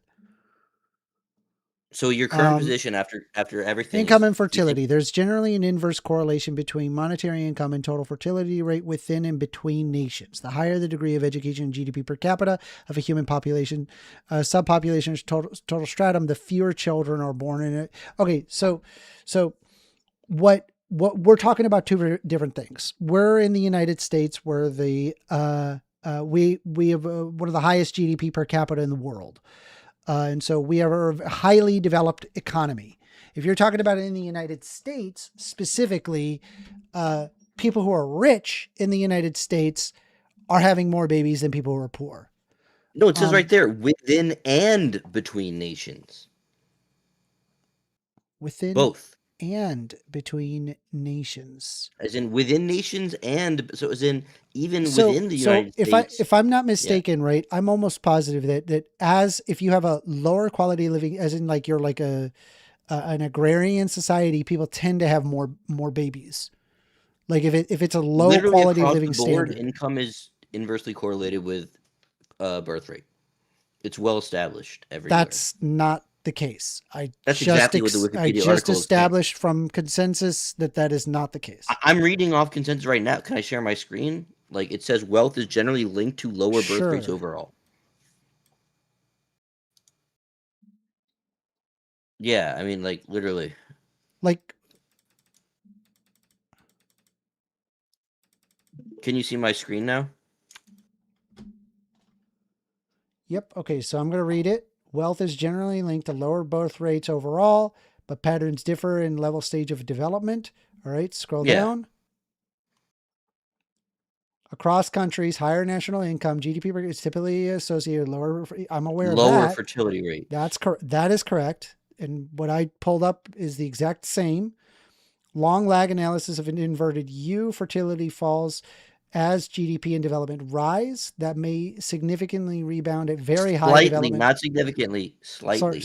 Okay. For adolescents, higher national wealth and education spending are associated with lower teen birth rates, higher income. Yeah, we're looking at the same thing. Higher income counties persistently lower birth rates.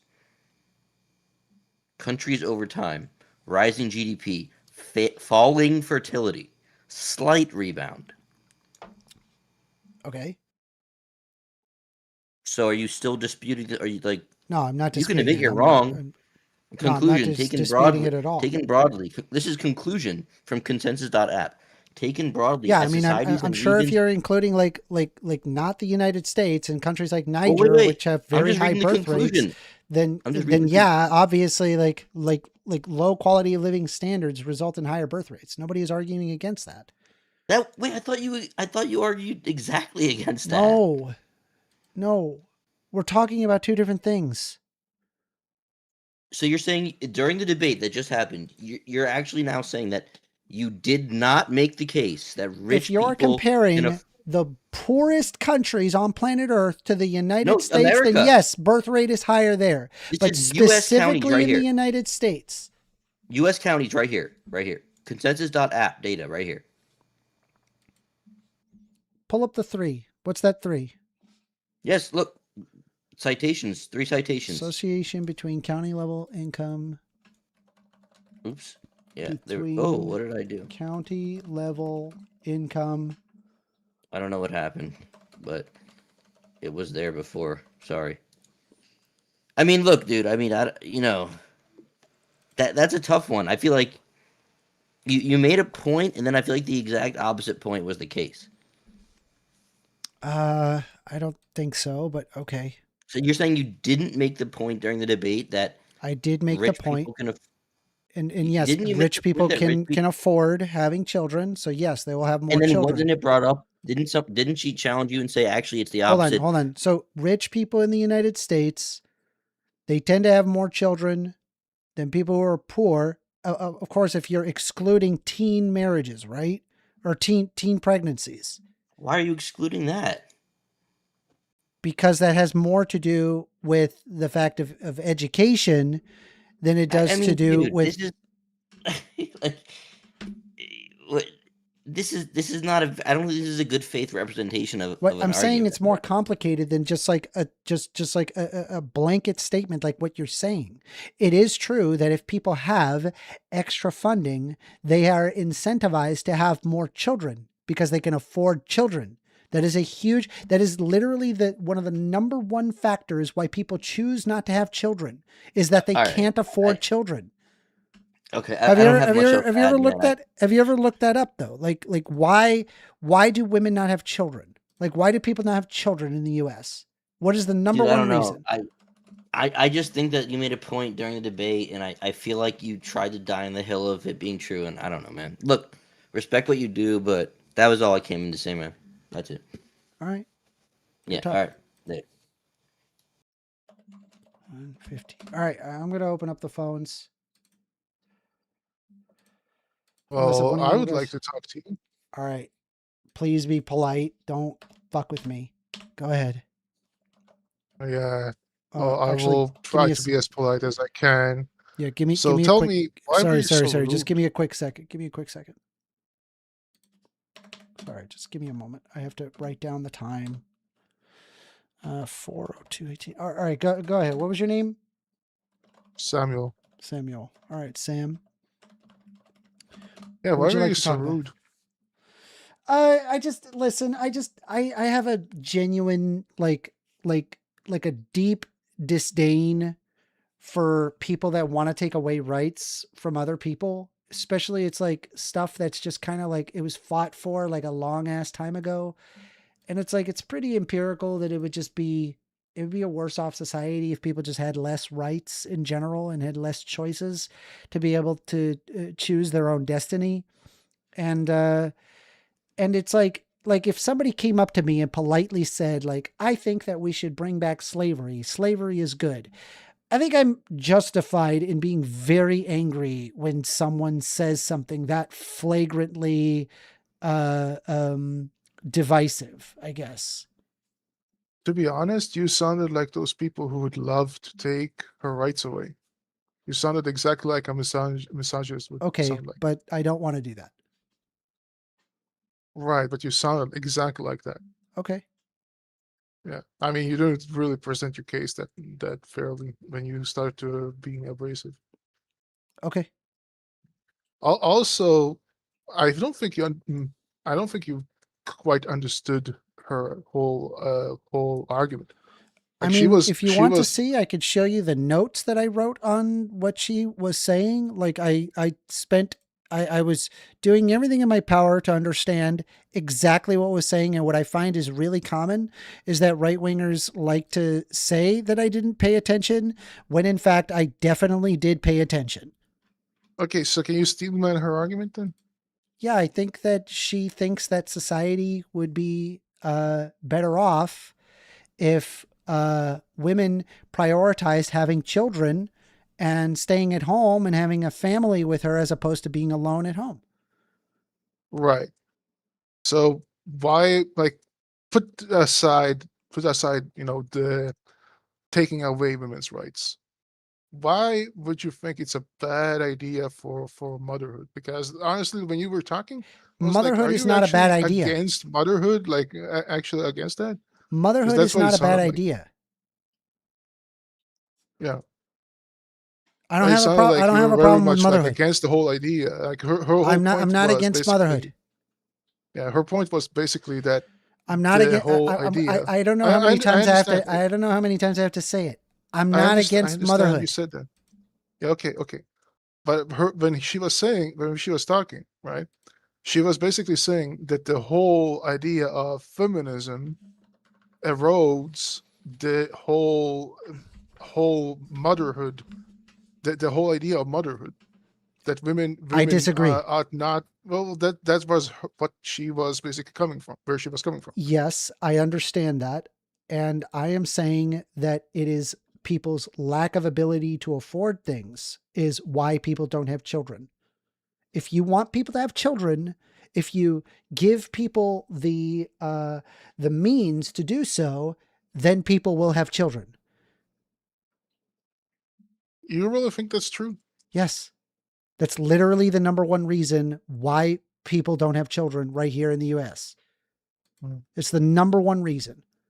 I'll pull up And Pew what of her, Research just like, to show you. Pew Research. Why do women not have children? you don't need to go for the Pew Research, right? But my point I mean, is, I'm like, just her going to bring up like why they don't do it, right? Okay, I get it. I was listening to you already, but from her personal point of view, she was 47. She is past her, like, her time, and she was really, like, torn up about it. And I think she's not the only one in the modern world that basically feel like they chased a career, they chased opportunity, and when they basically want to settle down, it's too late. Mm-hmm. Don't you think that's common? I mean, I'm sure there's an amount. I mean, again, like, I don't want to discourage a woman deciding to have children. Like, and she said, like, wouldn't it be great if women were encouraged to have children? I'm not even necessarily against that. I'm saying if the woman decides, hey, I don't want to do that, I want to do a career, we shouldn't disparage that. That's fine. If you want to go have children, go have children. If you want to go do a career, have a career. I don't see how taking away the right to vote suddenly means they're going to have more children. I'm agreeing with you with the voting. Forget about that. But, like, the point is that, like, what I see is that it's that the career chasing and having a planned parenthood usually clash with each other. This is the main, like, issue that people have. I'm sorry, can you repeat that? I was trying to read something real quick. My apologies. Like, what I'm saying is that the issue a lot of people have is that planning parenthood and chasing career goals usually clash with each other. You could do both. They don't clash. Okay, you but can do you understand that they usually clash? I mean, if with you each have other? if you have a better well, they currently do, I think, because people have to work long hours in order to afford what we currently have. And I think if we have worker rights, you could actually have a decent work-life balance and be able to take care of kids.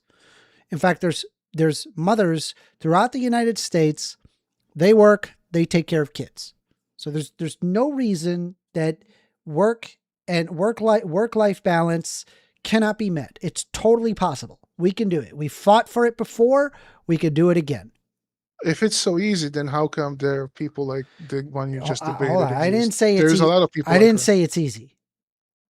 It's extremely difficult because right now, I don't know if you've noticed, but our last election literally was completely surrounded by billionaires praising as Donald Trump was being elected. I think there was just have to go the top Donald 10, Trump, right? the top 10 wealthiest people on planet Earth were right behind him, cheering on as he was inaugurated on Inauguration Day. It's no secret that just have to go the current United right there. States government and the way that it is formed I'm not even talking is about built. that. But it's true that the U.S. government is but it currently has nothing built to do with what in we're talking favor about. of a bunch of billionaires, right? It has And nothing to do with what you're talking about. well, it does because it's eroding How? away. It erodes away at worker rights because the billionaire has a vested interest to make more money. There is so much money that is concentrated at the top. We have an entire financial ruling class that their level of consumption far exceeds anybody's even wildest imagination. Even people who say make $400,000 a year doesn't hold a candle to the level of wealth. So basically, your argument is blame the billionaires. In terms of work-life balance, yeah, it was in terms of we argued for monetarist theory. We argued for monetarist theory, the Milton Friedmanites of the world, and the government get out of the way, folks, and let the free market decide. They were the ones that fought on behalf of the billionaires. They made them even richer. The stratification of wealth increased in the United States. Now people have to work harder than ever. They have less time to take care of kids. They have less time to have a decent work-life balance. Mother and father have to work because it is economically necessary to even do so, whereas if there was a better work-life balance that was fought on behalf of unions and actual work-life representation, then people would be more incentivized to have kids. Yes. Okay. Can I speak now? Can I say something now? Are you done? Yeah. So you don't see like the whole advocating, feminism and strong positive women do not settle for only being more than a mother. Don't you think that also has an impact? No, I don't see having women So having more rights impact. Okay. Yes. Yeah. Blame the billionaires. That's your whole argument. Well, Okay. It's more worker rights, but yeah. Yeah. It's a very easy, you always talk about these right-wing chuds and that they make straw man point of views based on a flawed worldview. I mean, you're doing the same thing. You're basically saying, we're going to blame billionaires. It's their fault. Well, yeah, they've that's made it to where it's harder to live. The financial ruling class has made it harder to live. It's harder to get a house because you have banks that they make more money. They make more money on the basis of interest. So they have zero incentive to make houses cheaper. Because obviously, if they can get somebody on the hook for hundreds of thousands of dollars, that's more interest for banks, and there's more money for realtors. There is literally zero incentive to ensure that the house remains cheap. That doesn't benefit the financial ruling class. Yeah, how did people make families back in the day when basically they were no worker rights? Are you saying it's impossible? It doesn't make sense historically. I mean, if you're talking about people living like substantially lower quality of living standards, people were having tons and tons of babies because there was the child mortality rate was insane. Yeah, but they still had bigger families. Well, I mean, there's a lot more space, I guess. I don't know. What? Yeah. There's a lot more space. People are wide open. People lived in agrarian societies. Quality of living standard was very low, so people had more babies. No. They needed more helping hands on the farm. They would need more helping. Yes, they would need more helping hands on the farm, so they would have more babies. That's usually what happens if you live in an agrarian society. Listen, can you please listen? You have this bad habit that when you go off the rails, you never listen to the counterpoint. I'm not even talking about agrarian societies and farmer societies. I'm talking about during 1800s, the height of the Industrial Revolution, where people were actually very, very poor, much poorer than modern day poor people, right? And they had huge families. So like saying the whole point is saying, oh, we blame the billionaires because it's harder to get families makes no sense if you look at it historically, because back in the day there was a much bigger gap between the people who were poor and people who were rich. That's why your argument makes no sense when you say let's blame the billionaires. Yeah, I mean, so what it says, this is, and you can take it for what you want. This is the AI overview. So I mean, you could say it's not good. Yeah, you know what? Thank you for talking to me. I can't stand you anymore. Have a good day. Bye. Can I go next? I suppose so, but hold on, give me a sec. Let me take down the time.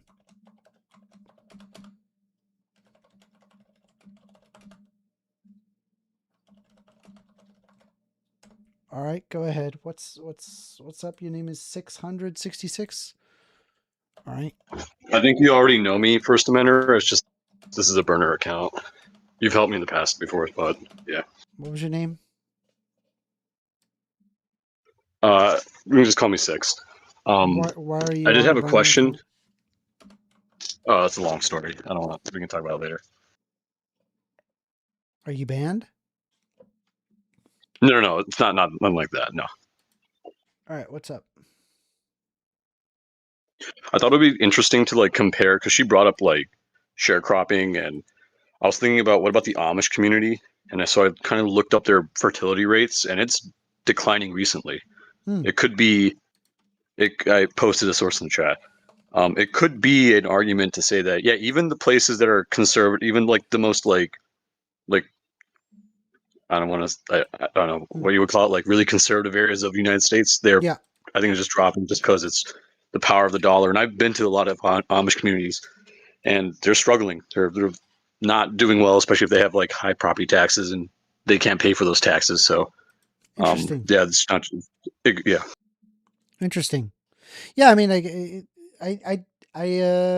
didn't know that. I've always thought they've always had high birth rate, but I've also thought that they've also have a very high, a very high mortality rate as well, if I'm not mistaken. Yeah, they even right now they have it's like 10 to like 5 children per family, I think now, but it's a dropping trend. I mean, it was previously probably much higher, but yeah. Well, I appreciate it. Yeah, I that's interesting. Thank you for bringing that up. Yeah, I don't know how you deal with callers like her. I mean, I totally understand the crash out, but I'm sorry. I can't help myself. Sometimes sometimes I just get into the crash out. All right, I'm gonna turn off the do not disturb for the phone call. If you guys want to call in, you can. I appreciate it. I do. You do have a voice that's very similar to that fish in your profile picture. This is a lot of barnacles. Barnacle. Yeah, I don't know. You just sound like the fish. Thanks, man. All right, appreciate it. I mean, you could stay in here. Just you'll have to be quiet. You'll have to click my live so you can hear the call. But you're free to stay in here if you want. This is like where I hang out. Like this is like where me and my friends, we just hang out, and we just don't like the right wing chuddery. Right? There's plenty of servers. They'll gladly accept, right wing chuds, and you guys can, I don't know, yell at, I don't know why women won't have sex with you, but I'm sorry, not you, but you get my point. All right. Anyway, well, the phone lines are open. 202-998-5218. You want to call in, have a discussion, we can do so. They're open. Just call in. I turned off do not disturb. So I think somebody said that they wanted to call in or whatever. We'll see.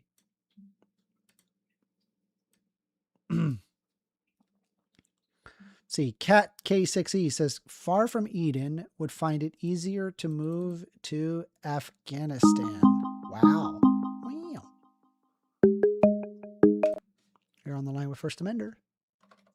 Good evening, 1stAmender. How are you? I figured this was going to happen. Well, I like to. You did terrible in the debate, says AWOL. You yelled at her the whole time. You were so mean to him and nasty. You could have keep your cool. You lost that. I would have said you would have won that debate if you didn't yell. But then when you yelled at the end, that's when you did bad. Did I sum it up? You know what? Actually, first I got to give you props. That was really accurate. The only thing I disagree with, the only thing I disagree with is I actually do think you won that debate. But yes, the crashing out is a really bad look. Hold on a second. Hold on. So flowing, I know it's hard, man. I can't. It's hard. Flowing Glass says, but I thought you did not like echo chambers. What the fuck? Okay, so here's the thing, right? Where I hang out in versus actual debates that I have, where I have a call-in show and people can call in, those are different things. Where I like to hang out in, I don't like to deal with a lot of right-wing chuds, okay? I'd rather just hang out with my friends, have a good time, and not have to fight every single waking moment of my life. I'd rather, like, I log in, during a work day on Discord, and I can do my work, and I can hang out and chill, okay? I don't want to deal with right-wing chuds when I'm having anyway, so I hope that makes sense. Okay, go ahead, AWOL. Sorry. All right, cool beans. Well, anyway, first, all I'm saying to you is that let me give you a different perspective. Okay. Let's say that there was somebody on the left who was watching your debate. That wouldn't be the best impression, right? I don't know, man. For some people, they like the crash out. I don't fucking know. I'm just doing what feels right. I don't know. You could take with it as you see it. No, stop. Listen to my point for a second, though. Okay. I think you're shooting yourself in the foot again, and you do this a lot. Probably. I don't know. All right, but stop lying, man. It's cool. I'm just trying to give you some advice. I don't know what's the right way to go. Okay. All right. Well, that's why I'm trying to give you. I just want to say I'm on the left, the far left. I was very impressed with that debate. 1 minute before the Q&A starts, you don't call the audience a bunch of, what is it, Christian fascists now? Yes. Okay, wait. Do you think that that's going to foster goodwill and make them ask you better questions, or is it going to antagonize really smart, so it's not really saying much. So you admit you're kind of shooting yourself in the foot. I'm just telling you to control yourself. It's hard, dude. It's hard. I try. I am trying. I get that. I get that. I understand. And also, I'm controlling and myself. By the way, listen, I only started crashing out during the Q&A. That's when I started crashing out.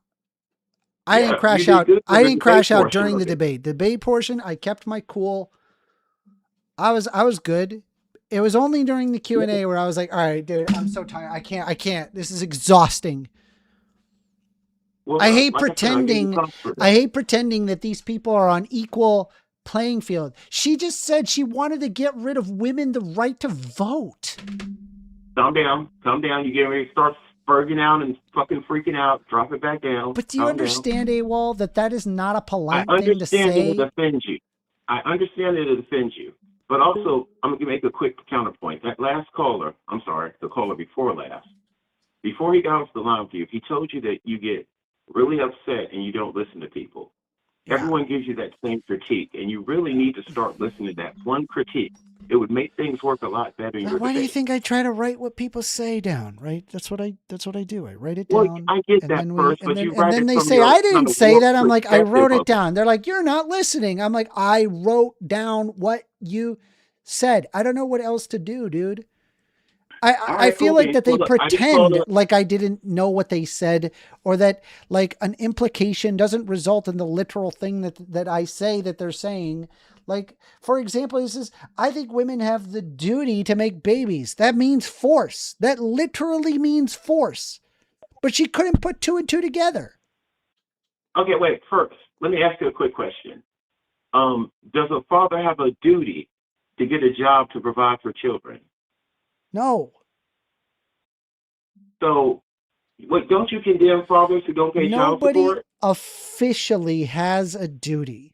Nobody, so it's a world of chaos. Like you could decide, I'm not going to pay for child support. You could decide, I'm going to go to prison. I ain't doing it. You could just disengage from society. That's totally possible. You can do that. So we're all like There's sovereign nothing citizens. literally What are you talking about, man? No, I'm just pointing out that there's nothing literally stopping you other than like you lose, some monetary gain, or you lose some sort of, freedoms or whatever. But in reality, you could become Diogenes, I guess. Do you see what I'm trying to say? I see that you've had a long night of debating. Do you know what Diogenes is?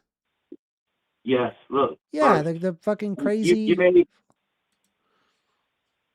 first. I'm just saying that you made quite a few mistakes as far as your persona goes for the public, and like your debating skills. You said a couple of things that I disagree with. I'll bring that up the next time we actually debate, because I don't want to get you heated tonight. So I'm just saying that work on that whole anger thing, because it's not coming across good. I'm trying. Let me ask you this: Do you think that a woman on the left would like to see you curse out a woman and tell her she's a fucking idiot and shut the fuck up? Do you think that might offend them, even if they think you're right? That would offend some, sure. Okay, well that's my point. Stop doing dumb shit, man. Have a good night. All right.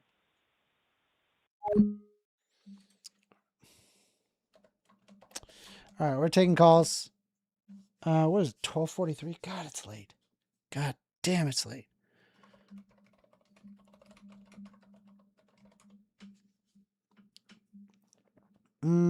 U.S. Horizon watches. First Amendment literally cries about everybody else's opinion. It's not everybody else's opinion.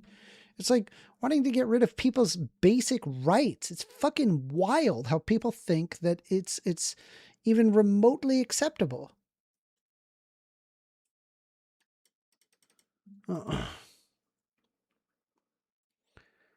You want to get rid of the right for women to vote? Like, what's wrong with you?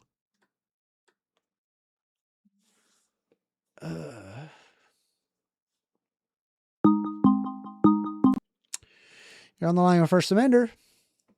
Hey, 1stAmender. Hey, can I get your name? My name is, I'm sorry, what? Oh, sorry. Go ahead. What was your name? Oh, my name is Elon. We spoke a while ago. All right, Elon. And I've been, wanted to talk, but I heard just a while ago that you said you're not, this is not a call-in where you want to debate, you want to just sort of chill out. Is that the idea right now? I mean, if you want to have a debate, up to you. No, man. Well, so first of all, can I just make, I'd like to make a comment, and then maybe if you're interested, I'd have a topic to discuss. But okay. First of all, the fact that you take the time to set up the channel, make yourself available to whoever the hell is calling in. There's no filter, right? It's just you're picking up lines, so you don't know what's coming at you. Yeah. That takes balls, man, and you should be commended for that. Appreciate that. And whatever, dude. If I probably don't agree with 90% of your worldview, but pay respect where it's due. You know what I mean? And I don't have the guts to set time out of my day to do this sort of thing. And you got to be quick on your feet, and you got to be got to have your facts at hand. I try to. A lot. So kudos to you, man. All right. Appreciate that. And that's sincere. I appreciate that. I do. Thank you. Yeah, man. So just in general, look, I'll give you like my life in a chicken nugget version of my political history. Okay. I've always, growing up, I'm in my 40s now. I'm a pretty successful guy. I have my own business, got a family. Congratulations. Thank you, man. Thank you. Thank God, right? But I grew up. I don't believe in God, but I think that was you. I think you did it, but go ahead. Okay. You look, man, you're free to, you can, have your own opinion about stuff, and that's fine. I'm not trying to convert you or anything. but here's the idea, though. I grew up pretty much considering myself on the left of things in general. Like, for example, during the Bush years, or I grew up. I was a little kid when Reagan was president, but then so I started to grow up a little bit. Bush 1, Clinton, Bush 2. And then it was only after college that, when I was in college, it became so crystal clear to me that I was in a sort of like a leftist madrasa, basically. I was wondering if are you able to pick that up? Like, do the people who come from the left, are you guys aware that you have a total hegemony in the academic system across the world? Yes. Or so you do know that, right? Yes. But even to the point where it's unfair, right? So even if there's legitimate perspectives that are different, those get sidelined. So but is that okay with you guys? I'm of the firm belief that if you follow the facts, you end up moving towards a leftist position, which is why people who are doctorates, people who are at the top of their education, that they tend to be more left-leaning. Now, that's not to say that there aren't right-leaning people that are highly educated. There are.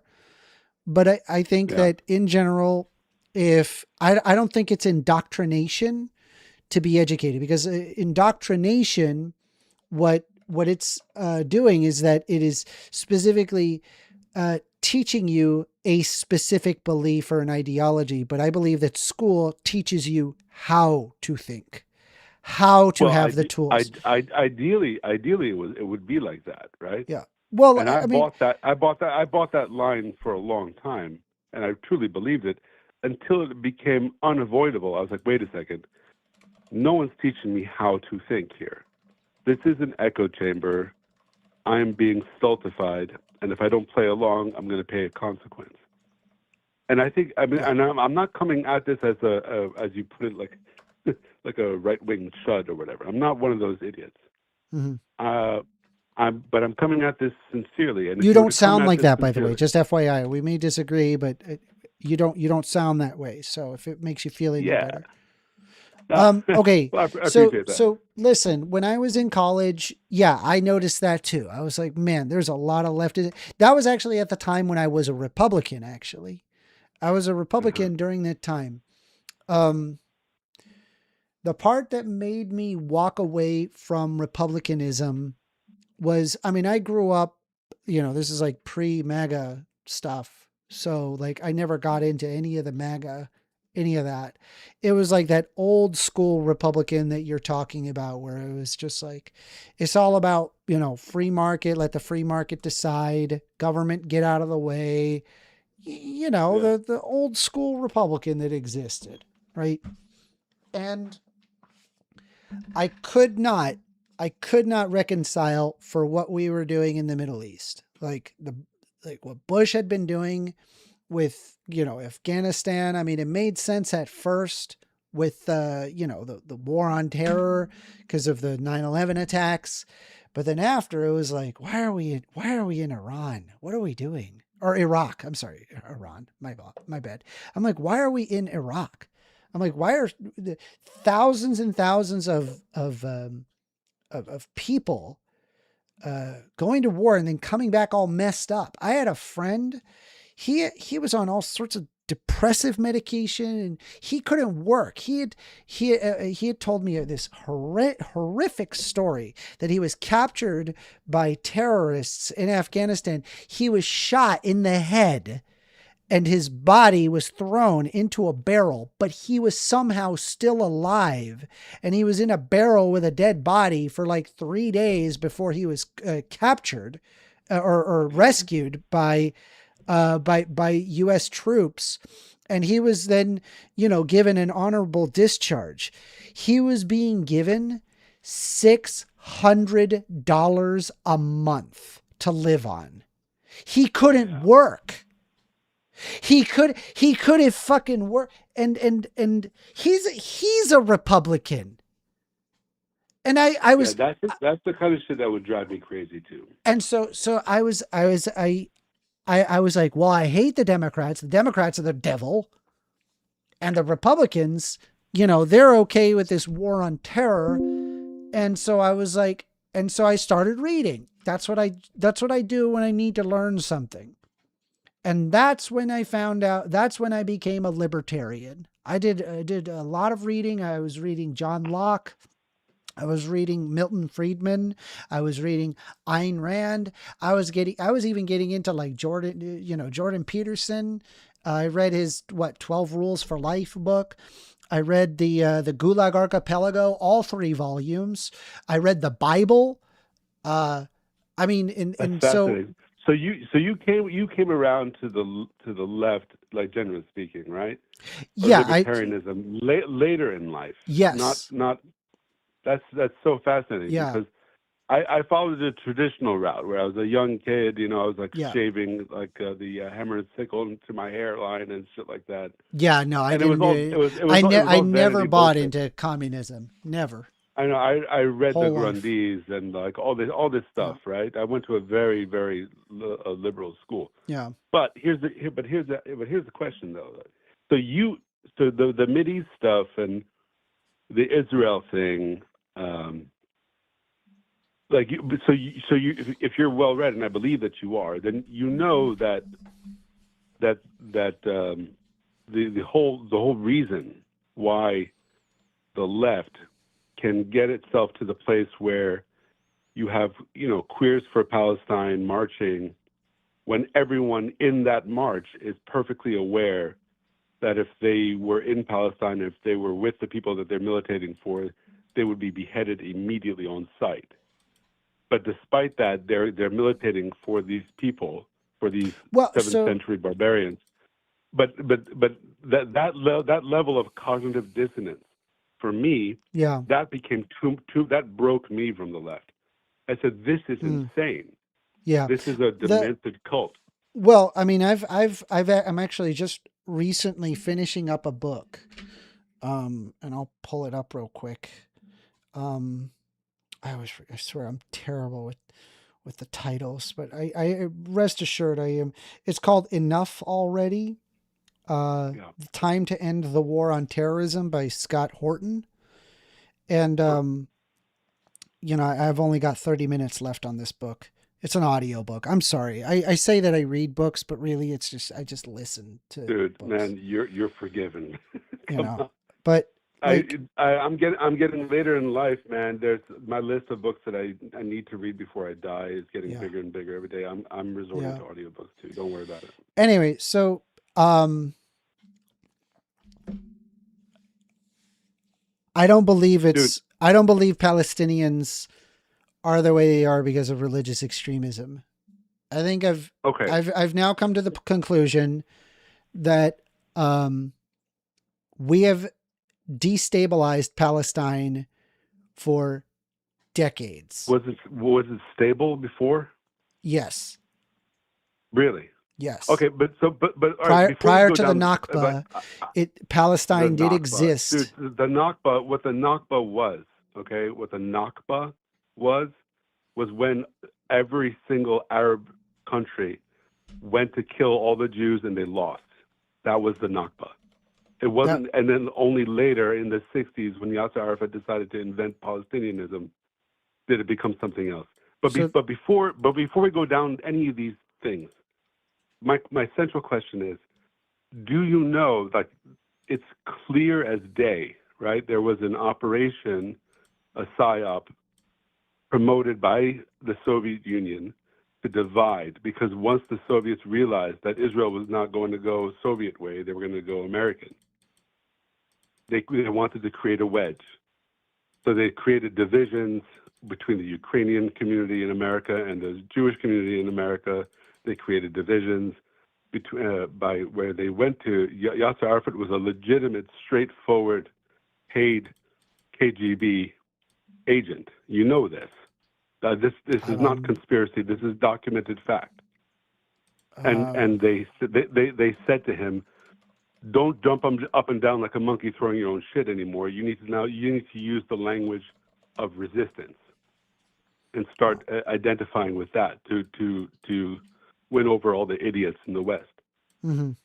And at that point, it became this sort of nonsense freedom movement bullshit. The whole idea behind the conflict is they don't want Jews. They don't like Jews. And if you guys don't understand that, I don't that all this other stuff about like, oh, the rights, this rights, that rights, this conflict, that conflict. It's all a stupid mind game. So here's the thing, right? The problem is that the Nakba was an ethnic cleansing of Palestinian Arabs by Israel. It was an ethnic cleansing of Jews out of the Jordanian territory.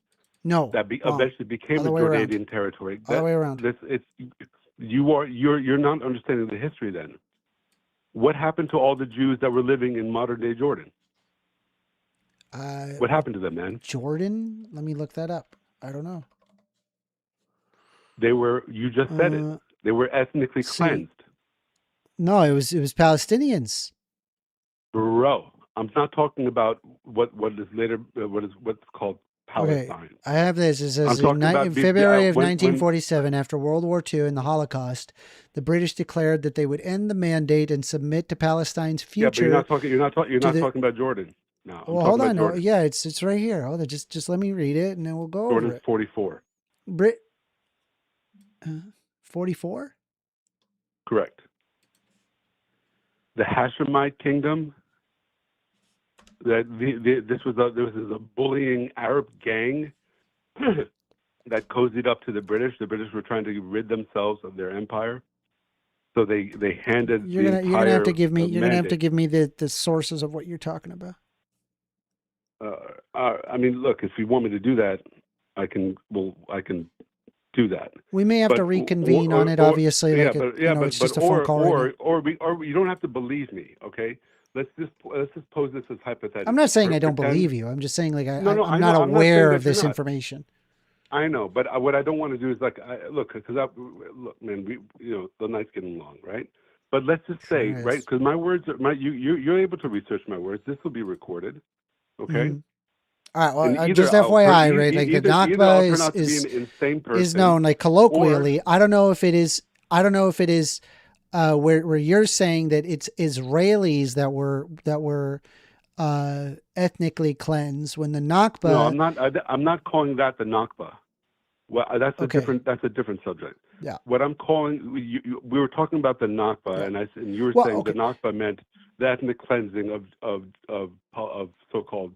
They weren't Palestinians. Yeah. So the problem is that right now in the United States we are directly funding the enactment of an ethno-state, specifically Israel.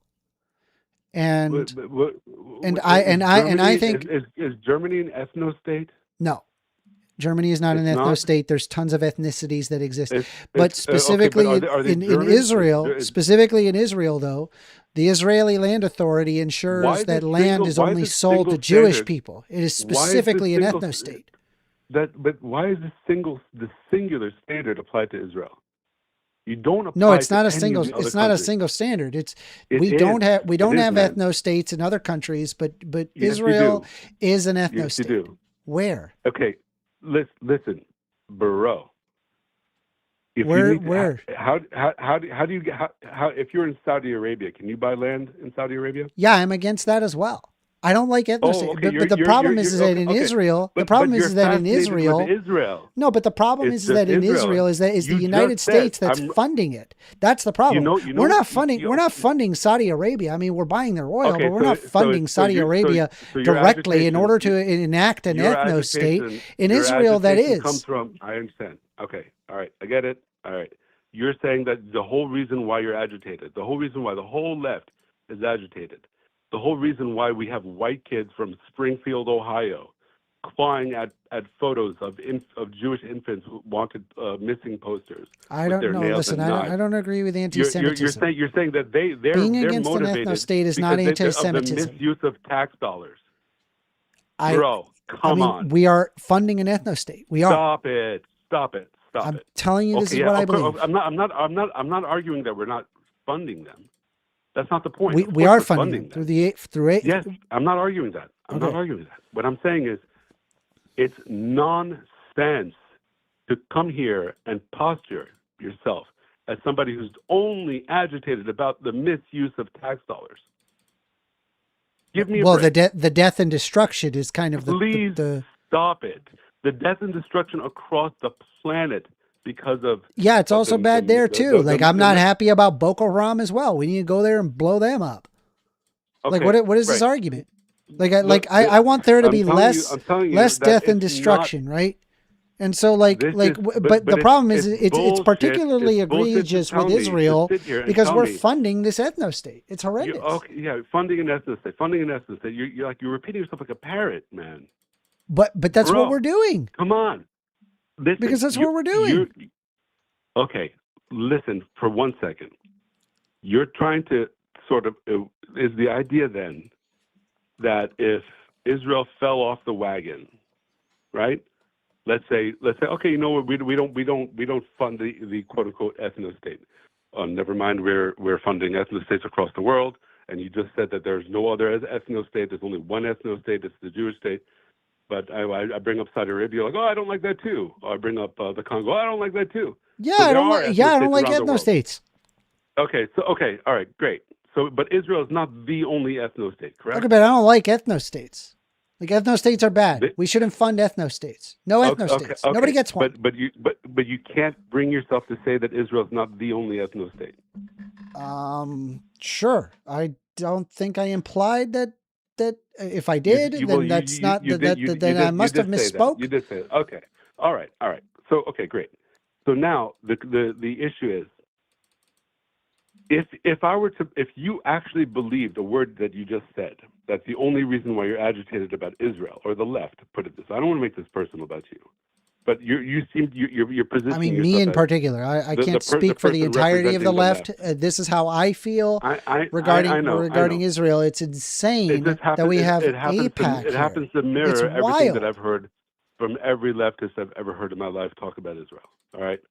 The issue that I have with that, right, is that I need to know one thing. Are you consciously being fraudulent, or do you genuinely believe what you're saying? I genuinely believe what I am saying. All right. So okay. So then if that's the case, if you really believe that the reason why the left is so fastened and agitated to the extent that you hold have, on. I can't speak for the entirety of the left. I can only speak for myself. I know, but here's the thing, man. All the queers for Palestine, all the leftists, they would be immediately murdered on sight if they were under the control of any of these Byzantine murderous gangs. I don't like the characterization that you're applying there. I think that they have been driven to extremism because of what the United States has done to the Middle East and the destabilization of the Middle East. And I think a lot of this is predicated on the fact that there is a biblical prophecy to an eventual war on Gog and Magog, or an ultimate battle of Megiddo, as it says in the book of Revelations, where we have a bunch of crystal No, hold on, stop. Just listen. This is not about the Quran. This is the Bible. The Bible specifically says that there will be a war between that there will be a war. Stop. Just I let you talk. Let me talk. Only whenever. Okay, you're not talking about the Quran then. Okay, sorry. Go ahead. I'm talking about the Bible. In the book of Revelation, it specifically states that in order to have the second coming, I heard what you said 1 million times. Well, you didn't let me finish. You're not letting me finish. Behind every tree and bush will cry out, "Here's a Jew." You're not letting me finish. Oh, okay. You're not letting me start. So the in the book of Revelation, it specifically says that there will be a war on Gog and Magog, a war upon Megiddo, which is interestingly where we get the name Armageddon from.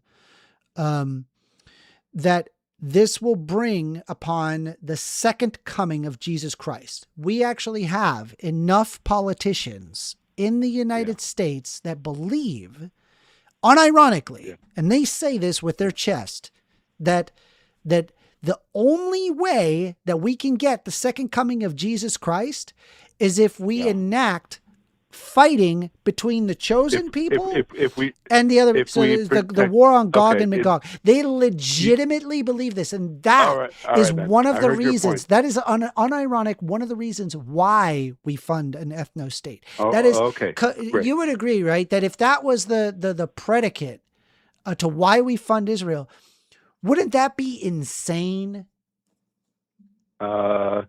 Yeah, if that were the only reason, yes, it would be.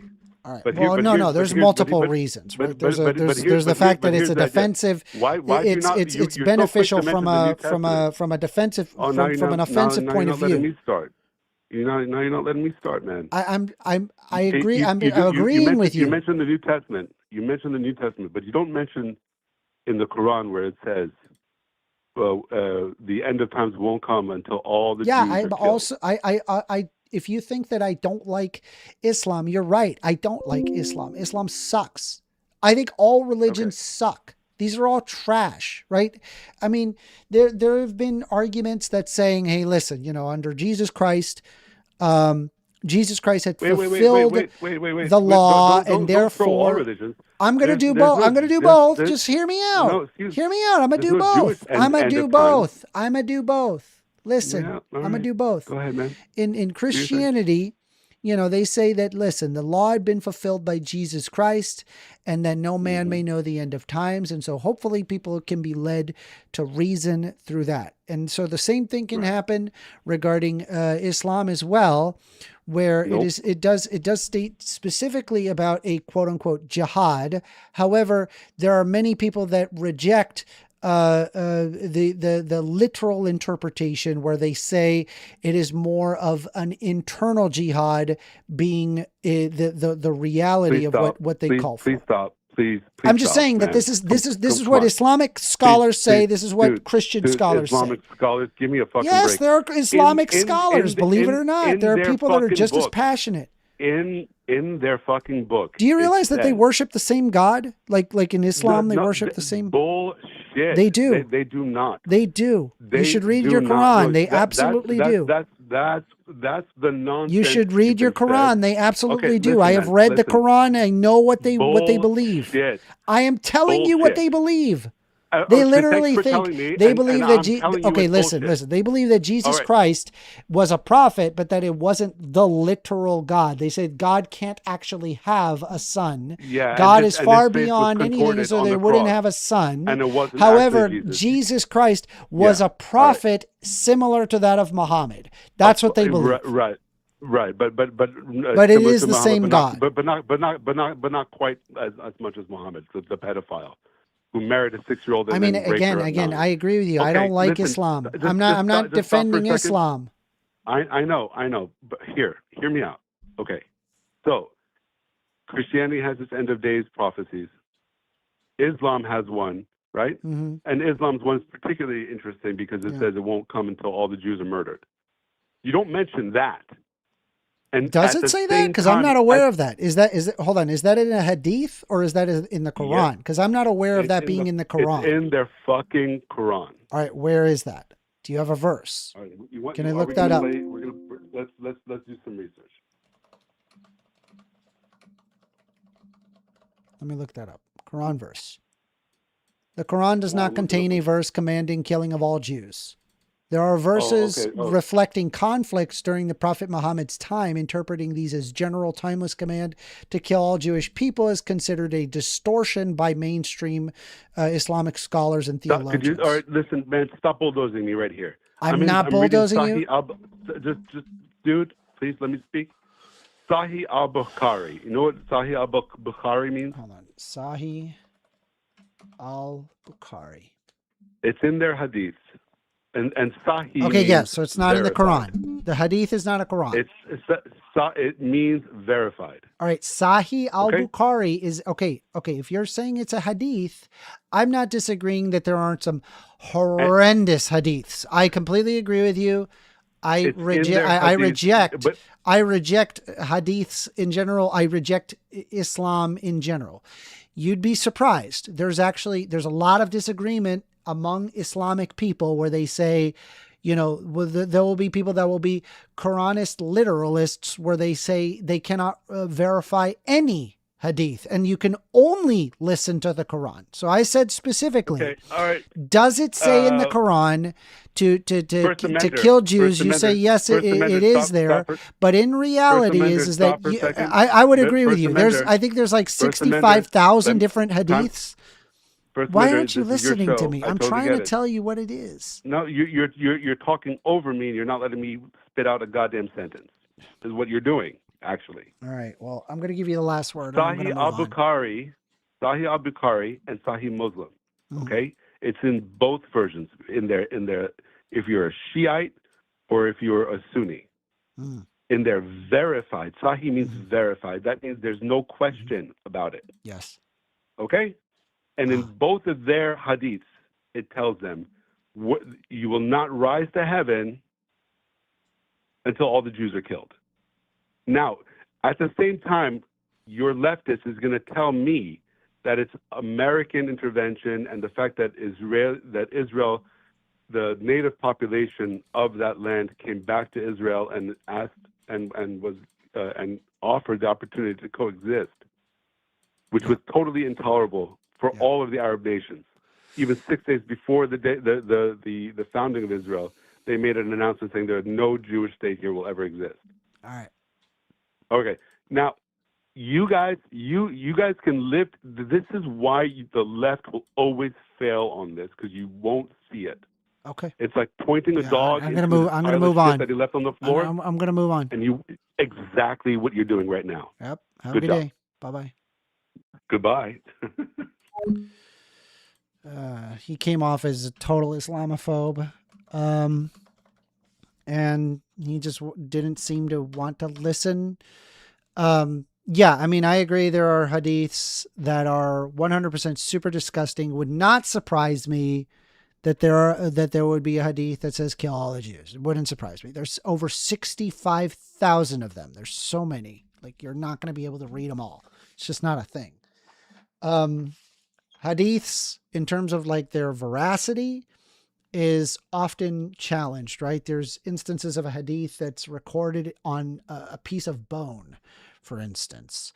Believe it or not, there are Quranic literalists that just reject all hadiths. They're like, no, only the Quran is the word of God. We cannot confirm the veracity of any of the hadiths. Are there violent Islamists? Yes, 100%. Giant problem. I don't like Islam. Islam sucks. I don't like religion in general. But when a Christian points the finger at an Islamic extremist, I don't believe that terrorism is a result of Islamic extremism. I think that it is because we have destabilized the Middle East for a very long time. And I have come to the conclusion that we have been taught a lie that you cannot reason with religious extremists. The fact is that one of the things that soldiers would do, or rather the U.S. military would do to stop fighting terrorists, was that they would just give them money. I'm not even kidding. Like, these young people that were just trying to live their life, they were apparently so extreme they cannot be negotiated with, yet at the same time, you could just pay them like, I don't know, $50 and then they just F off. So does that sound like a religious extremist to you, that they can be bought off with a week's worth of pay? Does that sound like a religious extremist? That is a lie that has been sold to you by the United States. The United States told us that we don't negotiate with terrorists. But the reality is that it's not that they don't negotiate with terrorists, is that the United States has destabilized the Middle East for a very, very long time, and they've enabled the creation of an ethno-state, and that we have wrested the land from them. And if anybody did even half of the crap that we did in the Middle East, if any of that did to us, our bloodlust would be insatiable. Anybody's bloodlust would be insatiable. The only solution to stopping terrorism and to stopping it is not actually to go after Islam, but rather that we need to address the Middle East in terms of reparations.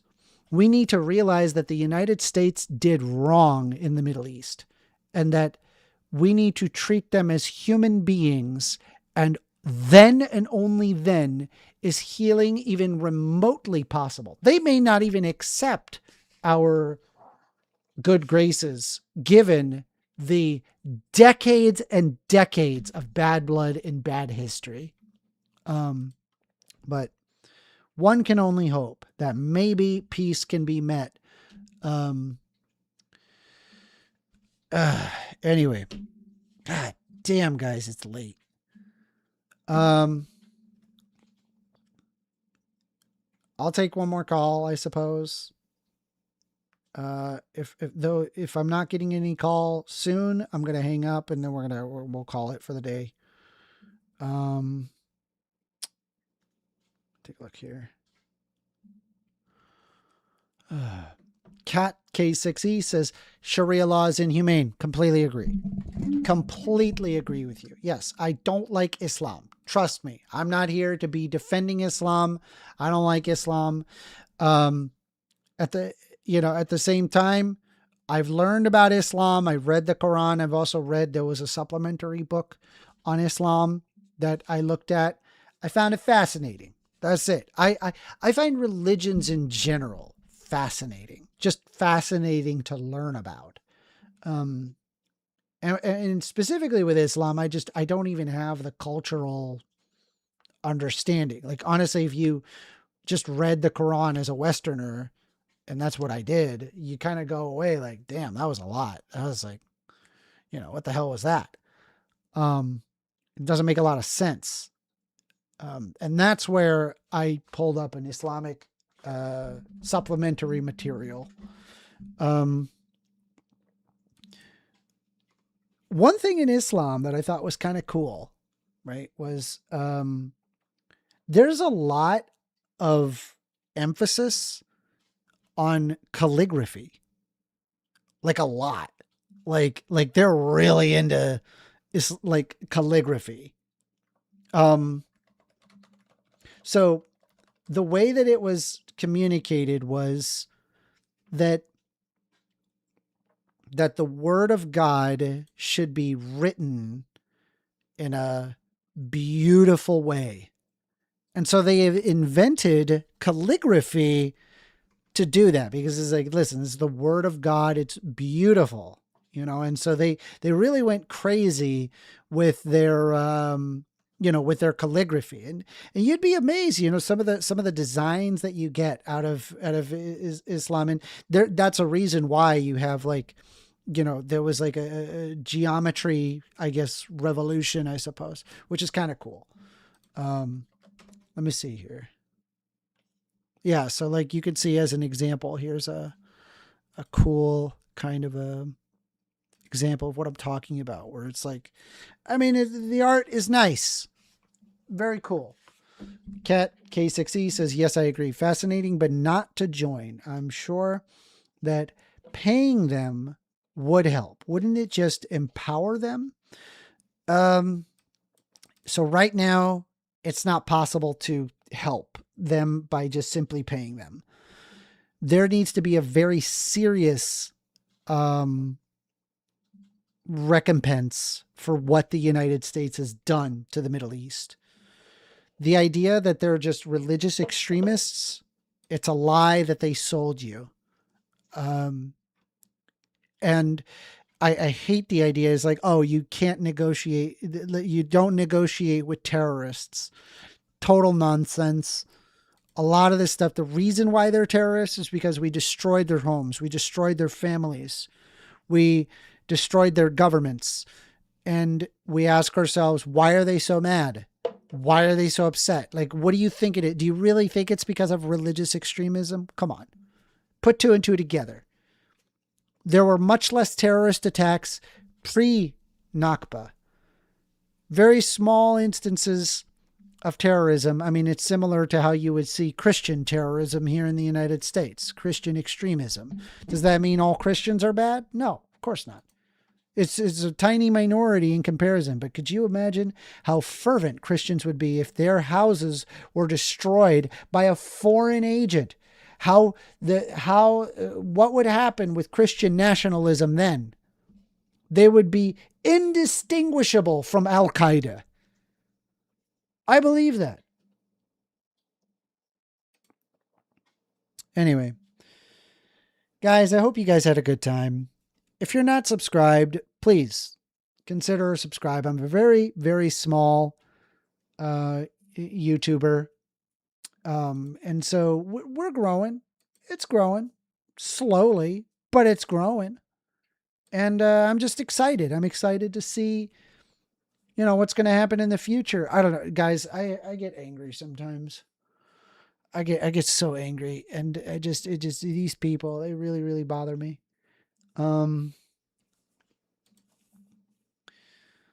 Let's see. They destroyed Iran in 1979, so I don't think it's a rebellion against freedom. Exactly, dude. God, remember when Bush said that shit? He said that shit with a straight face. He said, they hate our freedom. And the Americans bought that. They were like, yeah, they hate our freedom.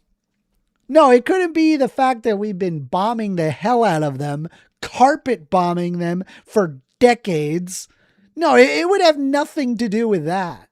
I'm sure. No, it's because of our freedom. They hate that. They hate our freedom.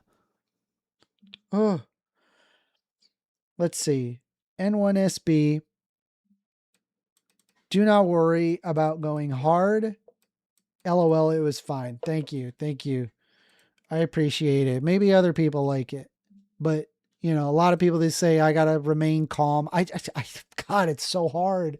It's so hard. They're like, oh, listen, all I want, like, here's what I'm going to do. Oh yeah. So, I'm just saying that there shouldn't be any Christianity anymore and that Christianity shouldn't exist. That's all I'm saying.